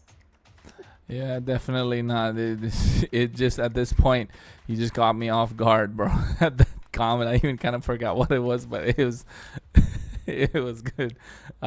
Remind me what it was again, because it caught me off guard so well. But it's just at that point they didn't really know what to do, indeed. But I think right now Infinity taking 2 games, having match point. As a caster, you know, you taught me that one, Vay. I'm not sure how you say it in Indo. As a caster, we like to see fast games, but right now, before we get into it, the MVP for that game is going to be, is that the Julian? Of course it's the Julian. Was there any question? Without a shadow of a doubt, he's the one who turned the tide of the game by himself. You can see he went straight for V2 over there. That changed the game completely. And now after that, Doom came into the party and boom, boom, boom. That's what happened. And goodbye DreamMax in game number 2. And I mean, ZZ really well deserved. I mean, for damage wise, probably him and Doom really played a big role. But after this moment, on that highlight specifically, you try to chunk down the Tigreal, and then suddenly it's just a bit of a game back and forth. You think that the Tigreal can really handle through all of that burning damage just on the Julian, and him on a little bit of HP, still somehow, some way, getting, securing, dealing to like 3 other players, and then even taking like 1 or 2 kills, if I'm not mistaken, during that moment. But that was the impressive gameplay that landed him as the MVP for the second game of the day. So like really well deserved, to be honest. And yeah, this is why respect to Julian. You can't really let it go. ZZ. Yeah, I agree. They gotta Cannot. respect the Julian in the hands of ZZ. And you know what? I heard rumors that there might be a Naruto skin coming out for Julian as well. So, I mean, you get it? Enhanced sword. Get it? Although it's a kunai. But yeah. I mean, I heard rumors, right? I don't know how far it's true. So the Julian is the kunai? No, Julian's not the kunai. He uses the enhanced sword. I have a sword as well. I mean, I have a kunai. I'm gonna call it a sword. I'm gonna enhance it, and you know what? It's just embarrassing at this point. I'm gonna keep it aside, and then stick to the headband and stick to the shuriken. And it's Naruto week, of course, folks. That's why you see us wearing this Naruto hidden leaf in the headbands. Where this is our ninja way, and at this point, we're just making sure to bring you the action, of course, between Infinity as well as DreamMax. A best of 5. Infinity have match point in their favor. 2 dominating games. So 1 dominating game, 1 just utter brilliance coming out from ZZ. As you can see, White Team's ban out his Julian. And I was going to say Julian's probably going to get a collab skin of Naruto coming out. I would really like that. I like playing Julian a lot. Give him all the good skins, to be honest. But apart from that, right now we have less than a minute going into game number 3. It is a best of 5, so Infinity could take it all. What do you think DreamMax got to do? Wait, you think they still go for that Kimmy? Personal opinion, I don't think so. If they want to win this match, it's not that the hero is not good. Like, I mean, you believe in V2. You've seen him play. Dude basically goes head to head with Doom also. Like, the potential of the player can also be met up with the potential of a good paired hero when he wants to play later on. So I think, again, if you want to take back a point, at least give him something that he knows that he can play at first hand. So at least it's not an adaptive mindset that you're trying to think of, like, okay, after this I need to do this, after this I need to do that. But if you're already on a comfortable hero, your head is just like, okay, I can think about the game. Rest of this is muscle memory. So at least you have one topic out of your head. So at least you do have that. And for now, getting into the 3rd game of the day of the draft also. No more Valir, no more Joy. Respect to Lionel's Chusin. Goodbye to the Harith, also respecting Doom. No Chip. My cute fox, it's not there. But anywho, Granger. Other than my sadness of no Chip here. Granger. Julian. Let's take out the Granger. Loy. Gotta take out the Granger. What's Hylo's taken Hylos? off. First pick Granger. Gotta be first pick Yeah. Granger, right? Like, you gotta prioritize pick. Doom at this point. He's been carrying the games. He's been the one dishing out the damage. First pick Granger, gonna make it easy for Infinity to try and secure the game already. And then they trade with the Hayabusa on the other side. So I feel like Granger's gotta be picked up. I don't see a reason why you don't pick up the Granger right now for Infinity. I mean, what else is there? Gatot Kacha is open, Fovius is open, Hayabusa is there, Suyo's up for grabs as well. Suyo, but I don't think yeah. you gotta rush them. I don't think you gotta rush them. Just lock in that Granger, let go of that Kimmy, and you're fine. I think they're just looking to see what other. Yeah, has to be.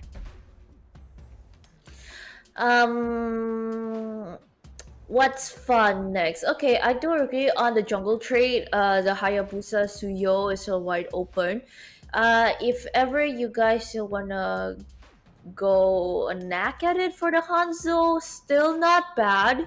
But will dictate on the rest of your drafts because adjusting to the Hanzo later on.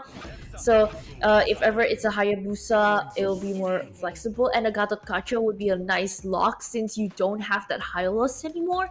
For Team Infinity though, what's fun for jungle for them if you want to go head to head with the Hayabusa? Fanny is good, but I don't think Fanny is great right now because it's going to be countered by the Hayabusa. Just go lock into Suyo. Suyo is a great pick right now. You have Suyo that can counter the, I mean, not necessarily counter the Hayabusa, but can immune that AOG as well as that Ogi Shadow kill.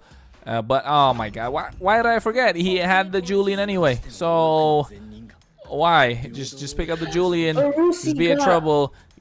Get the Hilda. And now just be a menace on top of Rainbow's Kakashi. And now you're just creating havoc.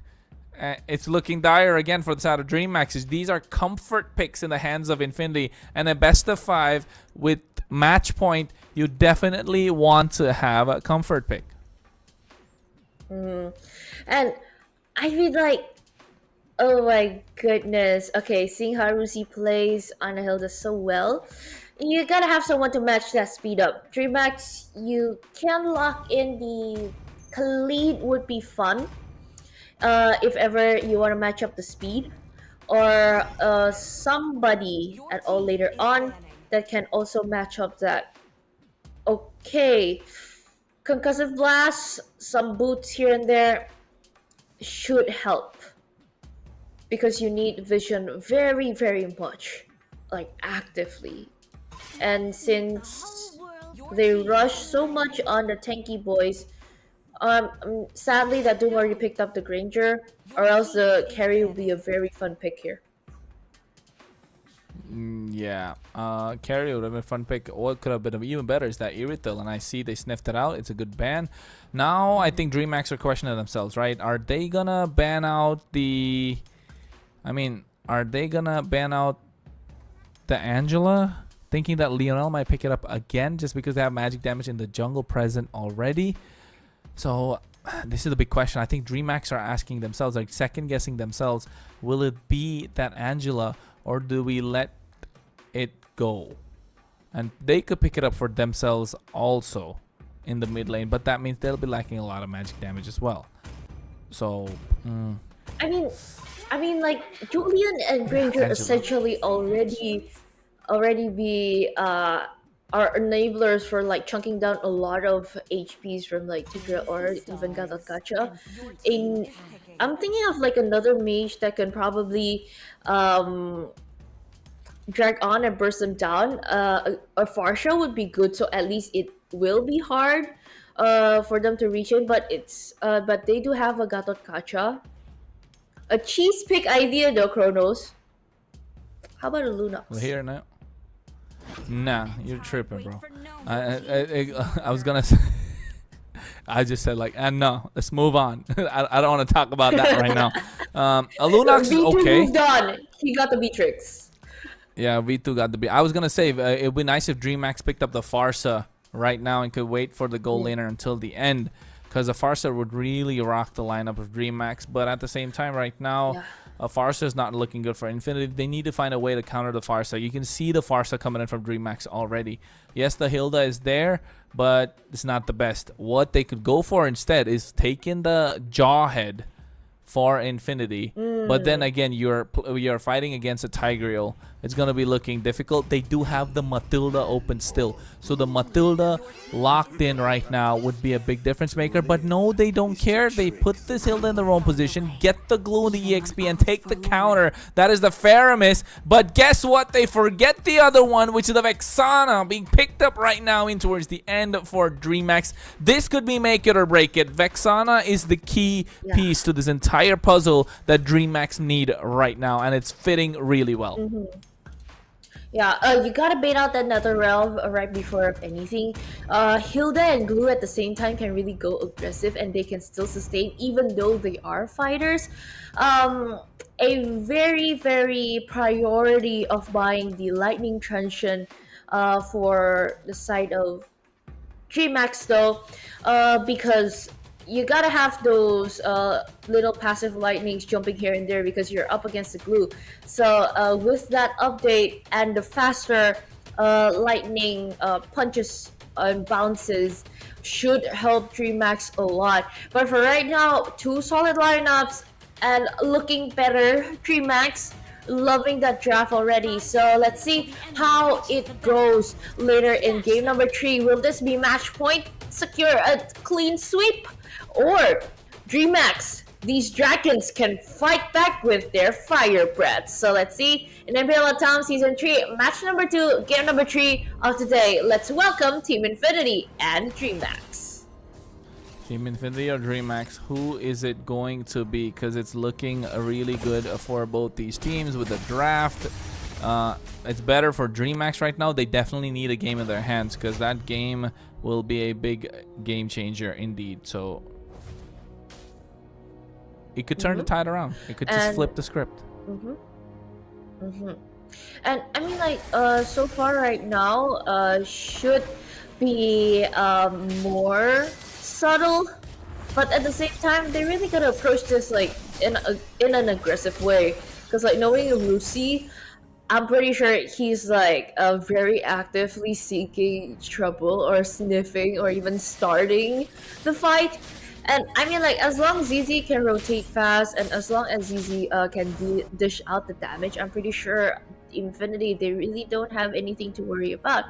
Or DreamHack though, they gotta wait and drag it to at least the mid to late. To at least let the Vidrix shine.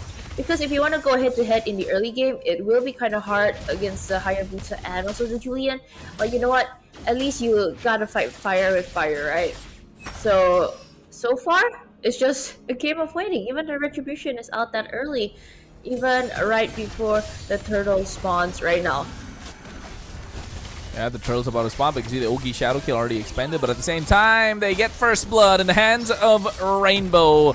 As they get Rusi, who overextended quite a bit just before the turtle as well. So that's good news. Advantage DreamHack already. And you know what? For right now, DreamHack, since they've had this control, since it's also going to the hands of Rainbow for their first blood, racking up that gold would be pretty nice. But you know what? Position-wise, they are also ready, and Rusi is just lying there and finding out ways. Shukaku and also Blink finding in. AOG jumping in quite a bit early. Rainbow getting the turtle pit, getting that objective. Also, the realm pop up a little bit early, a little bit baited out. But you know what? At the end of the day, ZZ still gets that kill too.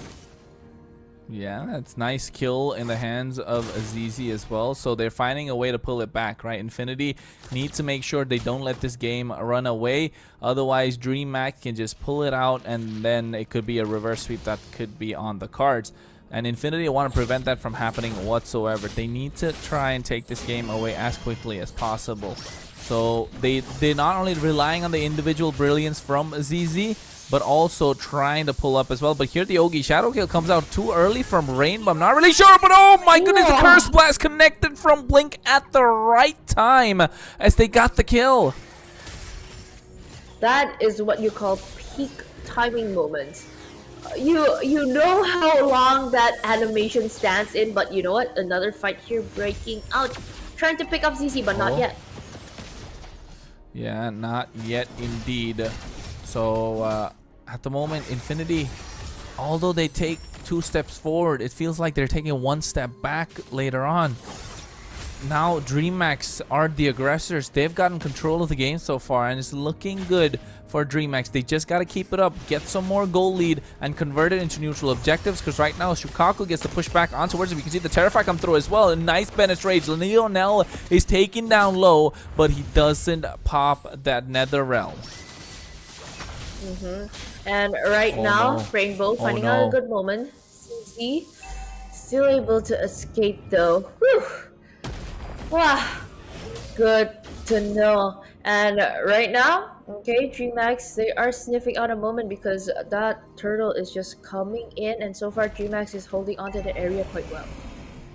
Yeah, they're holding onto the area quite well indeed. 4-man in the river, zoning out D's as well as Rusi, but ZZ in the back line trying to go for the gold crab. Should be able to get it. Doesn't have any of his skills just yet. We can see Rusi targeting down Rainbow. Has the blessing of the wilderness, but right now comes in as they get the kill quite easily. But good implosion comes into play as well. AOG misses every single person, but they get the target as Rusi is the first one to fall. They traded it for Rainbow. ZZ makes it out with the enhanced sword after the Nibiru's Passion was used out. V2 doesn't have anything. He uses the Bennett's Rage, but Lionel was taken down half HP, and now Doom is looking to take down the tier 1 on the bot side. For 1-for-1 trade and even a tower objective. So far, it is still benefited on the side of Infinity, even though there is a mirror trade on top. But because Team Infinity, they got to take out Rainbow, it's still in a favor of them because Rusi was collateral damage. But again and again, vision is there. Everybody is ready. Shukaku sniffing that out. Okay, a little bit aggressive there, but everything is just thrown onto him. Apparently, V2 getting that kill, and even with the shadow kill connected. Yeah, you can see right now enhanced chains come through as well. Concealed play from Shukaku. He's trying to go into the back line, trying to catch Doom, but he gets 2 in the process. Bennett's Rage with a combo, the AOG, as they get the kill. Nibiru's Passion comes out, and now without the Nether Realm present, he wants to go for the kill. Rainbow's looking for revenge. Vito flickers forward. Doom trying the Rhapsody, but misses the bullets completely as they get him on a killing spree. Vito is finally online. 3-0-3 on this Beatrix. This is a turn back moment for DreamHack if they really want to take this. And through all of that, for a turtle and not even the Lord, this is just getting spicy and spicier. And so far, DreamHack, they are clearing the wave quite well. And I think there's a Malefic gun there for V2, so at least you can reach onto that range of taking that mid turret down. Finally, an objective. And the first one down is in the mid lane, which is also good. Second one actually. And even down at the bottom, slowly but surely, DreamHack is putting the pressure onto Team Infinity for what they did in game number 1 and 2. Yeah, now you can see the tide shifting, right? They flipped the script in one team fight, and that was at the Turtle Pit as well. It was a good wombo combo. I wish we could really look at the replay right there. It was absolutely brilliant. A good implosion, a good Bennett's Rage, a good AOG, and then turned it into a Nibiru's Passion. That was absolute damage for days, and then even Blink dished it out as well. But right now you can see DreamHack overextending as Doom is able to poke them out. They realize they don't want to throw their advantage, so they get out. And again, it's one of their keys to victory, right? Rainbow splitting the map with a mobile assassin. And now DreamHack realize what their keys to victories are, and they're following it, and it's working out in their favor. They have about a 4K gold lead, and now they need to turn it into more objectives and finally secure that first Lord. And even right now for Team Infinity, they're just clearing up their waves. It's just back to their positions where they are kind of pushed in, my but then God! Whoa! Wow! What a play! Yeah, what a play! And that prediction though, completely predicted. Read him like a book. Enhanced sword came out. Shukaku flickered. Implosion.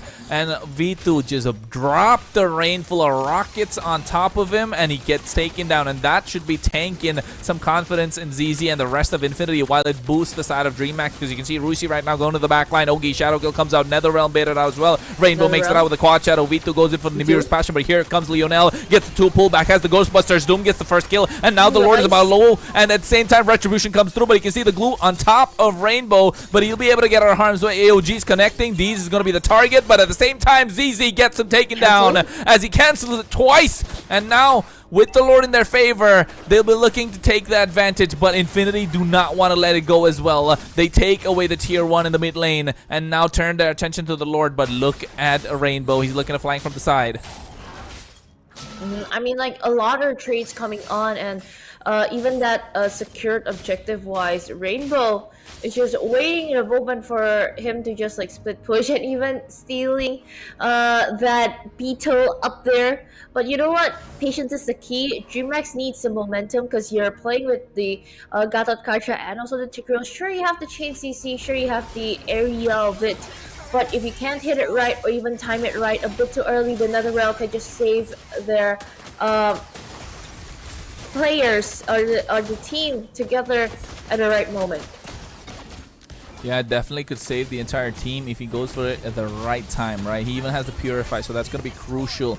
And the chain CC could come in from DreamHack at the right time. It's going to be all about timing, but you can see ZZ here is going to be the target. Conceal comes out, but at the same time, it is the same story. He uses the implosion after the sword is baited out, and then they put in that Bandit's Rage, and they secured the kill. So ZZ's not allowed to do what he was in the previous game. They got his number. That's what this Tigreal was picked for. Shukaku putting on a display, a show of a skilled, high IQ gameplay coming through from the side of DreamHack. And I mean, like, if you want to try to teleport and everything, probably Shukaku already knows the range. Because like for the Julian, there isn't a like special effect that you can like, okay, I can just mimic this area or whatnot. But Shukaku though got the timing. That timing was just impeccable. But at the same time, fully committing onto that fight. Ogi Shadow killed the 5 people, but Shukaku though is the main reason there. If the fight starts, he's the main reason of why they started it. Yeah, that's true. He's the one that's initiating the plays, right? He is the primary initiator in this one. He's the one that's engaging the entire time. Black is just following up, and he's waiting for ZZ to be out of position to do so. Now, without the hard guard, ZZ's not as tanky as he'd like to be.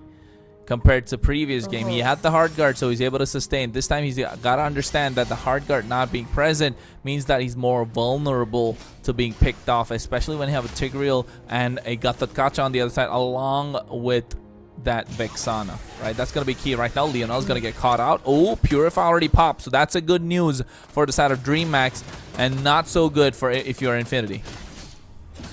Yeah, it's very expensive information already given out, even right before the Lord fight. But what I do know that Infinity put up a very good fight in high ground defenses. So that is probably the key if they really do want to play that. Even though Lucy is just actively looking at that right now, I don't know that if that a steal can happen. Too aggressive, too early, I might say, because of the follow-up is a little bit late. But you know what? At least there was a vision provided. But right now, they really gotta devise a plan, because Doom on the Granger, defending on the base wouldn't be as easy if it's him playing on the Beatrix. So I would really like to see how this turns out. But I do really know that Team Infinity has that grit on just holding on to the last breath, and actually good at flipping moments. So DreamHack really gotta watch out for that too.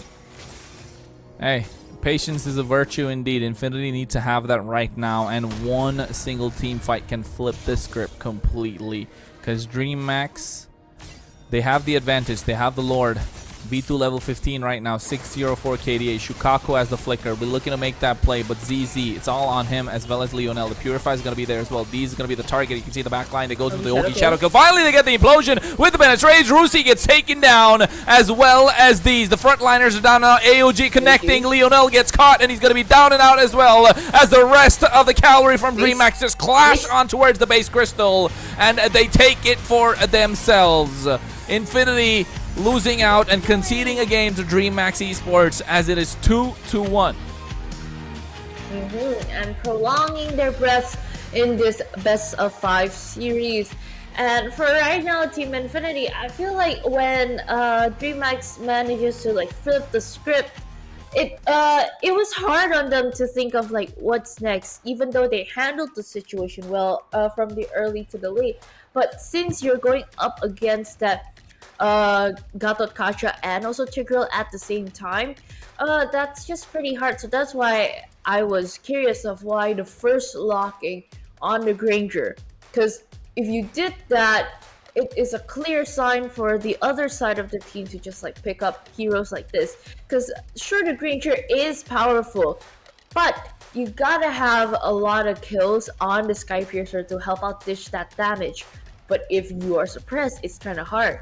And if ever you've seen that Gatot Kacha or even that Tigreal, and I really know that Doom performs well either on the Beatrix or the carry, this can actually help and elevated this draft later on. So that's why I probably they can go for another type of strategy next for game number 4 to take the point home, or probably DreamHack has the opportunity to just equalize everything.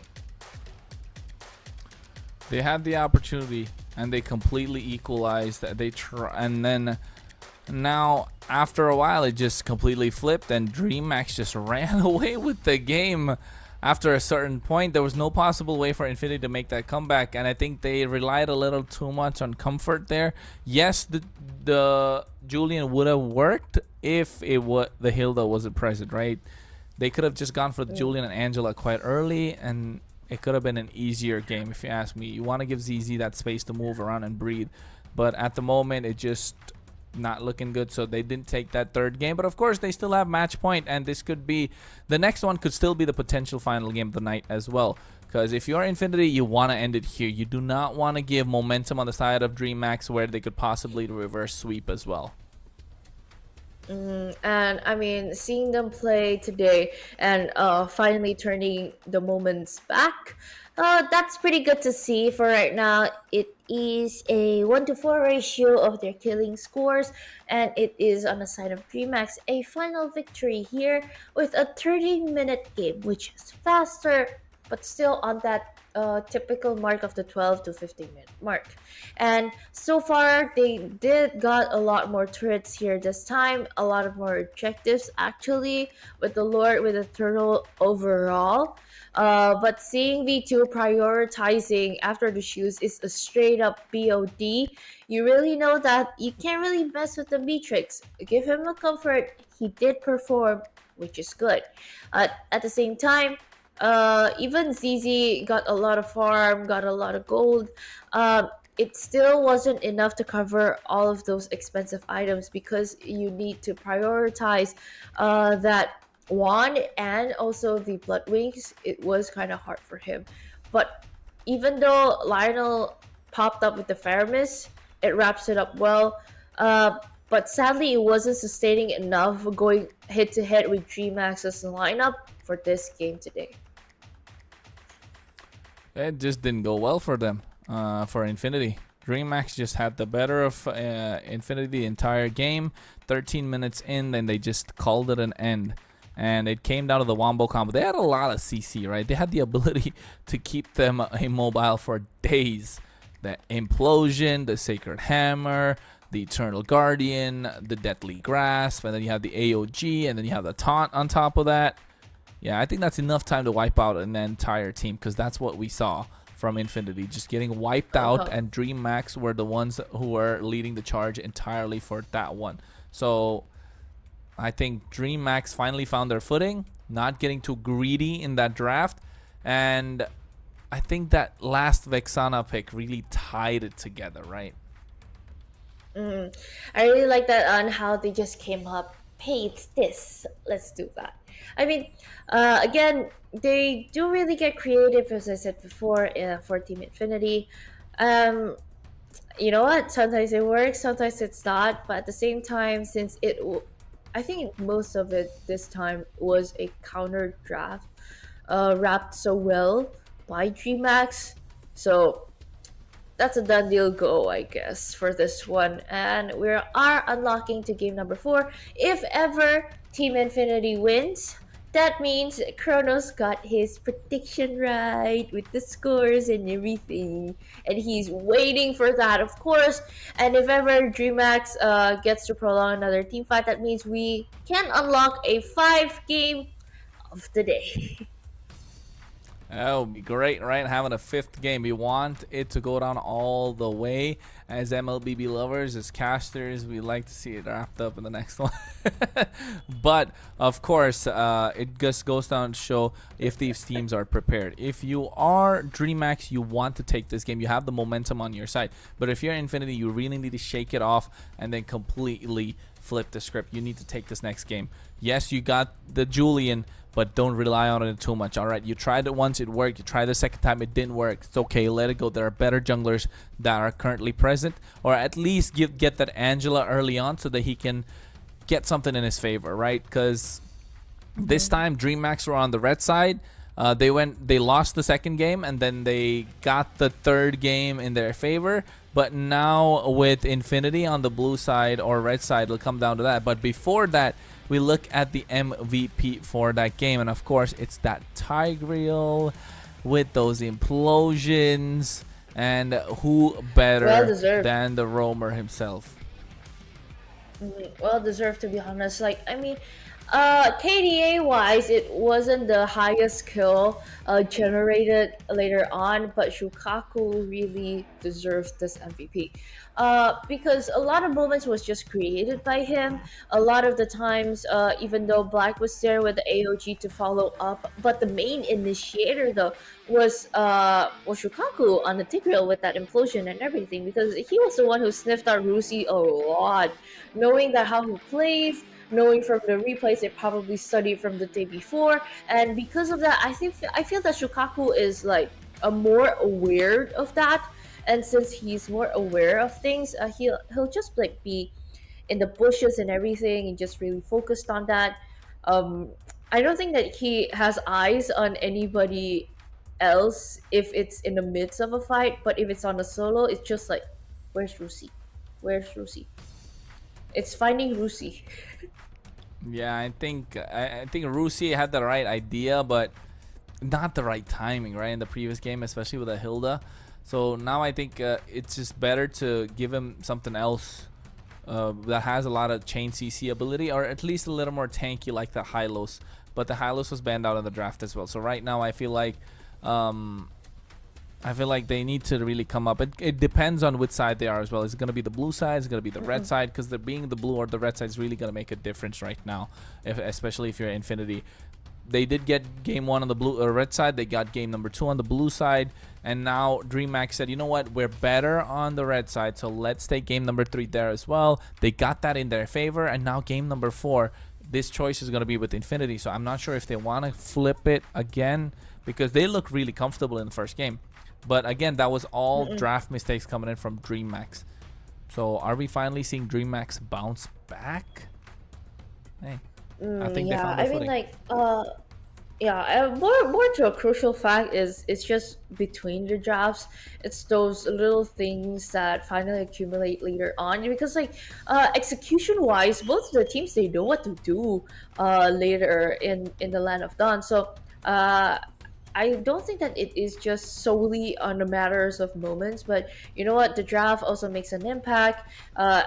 After also a lot of updates and a lot of new knowledge brought up, they say statistical wise, it's kind of like 60% from the draft can actually determine your winnings. So let's see how this goes. So far, still respected heroes though. No Hylas, no Harith, no Joy, no Chep, probably no Tucson if you want to respect that, because like Lionel can really play that hero. Say goodbye to it. And from Team Infinity, last ban, probably, yeah, you want to respect the Hayabusa if ever you do want to play that Julian again. But right now, Kimi is still open, Badong is still open. I love this comparison that the first one was just popping up Badong. I really like the Badong Gatot combination. It worked wonders through a lot of the teams actually. And since you know that Shukaku and Rusi both loves like starting fights, finding good visions, so at least they can do well with those typical of heroes who just like sniff every moment out. But that doesn't close the possibility of picking up like a single targeted pick off hero, but still go aggressive like Jawhead and the Tro should be fun. But you know what? It's not bad. The Valir. The Valier, a straight pick from DreamMax as well. I think they're just looking to play around that right now, and they understand there's going to be tanky picks on the other side, especially this Gatot Kacha. I like it. You get that immunity, you get that Searing Torrent from the side of Blink. So DreamMax are looking to play around that, but I think right now without the Hayabusa being present, this Valier is looking a lot more comfortable. And if you ask me, Infinity need to prioritize the Farsa in the first phase so that they can outrange this Valier and dish out the damage. But again, make sure Doom gets his priority as much as he can, get that Granger in their favor. And now DreamMax can really look at just picking up a Suyo with the Kimi and just lock it in for themselves as well. And if ever they do want to try the Kimi again, this could actually work this time. Since Team Infinity, they prioritize the Granger and also the Gatakashi. Same trail of thought though, thought, of getting at that Farsha for Team Infinity. So at least you're not getting pushed back by the Valir, but you can just like outmaneuver that ultimate, so at least you can still dish out damage to the back line. Plus, it complements the Gato Kacho well also. But you know what? You want to go ahead and aggressive. You have the Phoveus and also the Hanzo. We've seen that how much impressive that this Phoveus can bring to the table, and also the Hanzo picking off Doom. It'll be kind of hard though, because players in Team Infinity, they really know what to do. They really do have stoppers through all of this. But so far, it is still a power pick in a prio meta right now. So good for DreamX, I guess. Yeah, I think it's good for DreamX indeed at the moment. I like this Hanzo coming through, can dive in the backline. Doom is not looking as safe as he was in the previous two games. Now they get their hands on the Suyo, which is good. And I think if you're DreamX, you'll be looking to take out that Farsa. You don't want to give that extra bit of range, but they take away the Beatrix that Vito was so confident on. He had that in game number 1. If I'm not wrong, he had that in game number 2 as well. He locked it in for 3. Is that 3 games in a row? So I mean, they definitely have to ban it out. They take away the Matilda right now. That could be a problem. Can dive on towards the Hanzo straight away. And now it has to be that Farsa coming in for the side of DreamMax. Although they have the Hanzo, I would not risk it. Right? It's not worth it at this point. So Infinity need to lock down another goal laner. I think, yeah, what's up? Moskov? Yeah, Moskov. I think Moskov's got to be the ban. You were saying something though. I forgot. And yeah, about the I mean, yeah. I mean, I thought of the wings by wings. I'm pretty sure that they don't really need to worry as much. So at least that you can walk around that. Yeah. Irrital is just a respect to one of the signature heroes picked up to V2. I mean, like V2 and Doom, they really have like similar hero pools. So it's kind of like a night market sale for both of them. Who can grab what first? It's just whatever's in the current meta, right? These goal laners are really good, and you can see that Farsa coming through as well. The Farsa definitely has to be respected at this moment, and it's banned out, and now it's looking dire for Infinity. So they don't have any extended bit of range that could create a problem on the other side. Farsa definitely fit that bill, but now you can't really pick up the Eve because you're going to be too stationary, and you're going to be slow in rotation. Hanzo's going to eat you up for breakfast every single day. Now Infinity need to lock down on a mid laner that could get some control. It's got to be a Vexana if possible, but then you're outranged again by the Valir. You can go for the Sicilian. A Sicilian's really good. It pairs up well with the Granger as well, but they're waiting for that until the end. They lock down the CC. That could once again be a problem against this Phoveus. We saw that in game number 1, that Deez was an absolute monster on this CC. So now on the other side, DreamHack need to top it off. They need to find a goal laner that's not a Beatrix, not an Irithel. Herith also not available. Granger's off the table as well. Kimi is still up for grabs, as well as... Oh, they go for the Kalea. Yeah. Okay. Moscow, if they want to choose a comfort, but if you want to go for a range, a Bruno and a Brody is still open. Probably more to the side of a Bruno. But then it is a Kimi. They still want to try for that idea. For Team Infinity, magic wise, this would be a very hard thing. Vexana is not a it's a good idea. How about Lilia though? Can it say Luyi? Oh, a nice Luyi popping up. I like this one coming through from the side of Infinity. Now they have playmaking potentials. Get straight to the back line, and it's gonna be a problem, of course, on their side. So I like this, and I think it's gonna be. Now we have a game on our hands with this draft. We definitely have a game on our hands right now, Vey.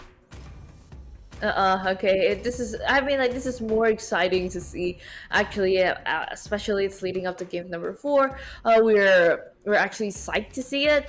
And for now, since there is a more fighting potential up because of Louis being brought up to the table, this might be interesting to see. But at the same time, you're dueling against V2 on the Kimi, which is also scary.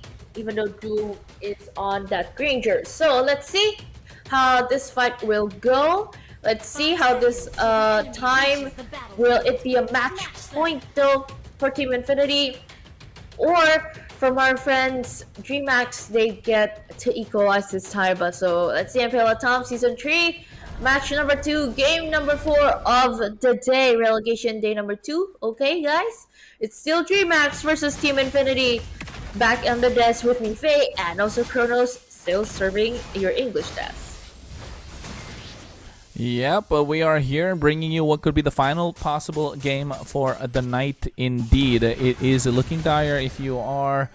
it's looking good if you're a fan of both teams, to be honest. Both these drafts look absolutely amazing at this point, and right now you want the early game in the favor of Infinity, especially playing the Lu Yi. You want to dish out as much damage as possible, be a problem, but Shukaku has that heal, and now with this Hanzo on the other side, he's looking to invade and take away the jungle as much as possible and be a thorn on the side of Infinity. And you know what? Still playing slowly, still playing steadily. No thorns pricking here and there, only Kronos Kuna is just poking me on the screen. But you know what, Team Infinity, they just started to invade some of the jungles here and there. You can't really save them that much because, like, you know what, ZZ is just finding moments. Those little gold add-ups can finally be a mountain later on, late in the game. Because, like, seeing how he funnels in the gold other than the minions, other than stealing jungles, his rotation though, it's just quite fast because you know that there's a Loi trying to enable you later on. Rusi? Oh yeah, it's gotta be there, but you can see right now Rusi's been taken down low. It's all thanks to the Soul Snatch, and I think even the regen was cancelled out by the burning effect coming in from the Valir, so he has to pop the Revitalize right now to survive. And Deez is zoning out everyone, especially Blink with the Searing Torrent already being utilized, and they still get the Retribution, so ZZ secures himself the turtle. Infinity looking strong, but don't forget a Hanzo should be able to farm up much faster. And you know what? Since 1 or 2 things are just taken away from the Hanzo, so probably it needs more time compared to the normal Hanzo without any buff stealings. So, you gotta rack up those kills if ever you get the chance to do so. Because for right now, sure, in the early you can sneak here and there with your Pinnacle Ninja form, but it will be kind of hard though if ever you can't really try to burst someone down solo, because you know what, that's the solely purpose of using the Hanzo, right? Because if you can't do that, it's gonna be hard to snowball in the early game. Yeah, it should at this point, and I think You want the Hanzo to snowball as much as possible. Oh, but the diversion play right now, looking to catch Hanzo off guard, and he comes in as nice. he kind of sniffed that from a mile away. But over the bot side, you can see AOG trying to stop Chicago from going back as well. He is forced to flicker out. Doom was dishing out a lot of damage. And you know what? ZZ is just actively searching, be a menace here and there, because Blink and Black coming in quite strong, both of them. Even though Rusi is just there tanking of them, but they really gotta disperse because it's not a good position for them to just want to go head to head from this fight right now. Because I don't think that both sides, either of them, have the firepower ready yet. So you better focus on those jungles, you better focus on those objectives, because slowly it's just them zoning out the first exit on the gold lane. Yeah, they got to find some pressure, make sure Doom is unlocked early so he can dish out the damage. He can poke from afar. That's what they need him to do. As the turtle is up, they're trying to get it started. But at the same time, Rainbow should making his way with the Pinnacle Ninja as well. As right now, you can see Shukaku gets a knock-up, but he's able to get that turtle for himself. Tsunami Slam comes down, but he's got to be the target. He gets taken down first blood in the hands, but here comes the Pinnacle Ninja. They have the damage. No, it's not present. They find Black as well. That's a lot of damage coming through. And right now, Vito trying to get out of harm's way, but you can see they come with the diversion. And these able to make it out some way as Infinity find 3 and the turtle as well. I was holding my breath that whole time, to be honest, because like I'm at the edge of my seat seeing that moment. I was afraid that V2 was going to get caught, but you know what? They again, you know, Team Infinity, because of their fresh start and everything right now, it's just a new level of discipline of this, like not forcing anything out, because anything forced or rushed will never be good. So if ever, right now Team Infinity, they already have that gold lead around 3k, 3.4k, 3.5k coming in, and for right now they do have a good steady footing, because right now AOG jumping in quite a little bit early. Okay, Chronos. Yeah, they go in. They got the dispersion diversion. A lot of damage being dished out. Black's taken out half. Oh no, not he's still surviving the Infernal Pursuit, but still a lot of damage being done. And finally, Rusi's still able to survive thanks to a lot of tankiness. But here with the dispersion diversion, he gets taken down finally. These being traded for Black and the Shukaku, so that's still good news for Infinity. I mean, see, this is what I said, that in the early game they can't really force a lot of team fights because sometimes those items are not there yet, so you can't really like afford to just gamble on.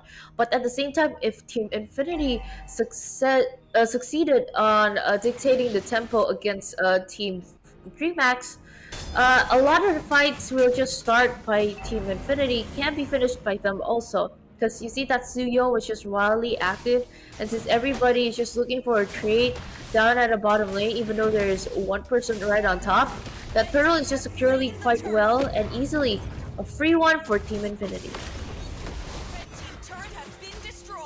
Yeah, free one indeed for Team Infinity, and now they found a way to keep this Hanzo in check as they get the mid lane tier 1 tower. Shukaku doesn't have the space whatsoever. Rainbow is behind in farm.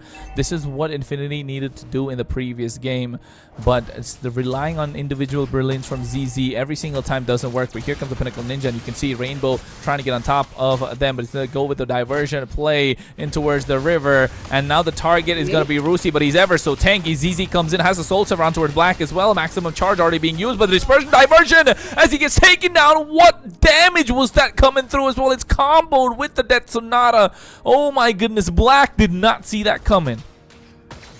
And right now Team Infinity, they're just looking at an angle moment here, and one by one chunking down those tier 2 turrets, and not even 8 minutes, so basically they still have that mini shield around that damage reduce defensive turret there. But for Team Infinity though, it's really looking good for them. Yeah, it's looking good for Team Infinity right now. If you ask me, it's working out in their favor. And so far, So good diversion going on towards the orange buff, trying to catch them off guard, but don't see towards the other side. A nice rotation coming out from Doom as well. He's only showing Doom. That means they want to bait him out. That's the main thing. They're looking to bait him out at the moment, and Rainbow's gonna be the target. No diversion play just yet. They take away the tier 2 on the bot side, so now the Lord is gonna be the target. 10 seconds, Lord is up, and Infinity are looking strong to take it. 6k gold lead in their favor. But I don't think so that this one Lord can be a straight final push though for Team Infinity, because knowing that from the middle lane, DreamHack still has a 2 tower standing. So at least they can get is like 2 or maybe max 3 towers for Team Infinity if they do want to work some magic on it. But entering into this fight, I don't think that it is wise. Even with the Pinnacle Ninja, it's hard to take that Retribution power because anybody at all can just burst you down that easily, even though you can just teleport back with a little bit of health left. It's just really hard on the Hanzo right now. Yes, hard if you're a Hanzo right now. You can see Rainbow are just level 12 while ZZ's level 14. It's looking dire right now. The Lord is coming down the top side.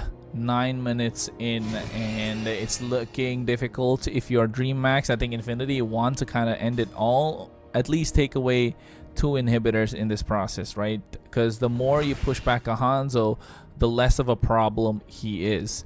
And they're timing the waves so cleanly, maximizing the utility of this Lord, trying to get as much super minion waves as possible.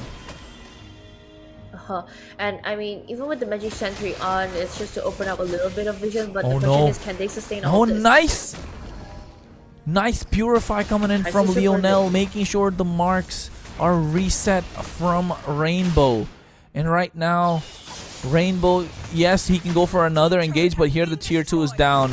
Holy Shield's gonna get procced in the mid lane as well. So that's some good news on there. Oh, wait. Wasn't it supposed to? The minion was already in, but seems like not. And here finally they get in, but he's taken down low. He goes in every single time. He is eating a face full of damage. Right now the Lord is up on the top side, crashing in towards the base crystal. The Holy Shield making sure the Lord is taken down. So it'd be good defense coming out from DreamMax. Disciplined defense and trying to go for the push as well. But oh, here's the diversion on towards the other side. They go and catch Rainbow off guard, and he gets taken down.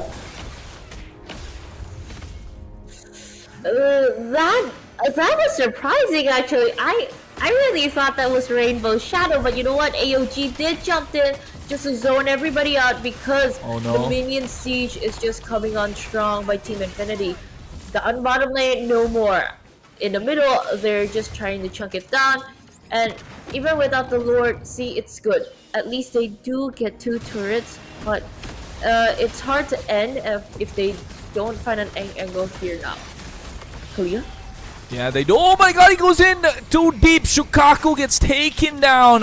I'm not really sure what he was thinking at that point, but right now V2 is kind of free hitting. There's nobody to stop him. At the same time, you can see Infernal Pursuit could come out from Black, but here they go for the diversion play, but it gets spotted out. It's not pointed in towards the bush, so it was visible to the rest of the team. As now, that was a slight blunder coming in from Lionel, but he doesn't make too many of those, so don't count on it one more time if you're DreamMax. But right now, it's just Team Infinity waiting on that another door popping in like seconds. At least with Sword, I'm pretty sure he can end it. If ever DreamHack not fighting stoppers or any clear towards Team Infinity. Because right now it's just free up for ground for them. I don't think that is wise for people to try to contest this. Rainbow has that. All we need to do right now is to defend this, but the question is it enough though? You have the Valier and you have the Kimmy. Can they deal with this? Yeah, I think at the moment, can they defend this Lord, right? That's going to be the big question. It's been a clean game so far. 10k goal lead in the favor of Infinity. Right now, it's 12 minutes, 30 seconds in. And it's looking dire. V2's not yet level 15, level 12.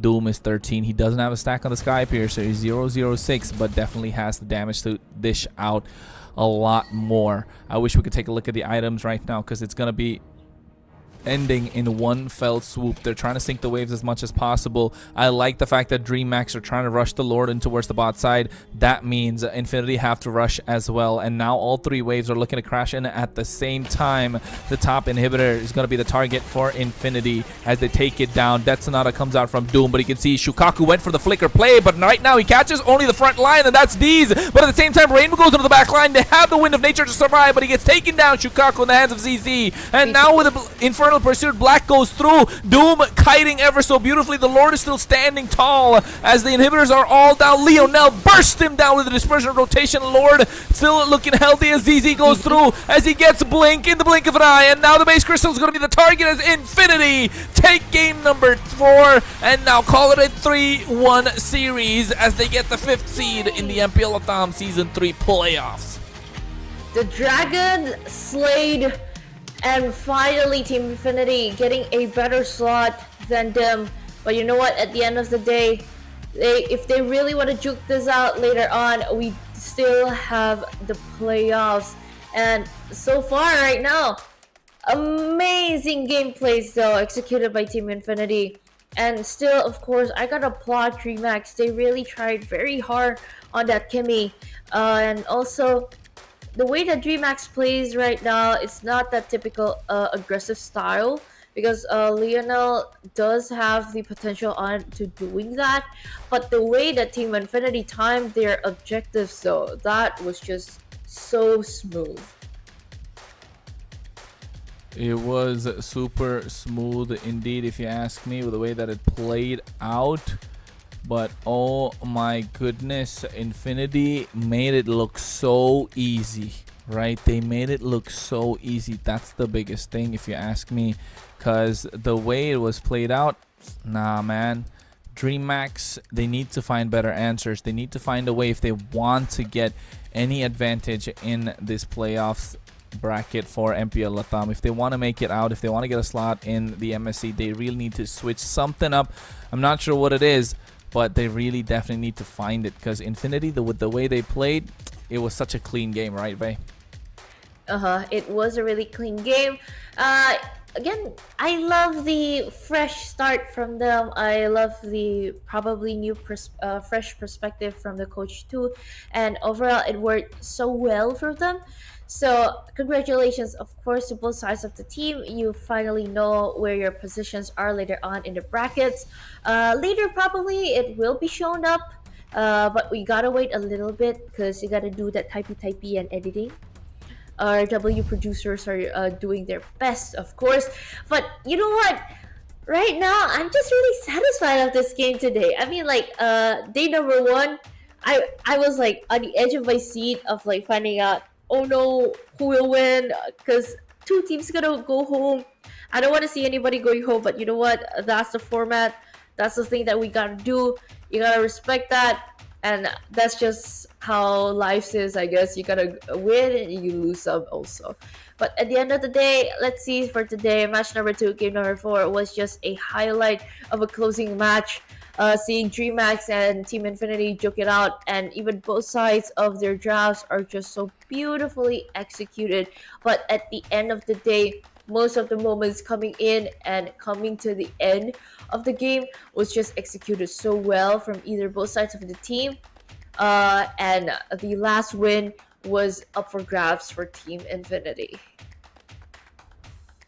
Yeah, it's definitely Infinity who took the entire game and the entire series in a very dominating fashion, apart from that 3rd game, right, where DreamHack just all of a sudden pulled up because they played absolutely brilliantly. And in this game, Doom didn't do a lot of damage in terms of, I mean, did do a lot of damage, didn't get a lot of kills, but played a little more of a support role with this Granger.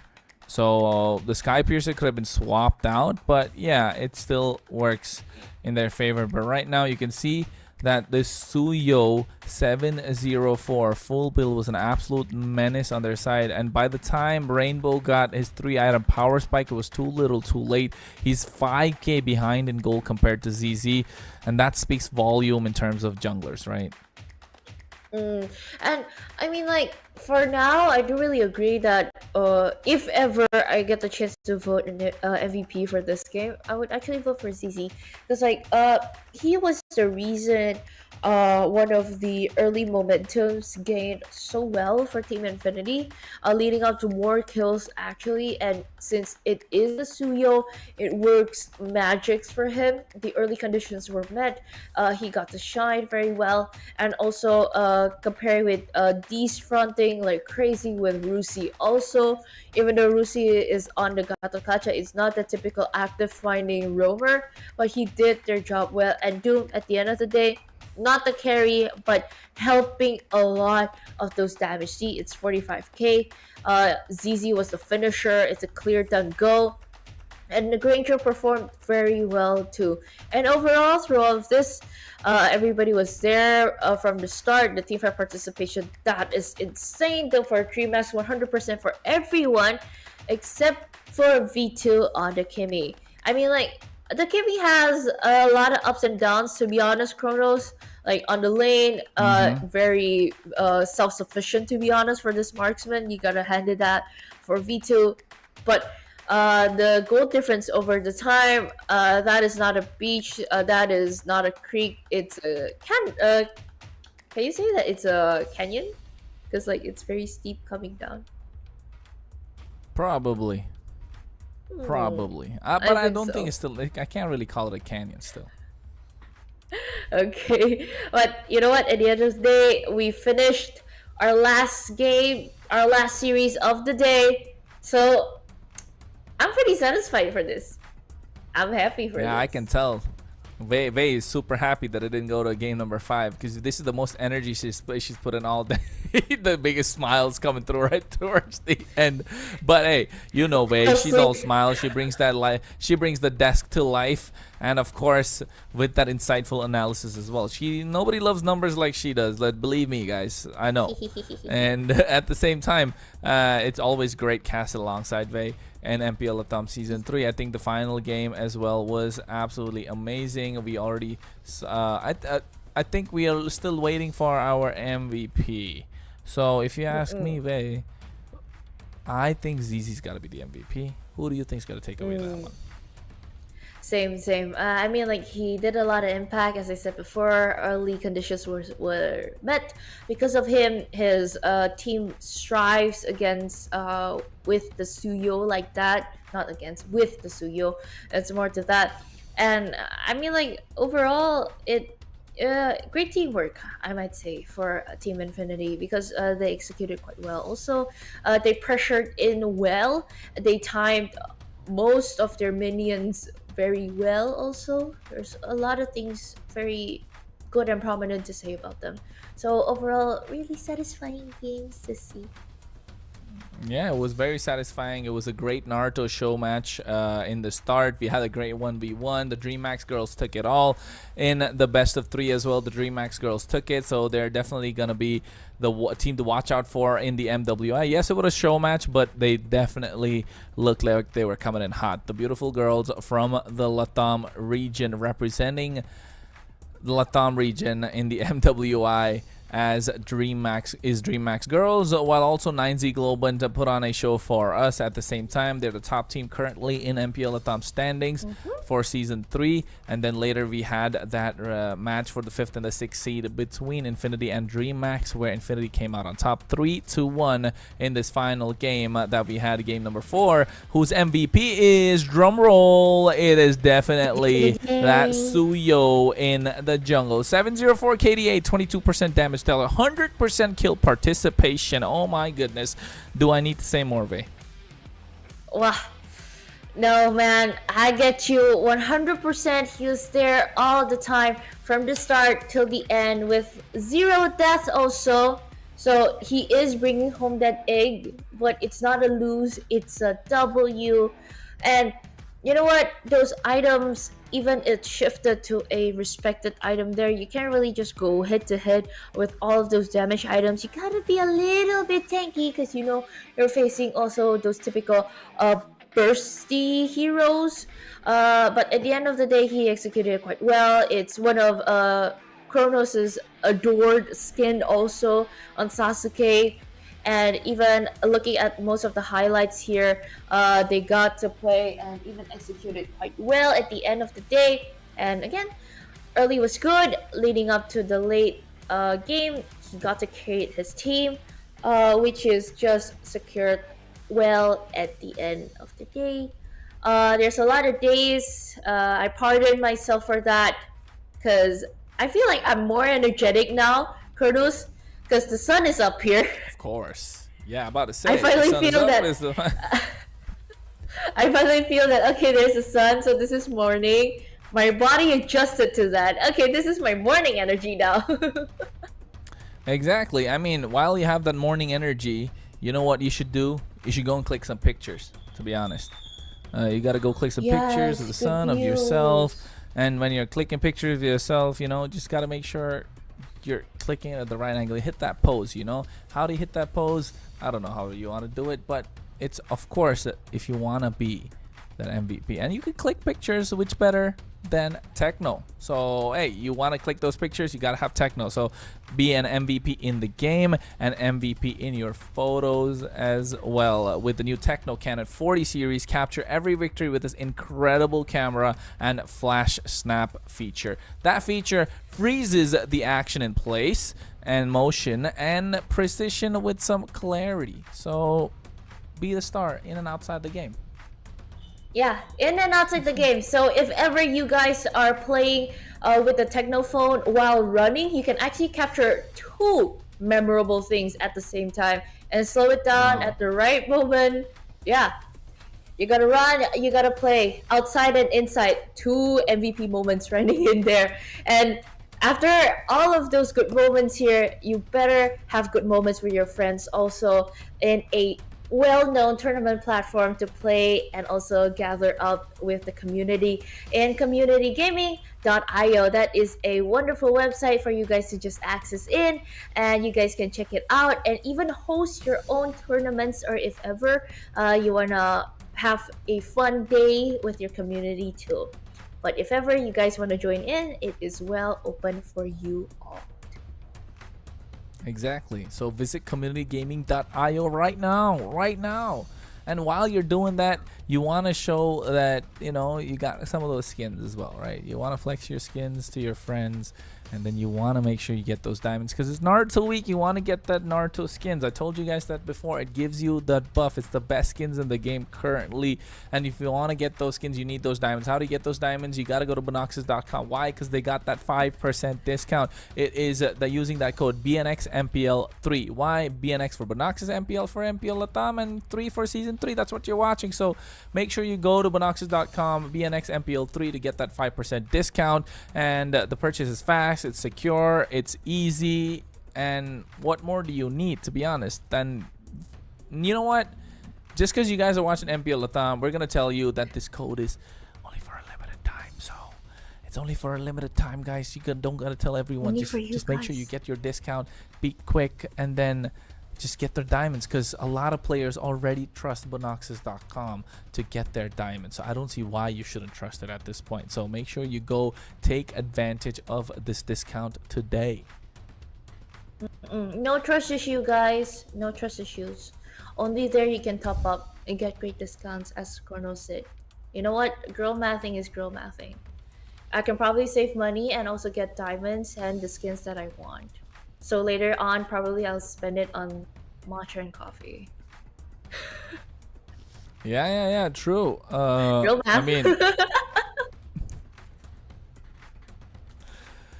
yeah, I mean, at this point, right, we're just looking forward to the next set of matches that could be coming our way, right? That could be the playoffs from next week. I am super excited for the playoffs. I think we're just probably waiting for the brackets, if I'm not wrong. Or if the brackets don't come, we're just going to see it later. It's all right anyway. So at this point, Wei, who do you got? You know what? I'm gonna ask you a prediction. Who do you got to take the entire MPL LATAM season 3? Oh, champions later? The entire thing. Champions. Who do you think is gonna be Entire the thing. champion? Okay. Bro? So champions, yeah. Can I say top 3 though? No, champions first. Champions only. Okay, champions first. Okay. All right, fine. Go top 3. Go top 3. What do you think is gonna be your top 3? Okay. Go top 3. 9Z Globant, Influence Alright, Rage. I agree.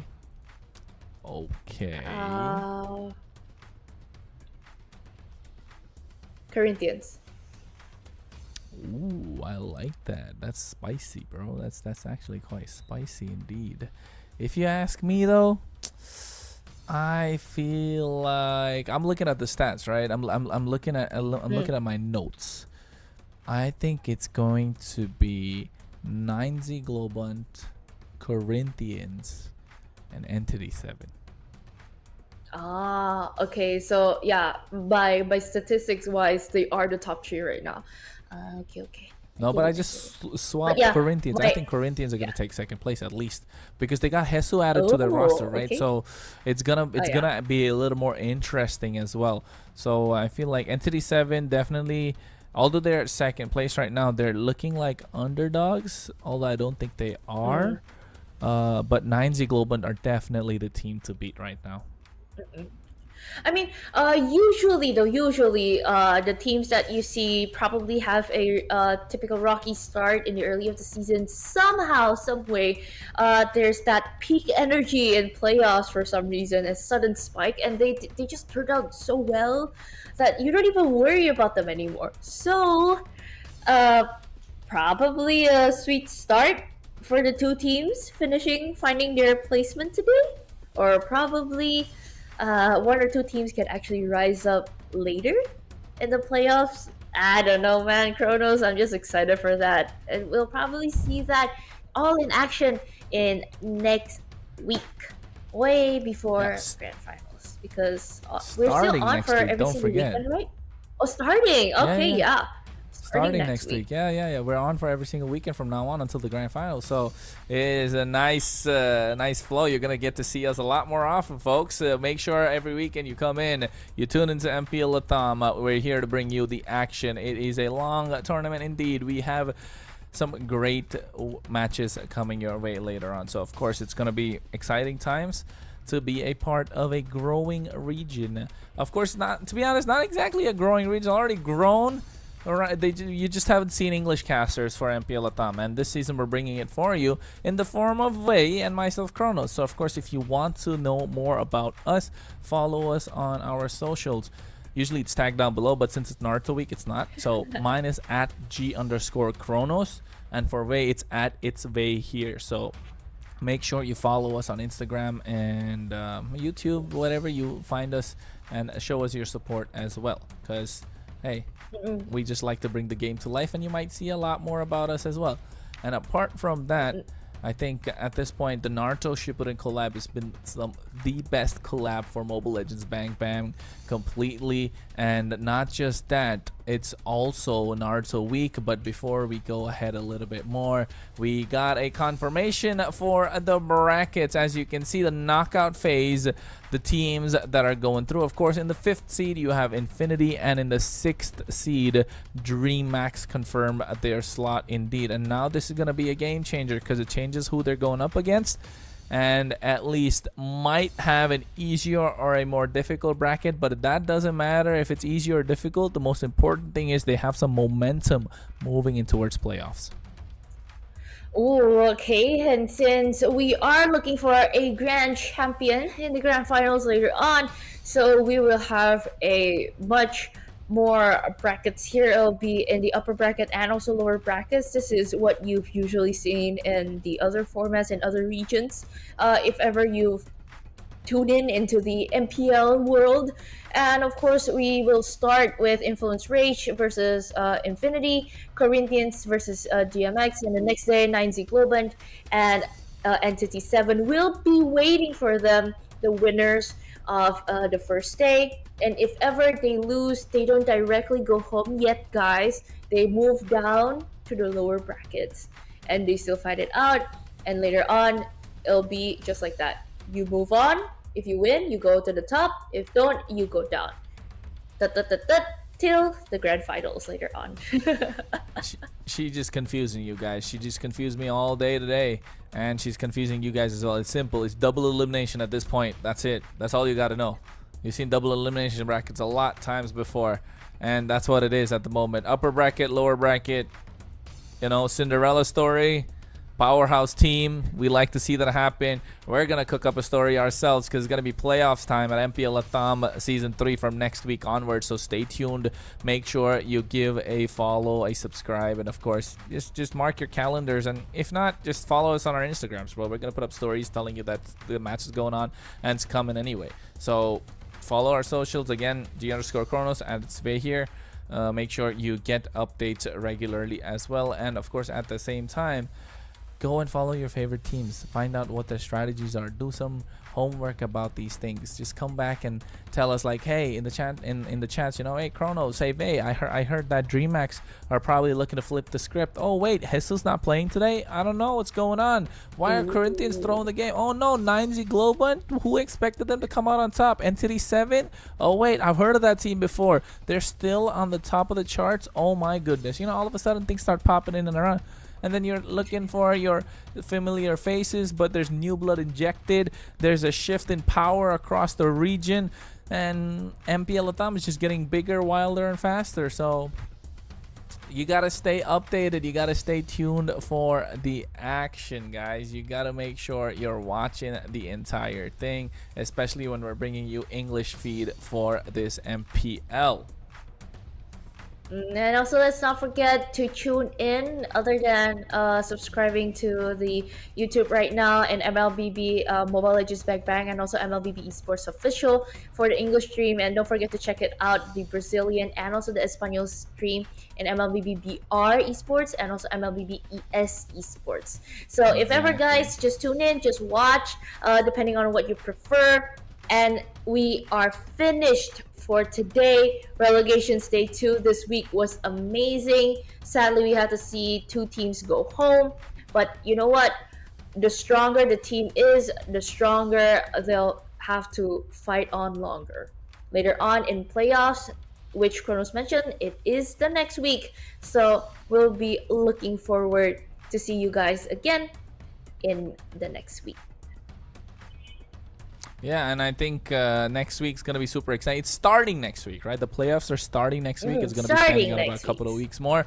And then we have the grand finals that will be coming in the 7th of June. And let's not forget, the 2 teams that make it to the grand finals are going to be the ones that are representing the LATAM region at the MSC. And that's going to be the first place team gets a direct slot in towards the main stage. The second place team gets a slot in towards the wild card. And if you ask me, I want a slot at the main stage straight away. And not just that, you'll of course get a big piece of the big prize pool of $28,000 in this MPL LATAM season 3. So it's looking good for those top 2 teams, and all these teams, especially 9Z Global and Entity 7, they've had plenty of time to do their research. They've had plenty of time to strategize themselves. They've had plenty of time to scrim, but that also means they haven't had many matches and tournaments, have they? So are they going to be out of touch? Are they going to be rusty? I hope not, because we want to see the best of the best at their best, playing against the best and giving us their best, while we give them our best. Yeah, it's gonna be, and then all the best as well to all the other teams out there. And at the and finally, we're at the playoff stage. It's been a long time. We had a nice long month break as well in the month of May. In the month of April, we started off early on in March. It's been 1, 2, 3 months. It's gonna go on for a couple, 3 more weeks if I'm not wrong, and then it's going to reach its pinnacle, and we are getting to that point. We're getting to the point of the tournament where you got to put your money on the line, where it's starting to get heated up, and teams are, you know, I'm as excited as the teams are as well. So if you're excited, make sure you let us know in the chat you're excited.